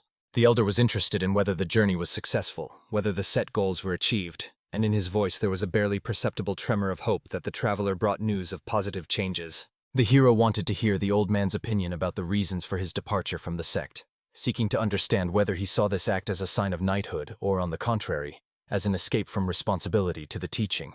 "I suppose," the elder replied, "that some bloody affairs awaited you." But hearing this, the hero apologized and explained that he is a peace-loving person who seeks peace rather than conflict. The old man pondered and, admitting that he also desires peace, said that he likes the silence that comes when people kneel, this mesmerizing silence with a copper taste of blood, which is both frightening and attractive. After such words, the hero admitted that he liked the journey, and even hinted that next time he would like to take the elder along, but many are already ready to meet death by his sword on the other side, so he decided to remain quiet and invisible within the cult walls for now. Pouring the next portion of alcohol, the elder touched on a very delicate topic, the wars for the position of the heir, warning that one wrong step in this struggle could be fatal and cost everything he hoped for. "And what if I make a wrong step?" the hero asked quietly. "How will you act then, elder, and do you have a plan to avoid bloodshed and protect those nearby?" "What remains for you," the old man replied, "is only to return to supporting the First Lord. But this path is dangerous. His name carries the likelihood of both power and betrayal, and the choice is difficult." After these words, the hero only emphasized his thoughtful character, and silently understood that respect for ancestors and fear of consequences are closely intertwined in their world, where every step carries weight. Then he asked the old man to fulfill a modest request, which sounded so simple but had another meaning at night: to drink with him all night, to talk and soothe the souls that were slowly pressed by thoughts of the future. The request was simple: to spend the evening in company, drinking and talking, because sometimes such night conversations revealed threats and opened paths to understanding that are not seen during the day. And now he began to rise, as if preparing to leave, which surprised the elder, because after such a request, it was unexpected to see a movement that seemingly contradicted the intention to stay at the table. But he calmly replied that he was not going anywhere, only bringing snacks and preparing what was needed for a long evening with alcohol and unhurried conversations, because in such things atmosphere and small rituals are important. The old man planned to serve the perfect snack, which he had been working on for the last few months, preparing something special that was meant to lift the mood and unite thoughts before difficult conversations and tough decisions. And in this preparation, between pieces and glasses, he said that he had a plan they had not shared for a long time, a chance to deal with the demon that steals souls, and this was the main reason for his long work and silent preparation. The hero felt how tension in the air mixed with hope. Everything that had been done in recent months turned out not to be accidental, but part of a carefully thought-out design that could change the fate of many if the plan succeeded. And when the elder finished the story about the preparation, the hero realized that now was the time to act. In their hands was the opportunity to put an end to the demonic threat, and they could no longer postpone the trial waiting beyond the walls of their refuge. At the same time, while the clock of their actions ticked relentlessly, the demon-stealing souls quietly approached his victim, and his presence was felt like sticky, cold, suffocating air that squeezed the chest and seemed to burn out the last sparks of humanity from within. Approaching the place, the hero felt oppressive, arrogant suppression above him, as if the world around was compressing under the weight of an invisible pelvis of power, trying to break his will and make every step heavy as stone, but inside him only greater determination stirred. Meanwhile, in the dark, cold basement, among damp walls and the smell of mold, a little girl lay on a stone, defenseless and silent, and the demon slowly crept up to her, enveloping the space with an improper premonition of a terrible ritual that was to consume her soul. Coming very close, he stared at her with his huge, unnaturally glowing eyes, and in that gaze was as much greed and predatory pleasure as even the shadow shuddered as if touched by a sharp blade.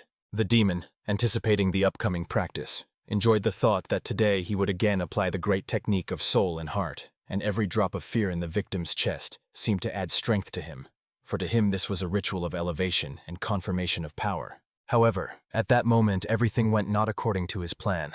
The thin thread of confidence on which his arrogance rested snapped, and he felt the insidious idea collapsing under the weight of unexpected intervention. At first, a strong explosion sounded again right behind him. The sound tore the silence of the basement and made the demonic figure stagger, barely holding on his feet, as if someone had set fire to the air around, disturbing his peace and striking at his pride. Quickly turning around, the demon saw before him the hero standing like a black pillar, with a calm but unyielding gaze.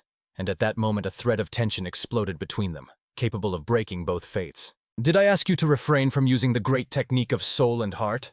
asked the demon, his voice trembling between arrogance and surprise, for he had never before felt that someone dared to contradict him right at the moment of completing the ritual. Seeing the young master, the demon for a moment pretended to be impressed, trying to play the role of the stunned, but in his eyes was another reading, the true astonishment at how he even got here and where this uninvited obstacle came from. However, he did not quite pretend. He really felt bewildered, for he could not explain where this youth came from.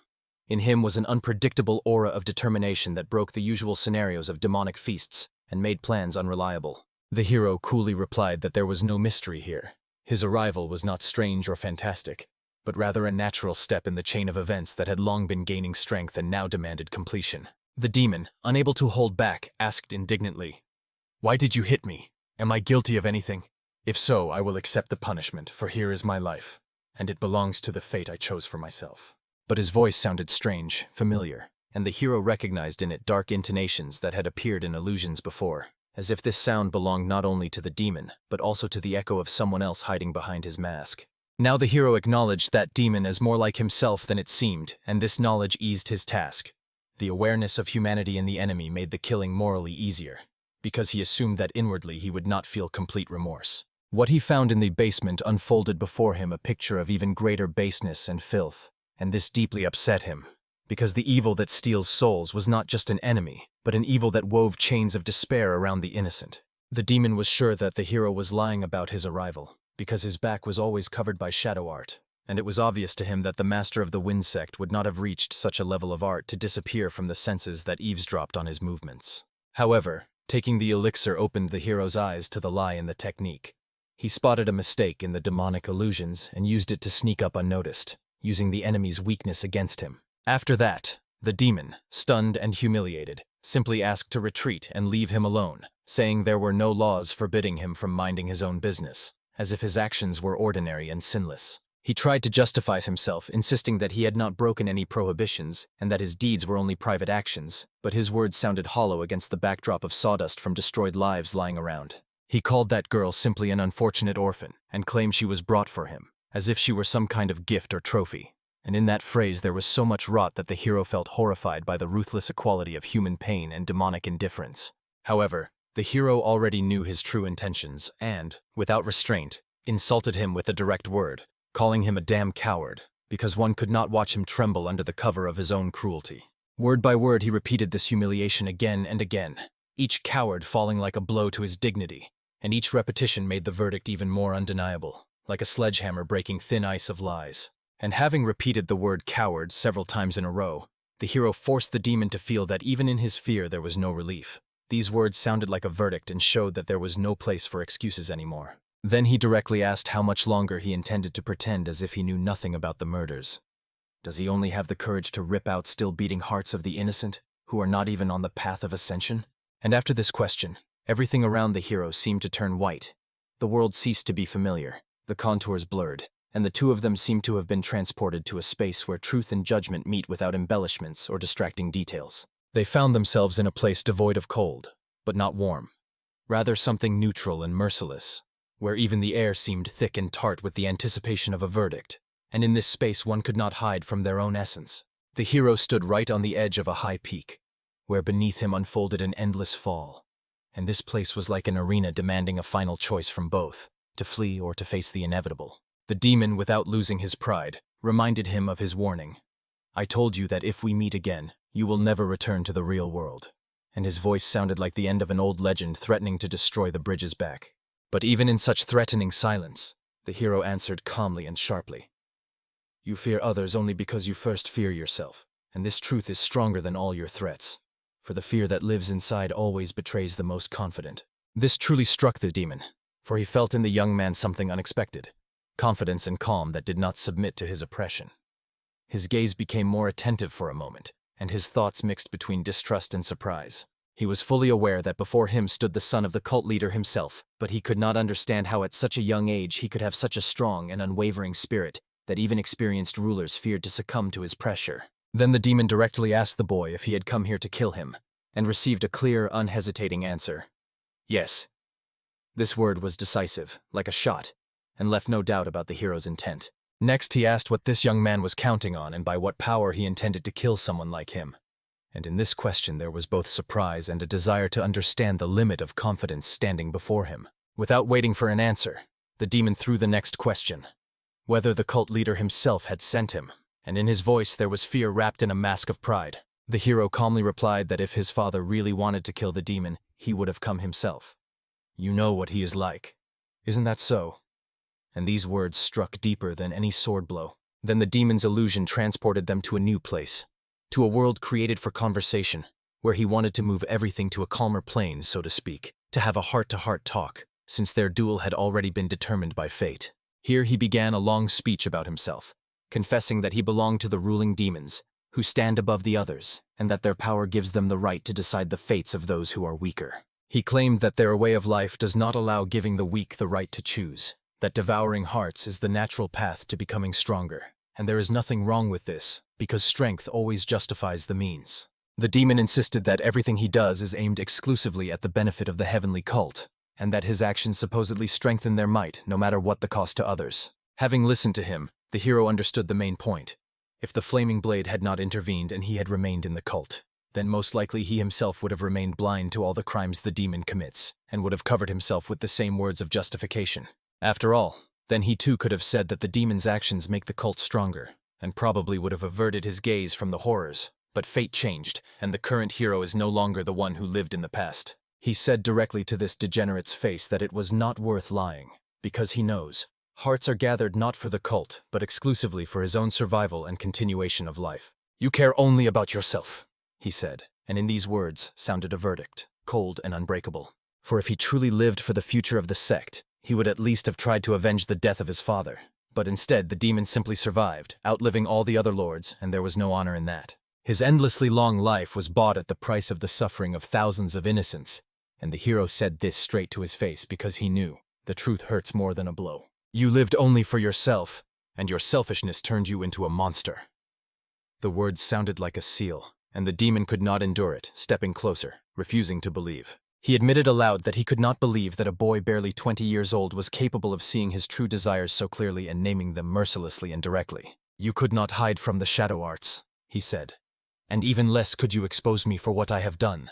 But the boy's words sounded as if the truth had long been revealed. And immediately after these words, his silhouette began to grow, expanding to incredible proportions. His face became huge, almost boundless, and in the next moment he employed another terrible technique. It was the demonic art of mind reading, the most secret, the most vile of skills, because it tore the protection from the soul and left a person naked before the darkness. Using it even within the cult, the demon sought to learn the truth about his opponent, exposing every corner of his consciousness. The hero, however, knew that this technique would not work against him, and decided it was best to just play along, letting him think he was open. The first question the demon asked was, "Who are you?" The hero, without the slightest hesitation, named his real name, looking him straight in the eyes. The next question sounded sharply. "How did you learn the truth about me? Is the cult leader behind this?" The hero replied that he had conducted a thorough investigation of his affairs, and there was no secret in it. And then he clearly added, "The cult leader has nothing to do with this." Seeing his reaction, the hero immediately understood the truth. More than anything, this freak feared his father, and even now his heart trembled at the very thought of him. To the demon's question about the purpose of his arrival, the hero answered firmly and without a shadow of hesitation. "To kill you." His words sounded like a verdict, and even the walls of the illusion trembled from this certainty. Then the demon asked if he had told anyone about his arrival here, and heard from the young man a short and clear no, cutting off any possibilities of excuses or witnesses. After these words, everything around became white again, as if the world had once more plunged into emptiness, and their shadows were lost in infinity. At this very moment, the demon warned the hero. Today he will disappear from this world forever, and his soul will no longer return to true reality. In response, the hero also asked a question. Is the demon ready for the consequences that will inevitably follow his death, for everything has a price and no action goes unpunished? But the demon in his cruel nature never thought about the consequences. For him, these were always other people's problems, or more precisely, Doxyo-hyo, whose shadow was now to become the new target. But the true victim he chose was not the hero, but Doxyo-hyo himself, and all his sorcery was based on convincing the young man to raise his hand against him. His plan was simple, to force the hero to try to kill Doxyo, and then treacherously finish him off himself, taking advantage of the convenient moment. At that moment, the demon suddenly began to use his technique with incredible force, changing the very fabric of the illusion around them. Its power was so devastating that it seemed a hurricane was rising around, ready to tear the ground from underfoot and shred space itself to pieces. It was possible to resist these energies only with the art of the heavenly demon guardian, and it was this technique that Kem used to withstand the onslaught. The demon relentlessly repeated the same words, as if trying to hammer them into the enemy's consciousness. "Kill the demon of the bloody skies! Kill! Kill! Kill!" It echoed non-stop like a frantic mantra. Even the art of the heavenly demon guardian could not fully suppress this terrible pressure, and the world trembled from the power of the ritual. Anyone else in the hero's place would have long since broken under this pressure, surrendering to the soul-stealing demon's magic. But these words did not cease to sound until suddenly a light shone before the hero, piercing the darkness. It was one of the methods to dispel the illusion, break free from its snares, and regain clarity of mind. And again they found themselves in the void, standing face to face as if nothing had changed, but the air was filled with new tension. "How did you manage to open your eyes?" the demon asked sharply, considering it impossible before the spell was complete. The hero calmly replied, "It is all because of my attachment to Doxyo-hyo. I do not want to kill him, and that is where it ends." But the words "kill the demon of the bloody skies" began to repeat again, stronger and more insistently than before. This time the hero's body was pierced by unbearable pain, as if his very heart was being torn out. For this technique affected the soul directly, and was much more powerful than the first one he had already encountered. And when he turned his head back, he again noticed the glow breaking through the darkness, leading him to the truth. Barely reaching this light, he felt he could breathe deeply again, breaking free from the trap. And so they stood once more against each other in the void, as if nothing had happened, yet the demonic rage in the air only grew. The demon could not understand how this was possible. Could it be that his magic did not work?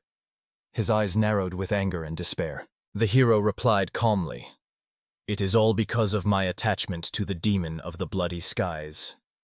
And these words were sharper than a sword for the enemy. Then the demon tried again to use this technique, pouring even more power and despair into it. Around the hero, everything immersed in golden energy, flowing in clots from the depths of darkness, as if the abyss itself tried to grasp him. He tries to understand whether this is again the demon's old technique or something completely different. And this thought drilled his mind until he turned aside. There, from the void, like a clot of darkness, a monster was born, which appeared from nowhere and was already stretching out its paws. This creature was more disgusting than all the terrible things the hero had ever seen in the world, a living shadow of a nightmare that had taken form. But he knew, this was another world, a space of illusion, and suddenly many similar monsters appeared in it, filling the horizon. The hero reached for his weapon, preparing to face a new wave of opponents. And despite the threat, he felt no fear at all. His eyes burned with determination, cold and unbreakable. In a moment, he lunged forward and scattered the enemies one by one, as if they were only fragile shadows. His sharp sword and skills, honed in real battles rather than theory or training, helped him in this. He smashed skull after skull, and each strike sounded like a verdict, tearing the illusion to pieces. The elixir of the Blood Eye granted him a special sight that allowed him to see the points of spell weaving and sense their weakness. That bastard demon was already swallowing saliva from what he saw, amazed at how the young man held on in this world. He was silent, not uttering a single word, and when they found themselves in the void again, the hero asked, "Why are you silent, soul thief? Have your questions run out?" At that moment, water appeared around the hero, rising from nowhere and forming a new illusion. He stood on a thin log in the middle of a stormy ocean, waves hitting him from all sides. It was magic again, just one fall down, and death would be inevitable. A giant wave, several dozen meters high, rose before him, looming threateningly. It crashed down on him and the log he was holding onto, knocking him off balance. His body submerged under the water. Cold and pressure squeezed his chest, taking his breath away. At that moment he heard a voice repeating, "It is he who is most feared by the righteous sects of Murim."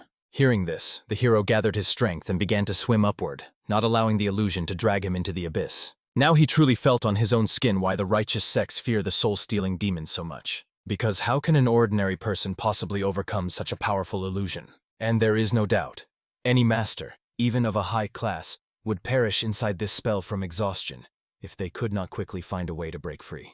But even with the elixir, he faced a problem. The Eye of Blood did not show the weak spot of this spell. However, understanding came. Perhaps he was looking in the wrong place, because the true weakness was hidden somewhere completely different. With great effort, he managed to surface, breaking free from the iron embrace of the waves. He looked around, searching with his eyes for a hint of the point that could break the illusion. But all he saw was an endless ocean, in which there was nothing but water and boundless emptiness. And suddenly his gaze stopped on the log on which he had stood at the very beginning. Yes, that very log, which remained the only support amid the chaos of the waves, now seemed to be the key to the truth. Assuming that the heart of the spell was hidden somewhere nearby, the hero immediately rushed to swim to the log, which remained his only support amid the boundless ocean. He stretched out his hand and grabbed the wood, feeling his body being squeezed by the power of illusion. At that very moment, everything became clear. The heart of the spell was hidden in the most obvious place, in plain sight but carefully covered by magic. Looking to the right, he saw another giant wave approaching, ready to engulf him along with the log. The hero firmly gripped his sword and swung, putting all his will and determination into the strike. With the tip of the blade, he struck directly at the heart of the spell, cutting its base and breaking the illusion from within. Finally, he was able to breathe deeply again as the tsunami that threatened his life shattered into droplets and vanished. The next illusion he found himself in was strange. There were no waves here that could take life. But instead something else appeared, far more interesting and dangerous for the mind. Before him unfolded a reflection of his own life, into which he immersed himself as if in a mirror of the past. Looking around, he saw things that truly gave him much to ponder. At the same time, he understood. This had nothing to do with the future he had chosen for himself now. Even more, it is not even he himself returning to the past, but only illusions woven from the subconscious of the soul-stealing demon. Seeing his own image as old, the hero addressed it as if speaking to himself. Your life was filled with blood and murders. Did you really think a quiet and happy old age awaited you? But even so, he did not care how he would die, because his goal always remained the same: to destroy the flaming sword and save those whose deaths could happen because of his fault. Therefore, the question of what his death would be lost all meaning. The main thing he understood clearly: everything he did was right. Then the hero reached for his sword and struck the reflection of himself with all his might. The blow cut the illusory likeness in half, breaking the mirror of the past into two parts. The illusion that was built around him crumbled and finally disappeared. The soul-stealing demon looked at him stunned, not believing that this was reality, even though he himself had created the illusion. Again surprised, the demon could not understand how he managed to escape the trap he himself considered unbreakable. He only warned, if the hero breaks the mirror again, he will never be able to leave this illusion. The hero only reached for the sword, deciding that he was lucky to discover the weak spot in time. The demon, however, refused to believe in coincidence, as he was certain it was impossible to escape such a trap by mere luck alone. Then he assumed that perhaps the young man had mastered the Guhua technique, and at the same time thought that probably the cult leader had gone mad and had already chosen a successor behind their backs. After all, that would explain his strange confidence and unexpected strength. But the hero just smiled. That bastard misunderstood everything. The demon's soul-stealing technique did not work only on those who possessed Guhua, and it was passed exclusively to the chosen heir. And about the blood eye elixir he used, that fool did not even suspect. In panic, the demon began shouting that the leader decided to use his own son to kill him, calling him a greedy coward who always strikes only in the back. The hero clarified, "Did you really say that my father only strikes in the back?" And calmly added, "Father told me that the righteous sects fear you the most. That means he acknowledges your strength. I don't think he is capable of betraying in such a way." It was hard for the demon to understand what exactly the young man was trying to convey. The latter continued, "You shouldn't say everything that comes to mind when you're angry. Father remained firm in his decision to allow me to kill you until the end." The bastard again did not understand and loudly asked, "Then what the hell are you doing?" The hero answered calmly, "Before acting, I carefully weighed everything. Imagine, you live a simple life, sow rice, trade with neighbors, attend martial arts lessons in a cult. But one day you are grabbed on the street and your heart is torn out alive without reason. Wouldn't you feel betrayed?" The demon fell silent and after thinking a little replied, "He said that life is unfair from beginning to end. And if you care about fate, then become a master." After that, he asked if the hero was really troubled by the feeling of being deceived. He answered coldly, "Today you will drink from the cup of your victims to the bottom." Hearing this, the demon's eyes lit up. He remembered that he had fought all his life only for his own survival. He admitted that he was ready even for the day when the cult leader himself would want to destroy him. His face changed, a frenzy ignited in it. All his life he had devoted to studying the great technique of the soul and heart. He never made a sacrifice for a drop of energy, but did it only in order to become a monster at the decisive moment and reveal the greatness of the Guhua technique. Now a true worthy opponent stood before the hero, wrapped in dark demonic energy. But did this mean that he really studied the dark arts? After all, many masters who walked this path succumbed to temptation and went mad. They became slaves to slaughter and constant killings. And for them there was always only one ending: inevitable death. It is for this reason that the cult of the heavenly demon forbade practicing such arts. But this bastard used the energy of great soul and heart techniques to restrain the negative consequences and keep himself conscious. Meanwhile, the hero began drawing his sword, preparing for the decisive clash. The hero drew his sword to show this bastard his true place, because only steel and determination could put an end to this conversation. The demon, with a cheeky smile, declared that he would kill him, and then it would be his father's turn, and then he would become the ruler of this place. But the hero coldly explained, he is too cowardly for such deeds. He is doomed to continue life, hiding his secret dreams of power only for the sake of his own survival. He said this with confidence, because in a past life this bastard never revealed his dark arts to the world, choosing the path of shadow and silence. But now he was showing his power fully for the first time, without cover, releasing dark energy without limits. The atmosphere around became so merciless that the hero had to spend an incredible amount of strength to maintain balance. If the bastard had not used his techniques immediately, the hero would have long been filled with internal energy and won. But now against such an opponent one could fight only with the strongest sword techniques. So he had to apply the style of the soaring heavenly sword, the first form, balance of the heavens. But after a powerful strike, he encountered a problem. He could not completely cut through the demon's wrist.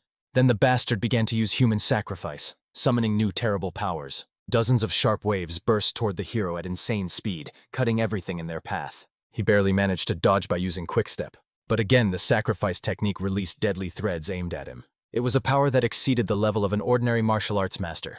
And then the hero was forced to use one of the strongest techniques, the soaring heavenly sword style, second form. This strike was worthy of opposition, and their powers clashed in a fierce collision. But in the next moment, the bastard began doing something completely incomprehensible, and the air filled with menace. It became clear when a gigantic dark sphere began to form in his hands, gathering destructive power. He uttered one word: destruction. In response, the hero also did not retreat, using the soaring heavenly sword style. He had to move on to the third form, the mysterious heavens. Two strongest techniques clashed in a deadly duel, their strikes tearing the very fabric of the world of illusions created by the demon. Even from within his body, energy raged as if he himself was becoming a sacrificial fire. A deep cut appeared on his shoulder, a mark from a sword. But the hero's body was also wounded, and blood appeared on his hand. The enraged demon shouted again, "Destruction!" And at that moment, countless beams crashed down on the hero. They struck the ground with unstoppable force, breaking everything beneath them and shattering the illusion into pieces. The demon was convinced that the boy's end had come, but then he heard his voice. "Undoubtedly this is a very powerful demonic art." And he added, "But there is one but." This but was a technique. The style of the soaring heavenly sword, fourth form, burning heavens. He barely managed to turn around to look at this boy one last time, feeling a mixture of humiliation and incomprehension in his eyes. For no logic fit the fact that the youth did not use the move that, it seemed, should have broken his confidence. The demon could not understand why the hero refused the Guhua technique, as it was incomprehensible to him. Who refuses the most powerful tool when life and power are at stake, if not arrogance or some other unfathomable thing? "I believe that I can defeat you without resorting to her," said the hero, and his words sounded not like a challenge, but like a statement of fate, because confidence did not fall from the sky. It was nurtured by blood and endless training. Someone might think that only the young man's confidence could drive the demon into the grave. But it turned out that behind this confidence stood true strength. Not empty pride, but precise skill honed to the sharpness of a blade. Yes, this strength, which was much stronger than confidence, grew from the same hands that held the sword, and from a character that knew no doubts at the crucial moment when it was necessary to strike and not retreat a step. The strength was in his hands and in the unbreakable grip on the sword's hilt, in how the blade responded to every movement, how steel and spirit worked in unison, turning an ordinary strike into a verdict of fate. But most importantly, it was in character, in the silence before the attack, in cold patience during pain, in the ability to stand on one's feet when others would have already fallen, and it was this that made him a truly dangerous opponent. Finally, the hero gathered all his will and applied the style of the soaring heavenly sword, the fifth form, Pure Sky, whose strike was like a cut through the sky and earth. He put a full stop in this duel, giving everything he had in one decisive move. This final wave of the strike put a bold full stop in the clash with an incredibly dirty and vile opponent. It destroyed not only the body, but also the vile essence that lived within him, displacing darkness with the rays of truth. The fight with this disgusting enemy was filled with foul energy spilled from his evil deeds, and for every act of baseness the hero responded with a cold, inevitable strike that freed the space from poison. The opponent was filled with deadly energy that time and again tried to bring him back to life. But every attempt was in vain before the one who gave his entire essence of the fight for justice. At last the hero turned to him, even asking if the Pure Sky could hold his head under the blow. And in this question there was so much reproach and judgment that no demon could listen to it without trembling. Because for some reason that bastard returned again to his old accounting nature, to those tricks and excuses that helped him survive, but now it was useless before the water of bloody truth. It seemed that one would have to take a mop and erase that full stop the hero had already placed in the battle, as if the page was not meant to remain finished, but no power could undo what had already happened at that moment. He really was a monster in the literal sense. A master of dark techniques who proclaimed himself superior. And now this proud mask began to crack under the pressure of true courage. In this case, the hero used the art of the soaring blade, the 8th form, which combined power, speed, and precision. And after the strike, the demon seemed squeezed out like an old rag, losing his former proud posture. After that blow, he really looked drained, as if all his strength and cunning had been squeezed out. And in this state there was nothing left that could return him to his former might. A huge hole formed in the chest of this degenerate, into which cold emptiness penetrated, and blood oozed from there, showing that even dark energy has its price, to pay with the body. "Your heart is too big. It is easy to strike," said the hero, looking straight into the enemy's eyes. And in these words there was not only a threat, but also a simple statement of truth that treacherous baseness always has vulnerable spots. Then he finished the very same point, already placed earlier, ending the clash and condemning this degenerate to fall to his knees, because the power of truth was merciless and relentless. And when the demon asked why the hero did not resort to the art of the 9 calamities, the hero explained, it was a combination of the path of death and the art of the soaring blade. A synthesis that allowed him to preserve himself and win without a final fall. The path of death consisted of 4 steps of the wind god, and it was these steps that gave him the opportunity to remain in the ranks, because without them even the best sword might not protect against dark traps. It seemed that even the heavens themselves did not want to allow the hero to die today, because fate intervened through these steps, as if someone above hinted support at the most difficult moment. He was not lying. If it were not for these 4 steps, he would surely have died in that battle. Because he did not know that this degenerate hid dark arts within himself that made the fight even more treacherous. At the end, the demon whispered that in the next life he would definitely kill him, and in these words there was so much despair and rage that they sounded like a curse thrown into the void. The hero quietly replied, "If you are reborn, then live long, because perhaps there are other paths."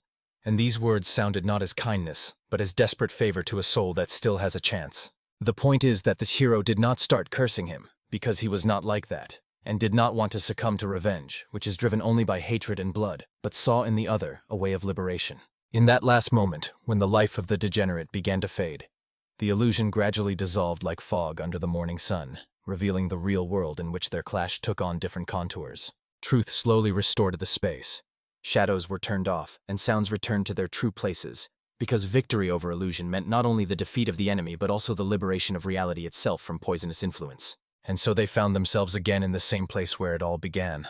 But now without lies and embellishments, only the remnants of the battle and that quiet clarity that comes after the storm. They again found themselves in the same cave where the defenseless girl lay, and the space once again took on familiar outlines. Meanwhile, the elder was already tired of waiting and sat with the feeling that the minutes stretched into eternity. Finally, the hero returned, holding a full package of food in his hands. However, the set seemed strange. A few pieces of fish and some sliced meat, nothing serious for cooking. The hero only suggested having one more drink, because the night was long and the conversation was just beginning. The elder immediately noticed that a rare lightness and even a good mood shone on the young master's face. To the question of why he was so cheerful, the hero answered simply, he had not seen the old man for a long time. He poured wine again and suggested raising the cups together. They clinked glasses, and the elder did not even suspect that during this time the young man had managed to defeat such a mighty enemy. After swallowing the wine, the old man asked again, "Do you know why I took a liking to that puppy?" Because on the very first day he asked him, "Are you ready to give your life for yourself?" And he answered, "No." The hero, hearing this, almost lost his temper, wanting to teach him a lesson for such an answer. But the elder explained that he liked exactly that straightforwardness and frankness. Then the hero asked, "Tell him this personally, he will be pleased." But the old man refused. So the hero decided that he would say it himself. Because someone must voice those words that can change fate. He added that sometimes just one phrase can turn someone's life upside down forever. "In all my life, I have never seen a man like you," the elder said sincerely. The hero replied that their school will one day become special, a school the world has never seen before, if it changes for the better even for one generation. Isn't that good? He spoke without taking his eyes off the old man, putting conviction and faith into his gaze. After a short pause, the elder only asked to pour another cup. The boy reached for the wine, knowing that this cup would have a completely different meaning.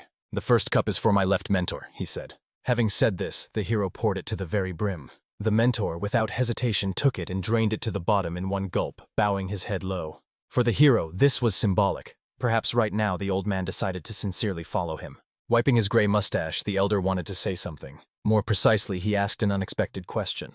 Left or right, who is higher? If he is first, then he asked the young man to acknowledge his superiority. At these words, the hero only laughed out loud, unable to hold back a sincere smile. "By the way, you look wonderful today," he said after the loud laughter. The hero joked so sincerely that he made the elder call him crazy again, as if a madman really sat before him.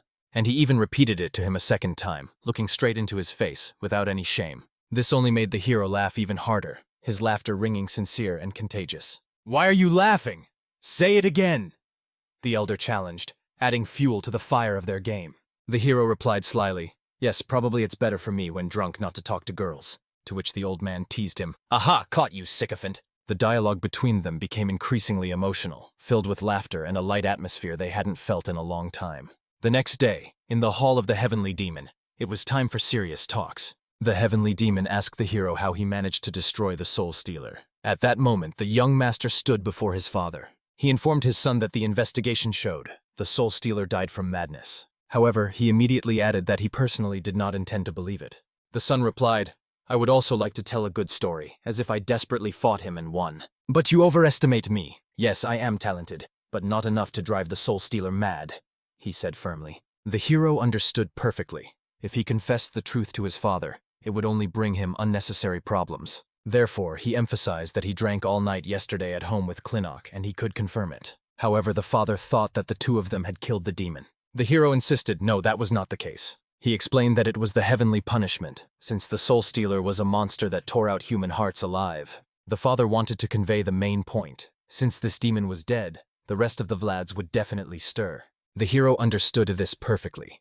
The 8 Vlads were like a single organism, and the death of one meant a threat to all. Therefore, they would never ignore it. Meanwhile, in the family of the Northern Heavenly Sword, a young master was met by a boy, and immediately led him to the Supreme Sword. A moment later, he was already standing before her, a luxurious woman who was one of the Vlads, the Supreme Sword. She immediately inquired about his trip, as she had heard that he had recently returned. "With each of our meetings, I am more and more impressed by your progress. I just want to challenge you to a duel," she confessed.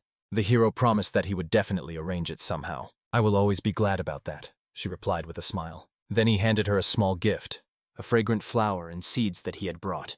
This caused her genuine admiration. For the first time, someone gave her seeds, although it was also the first time for him. They silently looked into each other's eyes for a few seconds, and then they moved to a cozier atmosphere, where her first question was, had he heard about the death of the Soul Stealer? Admiring her beauty, the hero answered, "Yes, I have heard." Then she, without ceremony, directly asked, was it his handiwork? Because, regardless of personal attitude, his death stirred the rest of the Vlads. For them, survival is shared, and the death of one is a threat to the entire structure. The hero said the conclusion was simple. The Soul Stealer died from his own madness. But she replied that no one would believe that. The hero remained steadfast. It was not his fault. The hero answered confidently, not averting his eyes from her gaze, and his words carried the strength of a person unafraid of challenges. When she sat down opposite him, he suddenly asked, why did she think of him specifically? "Since you stepped into this calm lake, it has turned into a stormy sea. The Soul Stealer was the first to drown in it," she said. The hero calmly replied that he does not drown people, but only considers himself a fisherman. "True, you have even caught the blade," she retorted. Hearing this, he inquired whether it would be difficult for her to accept such a state of affairs. "We'll see, if you release the caught fish. I don't want to end up in the same net as the blade," she said. After all, life is truly unpredictable and fragile, like a wave. In the realm of illusions, anxiety now arose. a struggle for the right of inheritance would begin. The hero was well aware of this. The Soul Stealer had 5 disciples. He died before choosing a successor, so the most outstanding among them would receive his legacy. Yet he was still curious to hear from her whom exactly she was ready to support. When she asked why he needed to know this, the hero replied, "Isn't it better if our man comes to power?" Deliberately emphasizing the word our. She asked in surprise, but he only confirmed, repeating our, and even called her a comrade in arms. And with a comrade in arms, as he added, one can share a goal, common and just. On this note, their conversation ended, and the hero set off home. There, under the window, the old man was already waiting for him. Seeing him, the old man ran out to meet him and asked in surprise what had brought the hero at such a late hour. First of all, he inquired whether he had any wine. Only after the hero poured him some did he finally want to find out what had happened. The ruler was silent until he drank the glass to the bottom. Only then did he begin to complain. These idiots openly ignore him. The hero had already heard that today all the rulers had gathered for the division of the Soul Stealer's inheritance, and admitted that he had not even thought they were capable of despising someone so much. But the old man explained, they did not talk to him at all. The hero asked, "Isn't it usually different?" The old man waved it off. "No, not exactly, but today it was different. It would have been better if they had openly opposed me. Then I would have been less angry." The hero feigned surprise and asked, "So what happened?" Then the old man couldn't hold back, pointed at him with his finger and exclaimed, "You are the reason!" He explained that Vladik suspects them of conspiracy, as if the two of them killed the Soul Stealer, and that is why he is being ignored. "But we didn't do that," the hero replied firmly. "We didn't, but you did. You killed him!" The old man shouted angrily, looming over him. He slowly closed his eyes, smiled broadly as if he did not understand at all why everyone suspected him today. But the old man did not back down and continued to explain, as if in every word there was a heavy stone pushing the conversation toward an inevitable verdict. The elder loudly and emotionlessly retorted that recently more blood has been found on his hands than on all of Vladik's combined, and this figure silently weighed more than any excuses and sowed doubt among the listeners. He firmly added that he was convinced, "The blood of the Soul Stealer is on your hands." And in these words there was so much certainty that even the silence in the house seemed an accomplice to this accusation. They looked into each other's eyes for a long time, as if trying to read truth and lies in the pupils. Every moment dragged heavily and nothing was the same as before this conversation. But suddenly the old man made a facial expression that meant more than 1,000 words. In his wrinkles gathered the very determination that can burn bridges between trust and suspicion. His gaze, lack of objections, and piercing expression said one thing. The hero's silence became a clear answer for him, as if he finally read what was previously hidden. "Clear. I am the one who killed the Soul Stealer," said the old man, and these words sounded not as an accusation, but as an honest admission that changed the course of the conversation and shifted the scales of truth. Finally, he added one more thing, important and warm at the same time, that he trusts him, and that if he did not trust him, he would never have made him his left mentor, an admission that carried the weight of a protective voice. However, the Lord made it clear something else, that the left mentor is not only a title, but also a position among the 8 lords, a place that is both honorable and dangerous, requiring loyalty and caution. "Yes, you are one of the 8, said the old man, "but first and foremost you are my left mentor." And in this phrase combined both pride and a warning that subordinate power does not cancel duties. The old man's life path taught him that one who trusts everyone indiscriminately will inevitably get a knife in the back someday. And these words sounded like a warning honed by years of bitter experience. He asked the hero to understand this, but the young man replied directly that he does not trust everyone indiscriminately, because his experience taught him to keep his shield raised, and there was no falsehood in his voice, only firm determination. The old man recalled past events and emphasized, "Do not forget what happened between us before, because one wrong step can change the chain of events for years ahead." Then he suggested postponing this discourse and asked if he was afraid to become an enemy to the 8 lords. But he was prepared for an unexpected answer, and it was an answer that shocked both. The hero coldly said that he fears not the 8, but the 4, and this simple number sounded as both a threat and a strategic calculation at the same time, causing the old man to raise an eyebrow in surprise. The old man could not hold back and, sensing a mad plan in the voice, shouted again, raising his tone to a scream, "When did you manage to kill 3 more, and who exactly did you kill?" His voice called for explanations. The hero asked to calm down and explained that he did not mean the literal killing of 3 more, but was talking about political calculations. With the Soul Stealer dead, 7 lords remain, and the balance of power is changing. He explained the plan in detail. "Without you, 6. The Supreme Sword is not entirely on my side yet, so 5.5 remain, and thus 5.5 Vlads are currently my opponents. Further, if 2 more join me, I will have a solitary enemy left. Thus the hero step by step justified his strategy, explaining that in politics the accumulation of alliances is more important than simple duels, and presented the logic that led to a safer path to power. The old man, pondering, almost did not believe those calculations, but began to realize that the young man thought not with emotions but with cold strategy, and this caused a new wave of thoughts in him. "All right," he sighed. "I know you are quite the psycho, and I don't want to comment on that," but added that the hero missed something in his calculations, and it was precisely this that the old man wanted to draw attention to. The hero answered decisively, "No, I will not become the supreme sword. I will not fight the Vlad just like that." He understood the ancient laws that governed their world and did not intend to break them without necessity. He knew why the old man reacted that way. Because between power and honor lies the ancient law of the Vlads, which made open war impossible without great losses, and this kept them restrained. So the hero explained that he understood everything and was ready to fight himself, but not to endanger the old man, and only asked not to transfer control to him, so as not to create circumstances for betrayal. The old man emphasized his thought a second time. "People do not create circumstances. Circumstances create people." And these words sounded as a warning. Do not trust blindly, because chance often stabs in the back. The hero calmly replied, "All right, I simply will not create circumstances for betrayal," and frankly asked the old man to help him with this, because he himself did not want to endure betrayal by close ones. There was no pride in his words, only a request. "Help me honestly." And this request sounded like a guarantee of future cooperation, because even the strongest person needs support from outside. The old man looked at the young man for a long time, then lowered his head, weighing risks and possibilities, and in his eyes appeared the heaviness of decision, but also an inner impulse to act. He warned once again, "Do not give reasons for betrayal. Do not trust too easily, because those who trust everyone sooner or later have to pay for the mistake with their life." And this thought sat deeply within him. The young man only nodded, confirming that he understood and accepted this lesson. His calm response and determination showed that he was ready to build a future where circumstances would not become a trap and allies would be a shield. All the more, the hero trusted Clinic and understood that this was the best way to make him his man, an ally, not just a mentor. But Clinoc began to grumble again, emphasizing that a single mistake could turn into his corpse. "Yes, I will be careful," the hero replied calmly, trying to calm the old man. Then he poured him another vessel of wine. After drinking, the old man shared the news. Vladik decided to invite the head of the cult of the Heavenly Wind for an investigation. The hero's facial expression immediately showed that he did not expect this at all. The old man continued, "The secret art of the Soul Stealer is based on the techniques of the Blood Cult, and the cult of the Heavenly Wind is their successor. Therefore, when the head of the cult examines the Soul Stealer's body, he will unmistakably determine the true cause of death. He is invited not only for the examination, but also for 3 other important reasons. The first is to show everyone the determination to find the killer, and to demonstrate not only to their school but to the entire righteous and dark alliances that touching Vladik is forbidden." This was the main goal. The hero understood. This message was clear. "Touch our Vladik, prepare for revenge." "And what is the second reason?" he inquired. The old man replied, "To show the head of the school that the alliance of the cult of the Heavenly Wind and the school of the Heavenly Demon does not rest on him personally, but on the Vladik." "And the third?" asked the hero. The old man raised a finger and pointed directly at him. "It's you.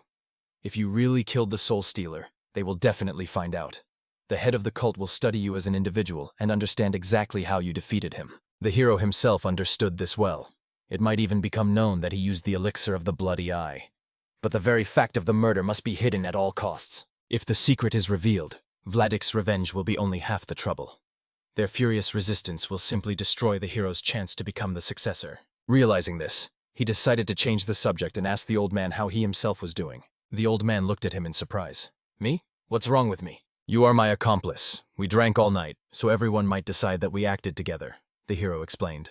At first, the old man pondered what to answer, then suggested, "What if I just dozed off during the drinking party?" Besides, it was still necessary to determine exactly which of the Vladik went after the head of the cult. The old man said it was the Heavenly Buddha.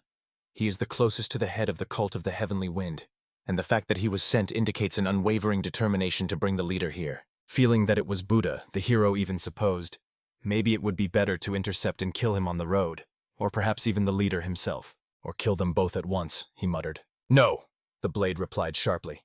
"Then a war with the mad monks will begin. If we split, the bastards from the Righteous Alliance, who have been silent so far, will shout, 'Down with the school of the Heavenly Demon,' and the Dark Alliance will only wait for an opportunity to feed." But these words only inflamed the boy. He was already drawn to imagine washing his hands in their blood. The old man objected.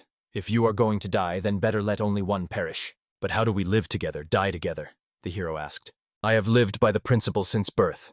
Every man for himself," the blade answered, and this time decided to leave. The next day, in the majestic hall of the heavenly demon, the hero set out to his father. The quiet morning corridor was filled with tension, because a request awaited. Go briefly to check the branches of the pavilion of the other world on the central plains, and in these words was felt both the father's anxious pragmatism and the desire to send his son away from danger. The hero immediately saw through his father's concern, sensing in that request both care and a slight hope to deflect suspicion. He responded appropriately and restrainedly, emphasizing that if he left the school at such a moment, the Vlads might become even more wary of his absence, and that would be dangerous for everyone. The father, in response, quietly said that precisely because of the suspicions they had given the order. They invited the head of the cult of the heavenly wind, so his trip would look not like an escape, but an official inspection. And in this formula, there was more politics than simple paternal desire to protect his son. Before letting him go, the father asked his son to remember, "You are not ordinary. Your position and origin carry responsibility and risks, and every step can become a reason for gossip among the Vlads. So both the journey and words must be measured, because in this world masks fall quickly." The hero once again firmly assured his father that he did not kill the soul stealer, and asked directly, could the righteous alliance have sent a mercenary to push them into war? The father replied that if the alliance were interested, they would already be preparing for open conflict, but for now this option seems unlikely. When the son hinted at danger and asked for advice, the father agreed, but added that if he were in the son's place, he would not leave the school, because the politics of Vladik is a complex game. Absence breeds suspicion, and presence sometimes saves from gossip. These words were spoken with the bitter wisdom of a man who had endured more than one shock. The hero, persistently proving his innocence, also suggested an option: to propose to the father to stage a trip to dispel suspicions. The father, observing his son, only shook his head, understanding that simple solutions would not save from the complex web of intrigues in which Vladik lives. Then the conversation flowed further, and the boy, with a slightly ironic persistence, said that he could challenge the system, pretend to be an ordinary son, but did so only enough to show that he was capable of skillfully playing a role when it would be useful for the safety of the school and his own position. The father, looking attentively at his son, agreed to his departure on the condition: do not touch the head of the cult, because killing him for your own cause is too risky. Such actions will cause catastrophic consequences for the school and provoke a chain of revenge that will bury them in ashes. The son was silent for a moment, as he himself did not know how one could kill the head of the cult when possessing such knowledge about him and his rituals. The head for the hero was rather a value than an enemy, a complex puzzle, the knowledge of which could become both a sword and a shield in his hands. In the conversation, another remark was made.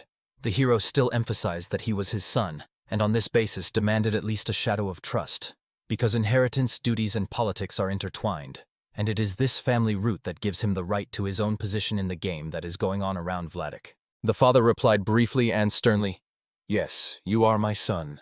And in these words there was both pride and anxiety. He knew that blood binds not only hearts but also duties, and even the son's good intentions could turn into an avalanche if not guided by cold reason. The hero, half jokingly and at the same time decisively, added that he could rise to the level of his father, follow his example, and this aspiration would be enough to convince others of his right to act, because sometimes a demonstration of determination is stronger than words. Having said this, he looked into his father's eyes with such confidence that the latter could not help but consider the son's willpower. The father, although hesitating, eventually agreed to let him go under one condition, but repeated once again, "Killing the head of the cult is unacceptable, until there is an alternative threat." In response, the hero nodded and asked the father to remember one simple thing: no one from Vladik should be killed now. Unnecessary blood will only intensify chaos, and he seeks to preserve the school, its honor, and the possibility to change the world from within, without destroying it. The father, hesitating, silently left, departing with heavy thoughts, but left behind one last warning. Let the son remember the rules and the times when action is not needed, and their shadows will remain over the school for a long time. The hero was left alone in thought. He did not fully realize how one could strike the head of the cult, considering the deep knowledge he had about him and his rituals. After all, knowledge is a double-edged sword. It helps, but at the same time makes you vulnerable if it is revealed.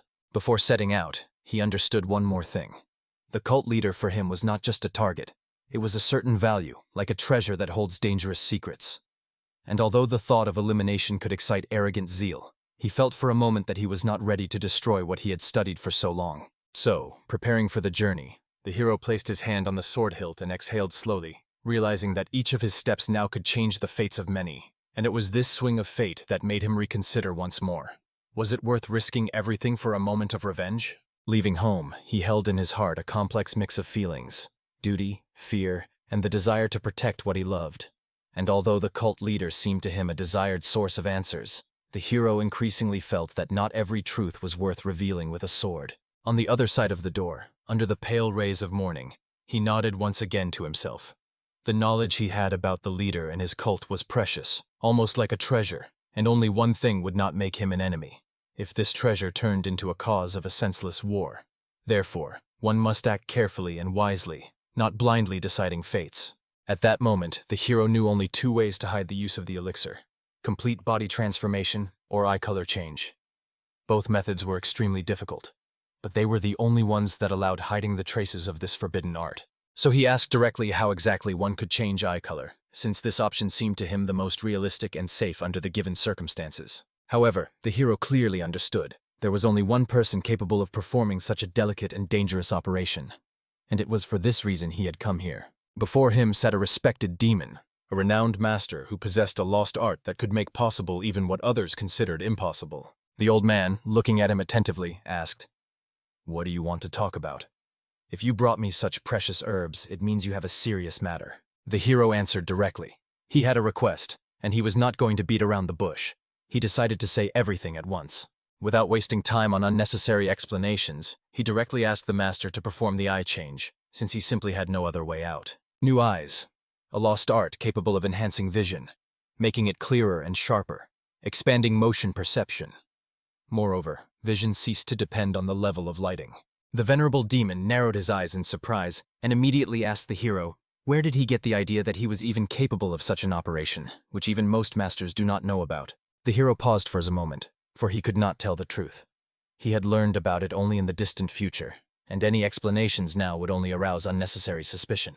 In his memory surfaced how once, returning to the school for a special ingredient, he no longer found this demon alive, and learned about him only from the words of his student, Hobeck. It was Hobeck who then told him that this old man once gave him new eyes, showing that the secret art really existed. For several seconds, not waiting for an answer, the venerable one assumed that the young man had learned about it from the leader himself. The hero only silently nodded, and this did not surprise the old man at all. Such a conclusion was quite logical. According to Hobeck, it was the hero's father who once refused the operation when the venerable demon offered to perform it, and this explained a lot. Then the old man explained, "For new eyes, a rare fruit of the blessed fever is needed, obtaining which is incredibly difficult, almost impossible. The operation can only be performed once in a lifetime, and there will never be a second chance." But even this was not enough. He wanted to know what the young man could offer him in return for such a risky and priceless help. The hero honestly admitted, now he had nothing that he could give him in exchange, but he firmly promised, when he becomes the leader of the school, he will fulfill any wish of the old man, no matter what it is. Inside, the hero perfectly knew what this man desired. He longed for one thing until death itself, but his father never dared to consent to the operation precisely because of this condition. But having received new eyes, he would be obliged to fulfill the request of the venerable demon, and that was too dangerous a burden even for him. Then the old man asked the hero once again, is he really so confident that he can become the leader of the school? And is he ready to take on this burden? The hero, without any hesitation and not a shadow of doubt, answered, yes, he is 100% sure of it. The venerable demon slowly rose from his seat and finally said that the young man should carefully consider his request and give him a little more time to respond. When the hero was already about to turn around, the old man suddenly addressed him with one more important question. When you become a leader, he said, what will you do with the righteous and dark alliances? The hero stopped and answered firmly, everything will depend on the circumstances, but there is one thing he is sure of, regardless of who it will be, righteous, heretics, loners, sects, men or women. If he considers someone true evil, he will destroy them. Time passed, and later the respected demon sat alone, reflecting on everything heard and said, for the decision he had to make could change not only the fate of this boy but the entire school. He called several people who appeared near him. The room suddenly filled with whispers and heavy glances, as if old secrets were about to burst into the light and put an end to all uncomfortable questions. Among them was Klinok, who later thought, probably the elder decided that his time was indeed short, since he called him specifically. Irony flashed in his eyes. The old know how to hint much sharper than direct words. When the demon said that both of them had little time left, the blade asked him not to talk nonsense and not to make premature prophecies. His voice hoarsened from the habit of hiding feelings, but steel determination was evident in his words. "Why do you cling so much to this world?" someone asked. And in this phrase there was a question that awakens memories of losses and fears. But the one who does not cling often hides true hell inside. The blade answered coldly. The one who is calm on the outside actually carries true hell inside. Silence is only a mask, and this understanding makes him more dangerous. Why call? Tired already of saving people? Finally decided to kill? It sounded, and in this remark there was so much ruthless irony that the room trembled with tension. The demon asked directly, "Why did you choose this young man?" And the question sounded heavy, as if waiting for an answer that would shed light on plans hidden behind years of shadows. The blade, understanding who was meant, answered indignantly, "He pokes everywhere. He won't even take his nose out of the hospital on the battlefield." His voice was sharp, but there was also a certain admiration for the boy's courage. Yet the answer grasped something else. "I think he will become a leader. That's why I chose him." And this statement sounded like a verdict, and at the same time like a forecast that put the fates of many at stake. The blade added, "In our school, they don't even break tables in taverns."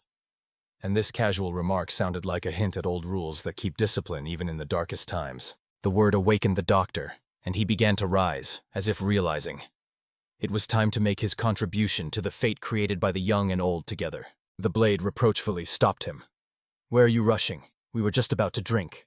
Because old age and habit are sometimes more important than catastrophic decisions. The doctor reminded that the old have no second chance, so if something is decided, it must be done today. His voice trembled with experience and a sense of inevitability. But gradually everyone calmed down. The blade knew that this old man would not leave just like that. There was still a spark of strength in him that would not allow fate to give up early. Meanwhile, the hero remained in his room and felt the arrival of the honorable demon as a presence falling on the roof like a shadow. He went out to meet him and felt that the conversation would gain weight. The honorable one approached him directly, without vain greetings. His steps were precise, his words heavy. It was a meeting of equals, though broken by time. When the hero went outside, he felt the arrival of the old doctor as well, and immediately heard the beginning of his story about how he had spent his whole life saving people, as if trying to extinguish an ancient fire of guilt. The doctor sincerely admitted that he was not a pure altruist. He saved people to atone for his own sin. All his life he carried within himself the anguished necessity to try to buy off what he had done. The hero listened with interest, because he already knew part of the truth. The demon had joined their school precisely because of this, because of the inner burden and the attempt to correct the past. The doctor went deeper. For him, murder was a violation of the heavenly order, and so he saved everyone to at least somewhat atone for the punishment that sat in his soul and to make others' lives less bloody. Then he asked the hero directly, "Will you kill one becoming a leader?" A simple question that weighed like a verdict, because the answer revealed the true intentions and moral limits of the young man. The hero answered without hesitation, yes, if justice demanded it, and his answer sounded straight into the old man's eyes without any embellishment. The doctor asked in surprise, "Why did you not ask who exactly it is about?" Because for him the name would mean much more than an abstract promise. The hero answered simply, "If you want this person dead, then he truly is a scoundrel. I trust you." And in these words there was so much weight that the doctor felt as if he had received moral consent. Listening to these words, the doctor guessed, what if a monster hides in him? But instead the hero emphasized, external actions are sometimes more important than internal demons, because it is by them that people are judged. He added that he honors the name of the honorable demon, and respects the efforts he made to earn respect. These words made the doctor feel that his life's work was not in vain. After long conversations, the hero lay down to rest, and his body was already covered with many needles, evidence of painful procedures or rituals he underwent to become who he became. The needles were silent, but each left a mark. Each of those needles was a reminder of sacrifice, a body enduring pain to save other lives and preserve secrets exchanged only by the most devoted. Lying under the needles, the hero recalled all the steps that brought him here, from decisions and agreements to sufferings, for now every choice had consequences that stretched far beyond his own fate. And though he felt tired, a quiet determination flickered in his chest, for the matters that began at night were only starting their long path to resolution, which in the future would unfold like a storm. In the previous conversation, the respected elder warned that killing the enemy would not be easy, and if even the slightest mistake was made, many innocent people would die, whose blood would become a heavy burden.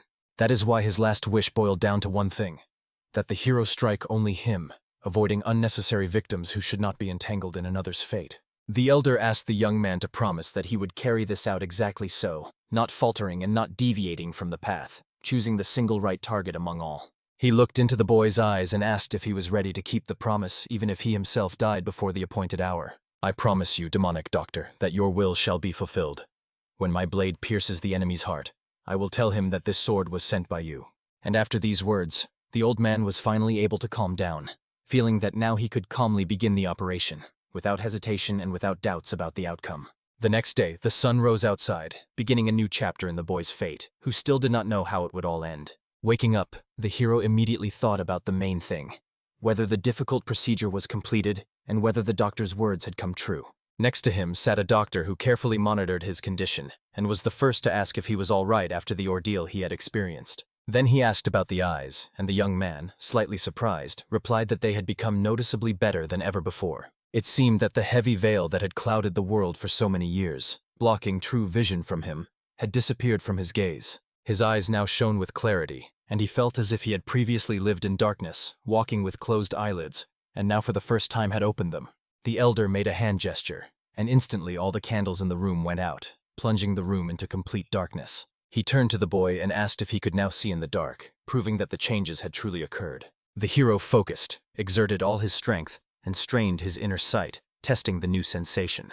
His eyes immediately adjusted, and he saw every detail so clearly, as if the light had never gone out, and the old man had never extinguished the candles. Then the doctor quietly told the young master to follow him, for it was time to reveal the next step to him. They went out together and stepped into the space that unfolded before them, as if the very sky had opened a mesmerizing place. There the elder asked the hero to raise his head and look directly at the sun to finally test its power. The young man raised his eyes, meeting the pure rays that fell directly on his sight, as if wanting to test the newborn power. And, looking at the bright light, he felt that not even the slightest sun glare or pain appeared in his eyes. The elder gladly asked him to test his vision once more, to look into the distance and check the clarity of his sight. In front of him, incredibly clear outlines opened up. Every detail of the majestic mountain peaks was drawn with stunning precision. He saw so sharply that he noticed even a tiny ant crawling on a branch far away, amidst the wind and light. The young man smiled broadly and assured the elder that he was not joking. He truly saw all this, and his words were true. And the doctor, understanding well that he was not lying, also smiled, because he felt deep happiness from the achieved result. Now the boy sincerely thanked him, for it was thanks to this man that he received a new life and new sight. The procedure was completed, and the hero's eyes were finally reborn, becoming stronger and clearer than ever before. The doctor thanked him for the given promise, which the young man fulfilled without hesitation or doubt, strengthening their trust. The hero himself did not expect that by applying the eye rebirth technique to rid himself of the effect of the blood eye elixir, he would achieve such an impressive result. His vision withstood the test of both the elixir and the technique, and now again led him on the path to the wind sect. Perhaps all this can be called true fate, as the events unfolded as if someone invisible was guiding them along a predetermined path. Meanwhile, the girl stood tense, as if every muscle in her body was drawn to the limit. The source of this pressure was the sword in her hands, whose weight and strength demanded complete concentration. She raised it again and again, making swings without any rest, as if she sought to harden not only her body, but also her spirit. Every movement required enormous effort from her, and she put her whole self into the exercises to hone skill and strength. She trained the smoothness and speed of her movements, striving to acquire the grace of a cat moving silently and elusive. At that moment, a hero entered the room and asked if she should take a break, but the girl immediately replied, no, she needed to perform 20 more repetitions of this technique. He could not understand why she practiced the same movement 20 times in a row, but she had a clear answer. In fact, she did about 60 repetitions a day, and 20 movements were just her evening norm. The hero noted that it was easy to collapse from exhaustion, but she had long lived in captivity of her illness and was not going to stop.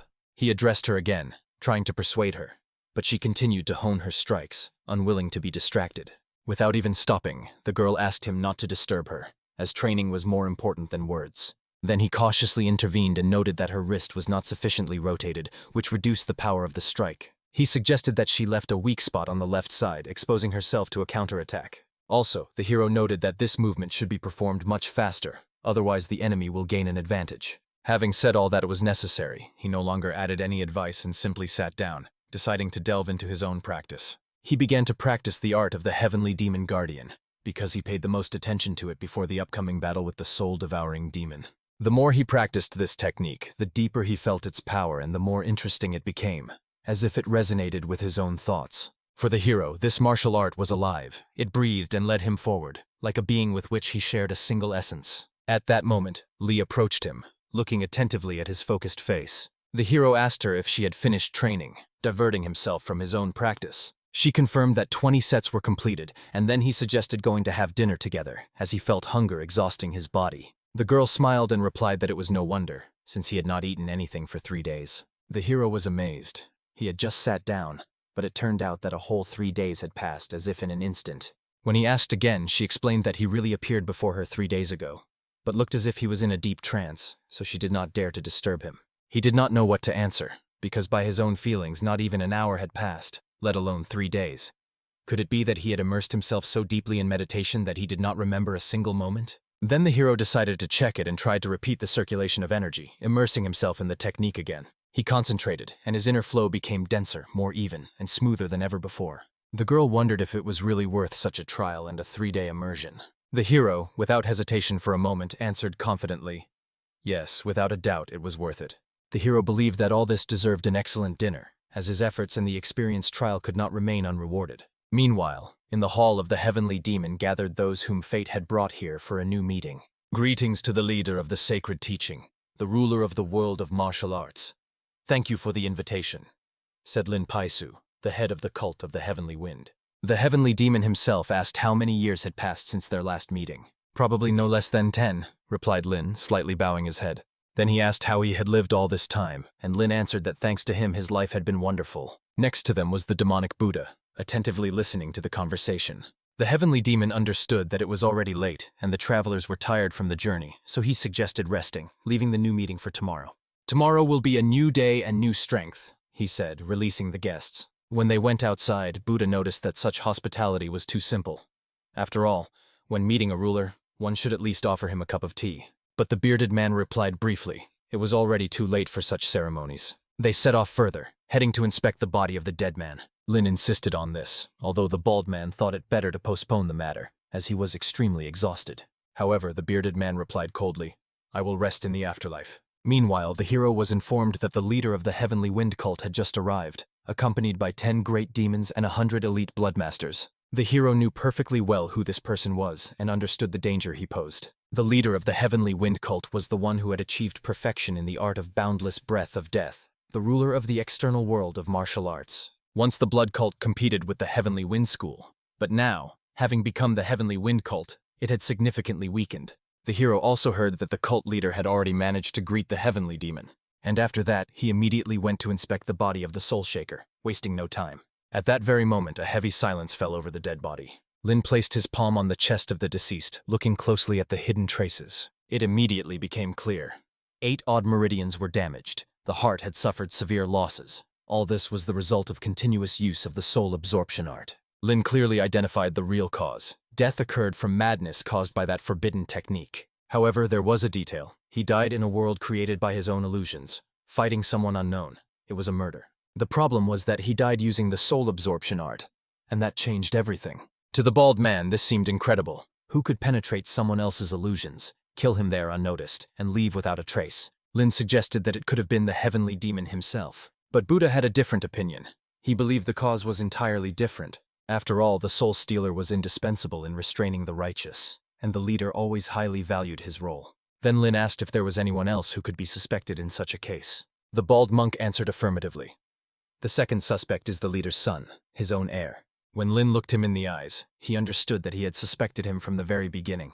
However, not a single word was spoken aloud, and now Lin found himself drawn into an extremely dangerous matter. He suggested meeting the young master the next day to clarify everything in person, and already the next day the hero appeared before them, greeting the external ruler with respect. He was surprised, saying, "And now you are already so grown up, almost unrecognizable." The hero heard, "I heard about your arrival, but why would such a busy man come to me himself?"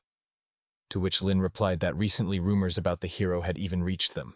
The hero only remarked that gossip always exaggerates the truth, and the bearded man smiled and said that he was just being modest. Then, pouring tea, the bearded man raised a serious topic.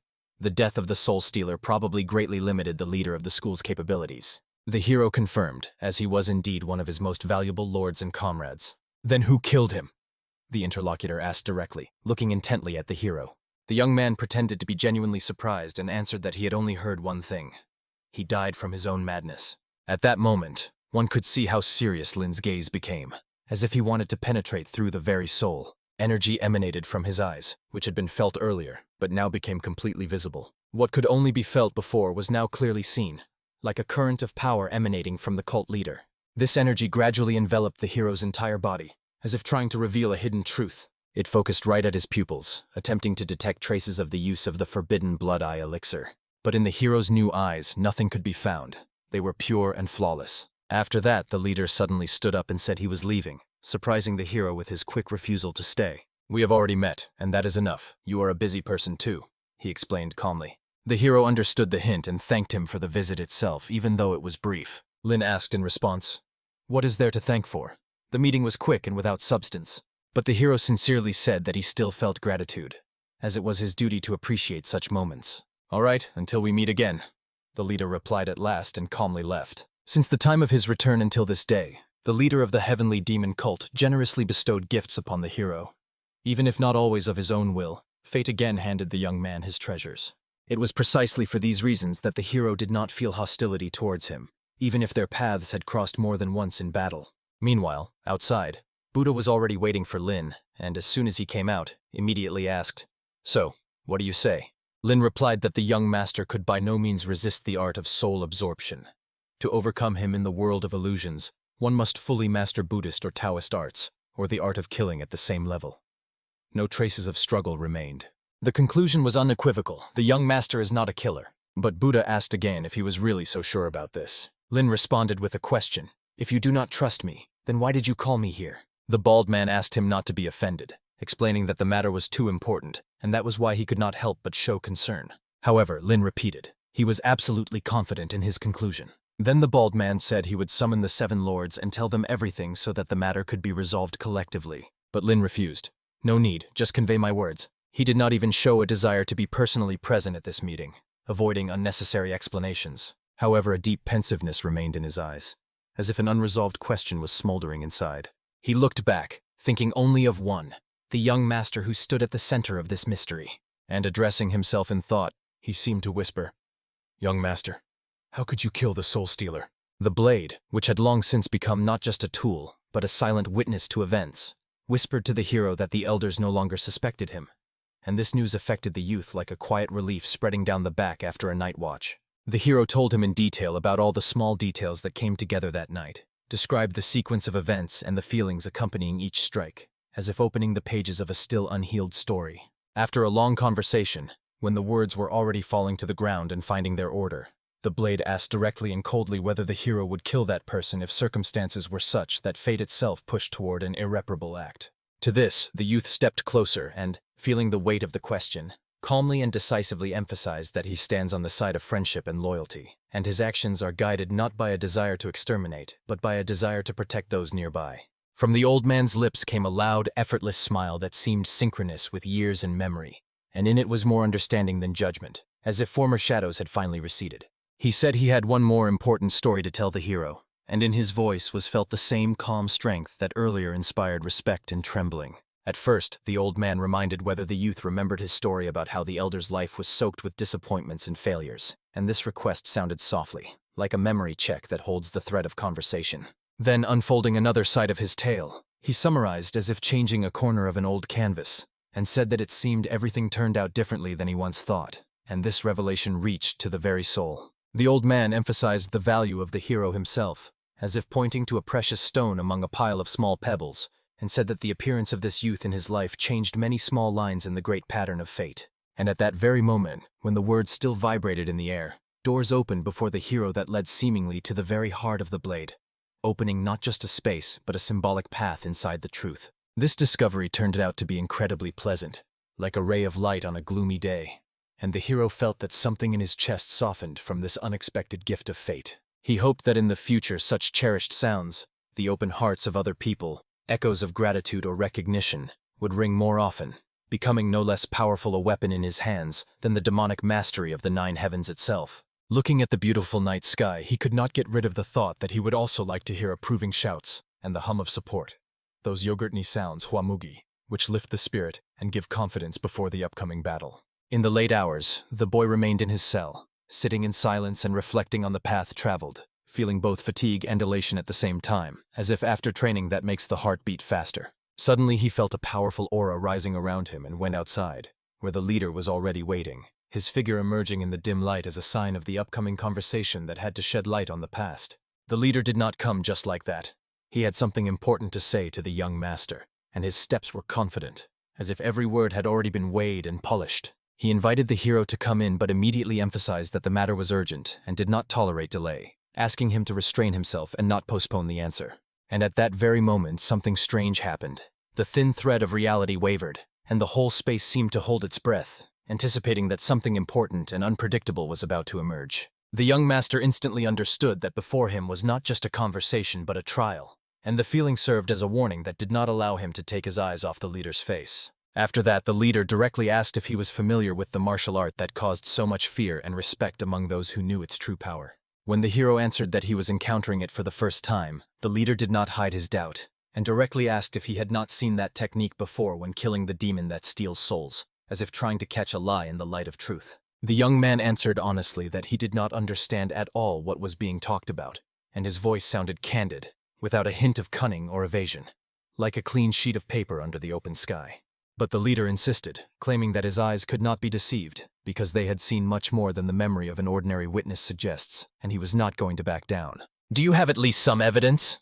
the hero asked directly, wanting to understand how much truth there was in this statement, and whether the conversation would not turn into a hunt for shadows. "No, there is no evidence," the leader admitted, frankly saying that he himself did not know exactly how you could have defeated him, but his inner conviction says that it was you, and exactly in that way, who killed him. The hero inquired what made him think exactly so, seeking to find the thread of reasons woven into a heavy suspicion around his name.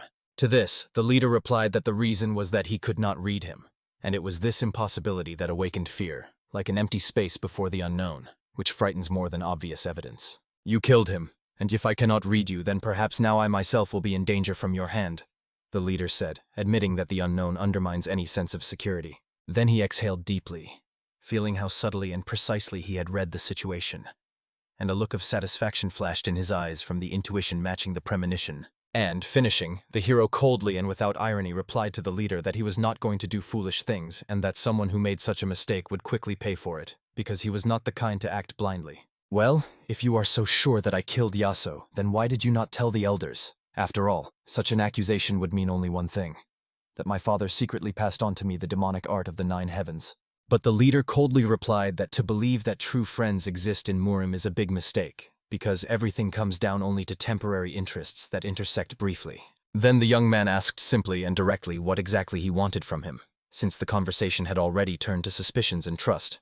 The leader explained that he came not with a demand, but with a request for a favor, and only wanted the hero to remember, once he had been given help. And then the young man understood one thing.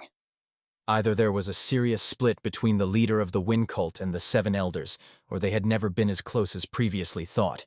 The hero calmly said that he had not yet seen any real favor from him. Because for him, the issue was not that the leader did not report to the elders about him, but that he simply had no evidence for it. He was fully aware that the lack of evidence was the only reason for the silence, not some kind of affection or kindness. But the leader insisted that he could at least express his own assumptions, even if they were not confirmed by facts. Yet the hero understood. In that case, it would only have played into his hands, since everyone would see in him the strength sufficient to kill the Soul Shaker himself, and thus confirm that the Nine Heavens technique was passed on to him. And this would undoubtedly help him in the future, opening new opportunities and weight among the elders. That is why the hero believed that in reality the leader only hindered him instead of helping. And finally he said directly, "If you really want to do me a favor, I am ready to accept it. Just make it so that I can call it a real favor," he added, without averting his gaze. Later the leader appeared before the thin young man and asked for his opinion, wishing to hear an honest answer. Since he was the only man in the hall, there was no other interlocutor, but the boy shouted irritably that he should better address the old woman with the scythe who would stand behind his back on the day of death. The leader replied that he had already spoken with her, and she said, "When he dies, she will disappear too, which means he will not be able to fully witness his own demise." "Rejoice, live long and happily, bastard," the other threw back at him, unleashing poisonous rage. The leader showed with his fingers that only 2 attempts remained to show such disrespect, and then his patience would be exhausted, although the hero himself did not understand why he was in such a furious mood today. And the other replied that anyone in his place would have no reason for joy, finding themselves in such circumstances. Because being shackled in heavy chains, there is simply no reason to feel joy. After these words, the leader snapped his fingers and everything around suddenly changed. At first, the young man saw only darkness, which surrounded him on all sides like a black curtain. But in a moment, the darkness dissolved and light filled the space, revealing a new dimension. They moved to another place, cozy and calm, which resembled a piece of paradise amid chaos. It was an illusion created by the leader, and it was there that he began unlocking the chains that bound the boy. His neck was freed from metal shackles, and he felt the freshness of grass gently touching his skin. He could run through the field, breathe in the scent of plants, and delight in the beauty he had dreamed of in the darkness. Lying on his back on the ground, he felt otherworldly bliss from the touch of living nature, as if it were returning his freedom. And at that very moment the leader stepped closer, standing over him like a guard watching his every breath. The boy shouted irritably that he was threatened by the sight of the very sky itself, and his voice sounded like a challenge directed against foreign will. But the old man just waved his hand and replied that this was not the real sky, but only an illusion created by his own power. And yet the prisoner admitted that even under this false sky he had come to miss it, like a native home he would never see again. The leader allowed this man to express disrespect 5 times a day, and it was this strange indulgence that was the reason he kept him alive despite his unpleasant character. For he valued his sharp mind.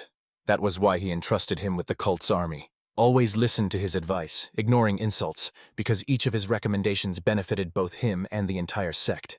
And breaking him with pain was impossible.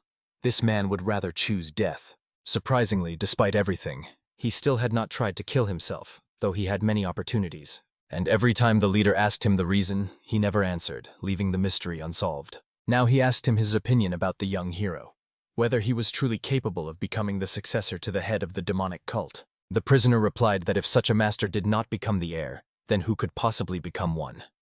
But he doubted that the youth, who had just turned 20, was really capable of killing the Soul Shaker.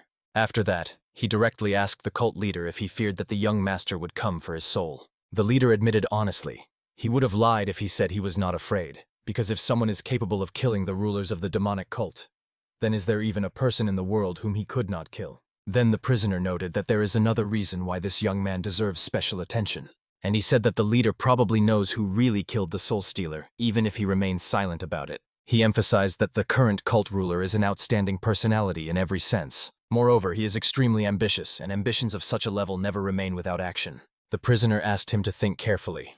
If he knows about the murder and still remains silent, then there can be only one reason for this. And he expressed the assumption. An outstanding and ambitious man who hides the truth is definitely preparing something big and extremely serious. Could it be to unite the Central Plains? The leader suggested in a trembling voice, as if afraid of the very word. Because Mujin is a person who would never start a war unless he is sure to win. And he told the leader that he must serve the young master at any cost, starting at least with something simple, to give a gift to win his favor. Moreover, to give him exactly what he would least want to give, because only such a gift has true power. Having finished his advice, he asked the leader to step back and no longer stand over him. And then a broad smile full of inner victory blossomed again on his face. He looked up at the beautiful, though false sky that gave him a sense of freedom. His eyes shone as if they had touched the boundless space, and this allowed him to feel a moment of freedom.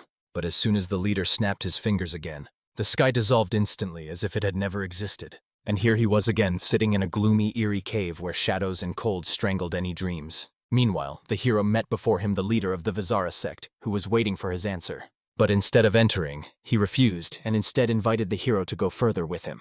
And after some time, they found themselves in a place where the space seemed to preserve the memory of ancient battles, and the silence was so heavy that every step sounded like a separate sentence. Looking at the endless desert, the hero admitted that he liked the local silence, and sincerely said that he would return here someday to find that very clarity in his own thoughts. "I will invite you," the leader replied, and in his words was felt a sincere promise that could open new paths and new trials for the young man at the same time. Then he moved on to the topic he had come with.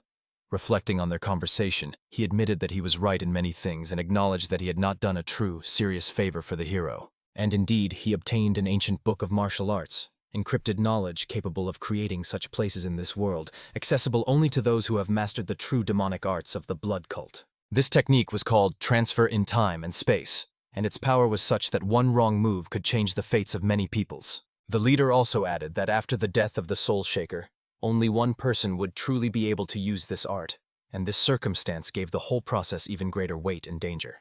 However, the condition was strict. He asked for a favor in exchange for the manuscript, but this condition required the hero to take decisive steps in the future politics of their order. In 2 days, during a meeting with their chief, the leader intended to raise the issue of the cult's expansion to the Central Plains and asked the hero to help convince the school chieftain. If he promised support, regardless of the outcome, the manuscript would go to him. For the hero, this was an unexpected offer, more a gift than coercion, which he did not expect, and in which he felt both risk and considerable honor at the same time. Understanding the elder's intention to win his favor, the young man felt that behind this offer lay a broader game with stakes on the future of power. The leader hinted that the hero could simply take the manuscript and not mention it, as if nothing had happened, but warned that it was better not to act recklessly. He also advised the elder that, to reach the Central Plains, the wisest course was to intervene in the struggle for influence in the domains of illusion. It is there that fates are decided and hidden factors of power are born. He warned that if all the disciples of the late Soul Shaker inherited his art, then the leader would have no chance, so he desperately needed their support and cooperation. In other words, it was necessary to find someone who trusts him and wishes to learn martial arts under his guidance. If this mentor could train the next master of the Soul Shaker, it would be the first step toward the revival of their power. The man sat focused in a dark room, immersed in deep meditation, and his body seemed like an immovable stone, while his consciousness fought against the invisible boundaries of space. The veils of darkness concealed the features of his face, but the warrior's concentration did not waver for a moment, maintaining inner balance like the blade of a sword standing on the edge between chaos and calm. And now the world around began to change. Shapes blurred, colors melted, and reality receded as if it itself flowed somewhere into an unknown abyss. When he finally opened his eyes, he realized the plan had been flawlessly executed.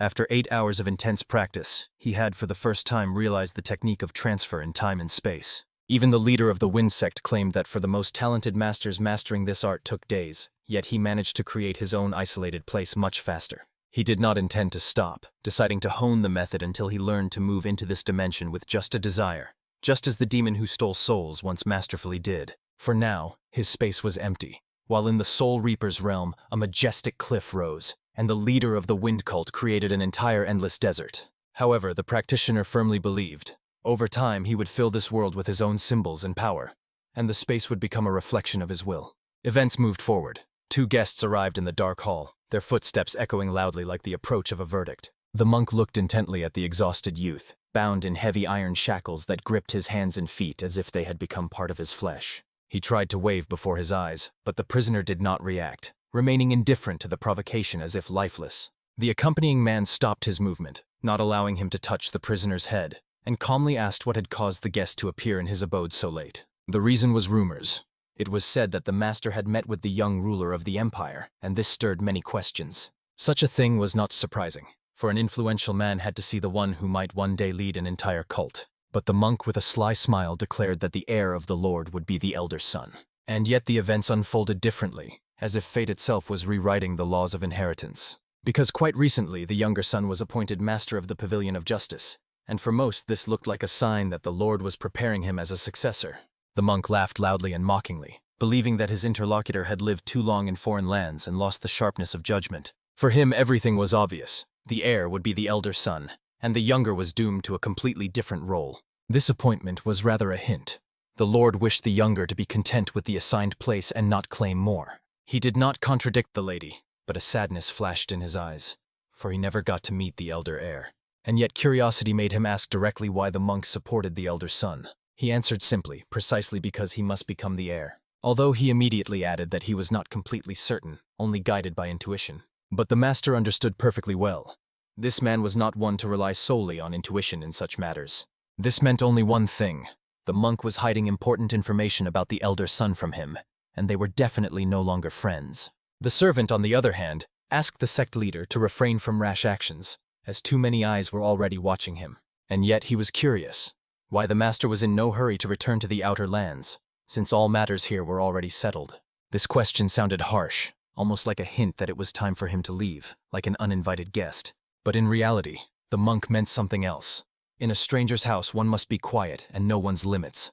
so he did not understand why this man constantly sought to enter the master's chambers. The monk gave this advice to him as a friend, so he asked the sect leader not to sow chaos in the cult, and to return to his own wind school in order to maintain balance. However, it was obvious to both. They were only wearing masks of politeness and pretending to be friends, although true feelings had long lost their warmth. The master himself could not have imagined that the monk would appear and make such a rude demand. The man only reminded his interlocutor that he was not one to come and go at another's command, since his steps were determined only by his own will. The monk had a different view and took these words as a rough joke of an old warrior, not giving them much significance. He thought that the sect leader had lost his sense of humor, having lived too long among the outer lands, where even the sky differed in its harshness. Therefore, the servant allowed the guest to continue enjoying his stay in the cult, stating that he was ready to spend his life in conversations with such an interesting person.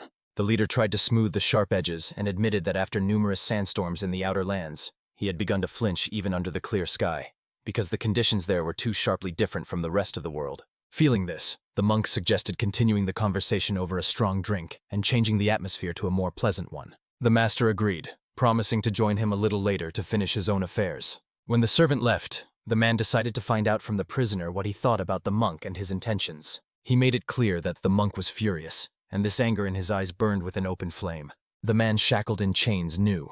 The master had contact with the young heir, and this was what they feared most, because the heir could become a threat even to the head of the cult himself. But the captive was not going to advise how to act next, reminding that the sect leader should not rely on his advice at every step. The man did not like this resistance, and he reminded that many lives and the very existence of the cult depended on his choice now. After these words, he instantly transferred them to his own spatial echo, which he controlled completely. The master immediately noticed how the face of the bound man changed. He clearly liked this place where there was no burden of chains. However, suddenly he fell silent, realizing something important. The sect leader was in the same position as he was.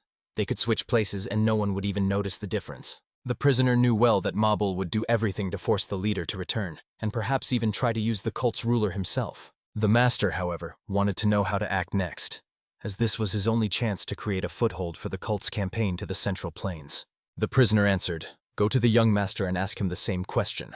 Then he will tell you exactly what to do." Although he himself was shackled and knew the truth, the man would still have to meet the heir, not for answers, but for a future choice. The master sincerely did not understand why in every explanation the prisoner referred to the young heir, but deep down he felt he simply had no other way out. And indeed, no matter how he reasoned, he already saw. The cult lord treated him with hostility. Mabul supported the elder son, and the rest of the demon lords took a wait-and-see position. Only the demon of the bloody skies officially sided with the younger heir, while the others hesitated between neutrality and faith in the elder. The prisoner hinted, if he does not wish to rely on the younger heir, then it is better to immerse himself in the outer lands and appear in the cult only when called, to live life in peace. With these words he struck at the pride of the great warrior. But he calmly replied that pride did not matter now, because the path to victory was simple. One only needed to choose an ally and believe in him to the end. Yet in practice this turned out to be the hardest part. All who suffered defeat made only one mistake. They chose the wrong person or did not understand this truth, while victory depended solely on loyalty to a simple rule. The master was already feeling tired of these lessons and sighed reluctantly, as if the prisoner's words were hitting a wall of indifference. But the one shackled in chains strictly repeated, if he does not wish to follow this principle, then, as the monk advised, it is better for him to return to the outer lands and abandon his claims. But the real problem of the sect leader lay elsewhere.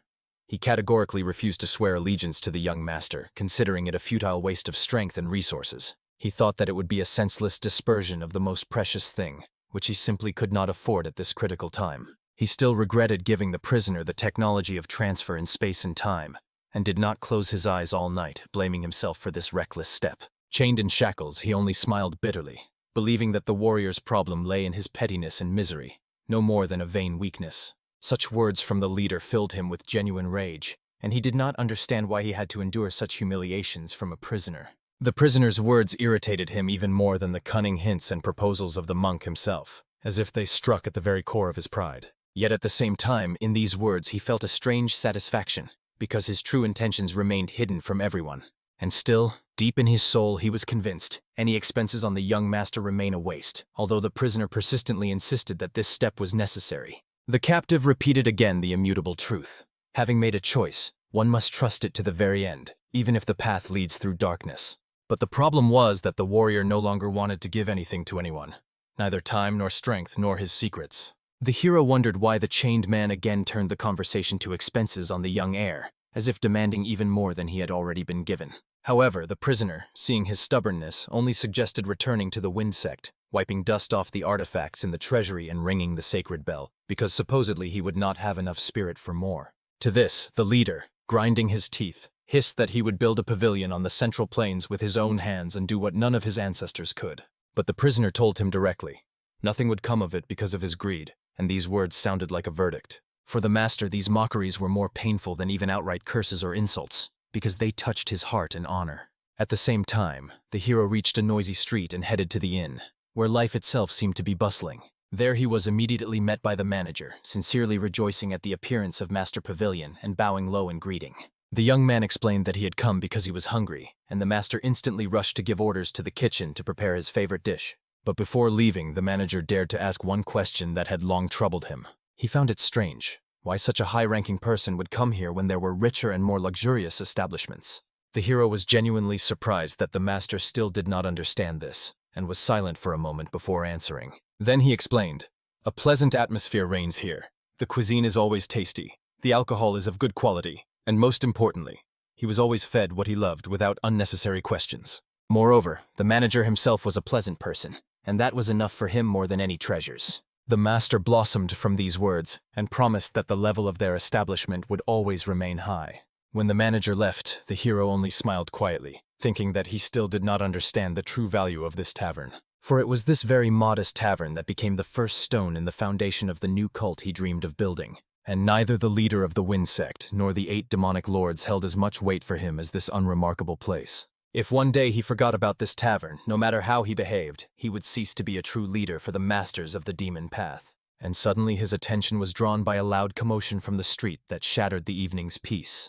There some drunken brawler was arguing with a passerby and, swinging his arm, accused the poor man of daring to look at him, although in reality the man had done nothing of the sort. In the end, not believing the man's words, the aggressor still slapped him, explaining it by saying that someone dared to lie to him right in the face. At that very moment, a woman rushed into the fight, trying to stop the enraged drunkard. However, he only pushed her away, not understanding how some woman dared to interfere in a men's quarrel and stand in his way. In front of the crowd, the daughter of this woman ran to her mother to help her get up from the cobblestones. Their screams and tears only further enraged the thug, and he was already raising his arm to silence them both. But suddenly the family father blocked his way, not allowing him to harm the 2 innocent women. The drunkard was already about to deal with everyone at once when he suddenly felt a sharp pain piercing his body from head to toe. Unaware of it himself, the man in fury found the strength to throw the thug back. The crowd gasped in shock, and the girl wiped her tears and looked at her father with sincere admiration.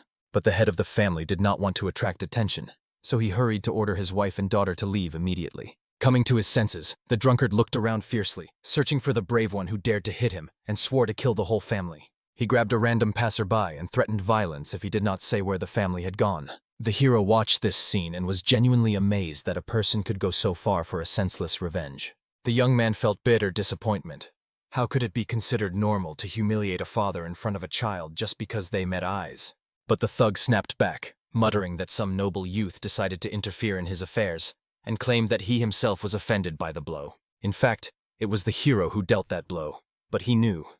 If he had not intervened, the child would have remembered for life the image of her parents being cruelly beaten for no reason. Therefore, the young man discreetly used energy to strike from a distance, and made sure the daughter remembered her father as strong and brave. After that, the hero calmly explained to the aggressor that destroying an entire family for one blow is a senseless and vile act. But the drunkard only roared, ordering him to shut up and come down to him, because if the young man protects this family, he will die with them. The hero only smiled. He was already going to come down and respond to the challenge. As soon as he jumped over the fence, the thug rushed at him with fists. However, the hero easily caught his hand and twisted it so hard that the joints cracked out of place. Looking at the frightened face of the drunkard, the young man coldly said that it was not worth going that far. He added that attacking a person just because of a random glance was nonsense, and even more so wanting to kill his family. Therefore, the hero demanded explanations why the thug took such a step, since his hand would have remained unharmed if he had just walked by. But instead of an answer, the aggressor drew a blade and aimed it at the hero's neck,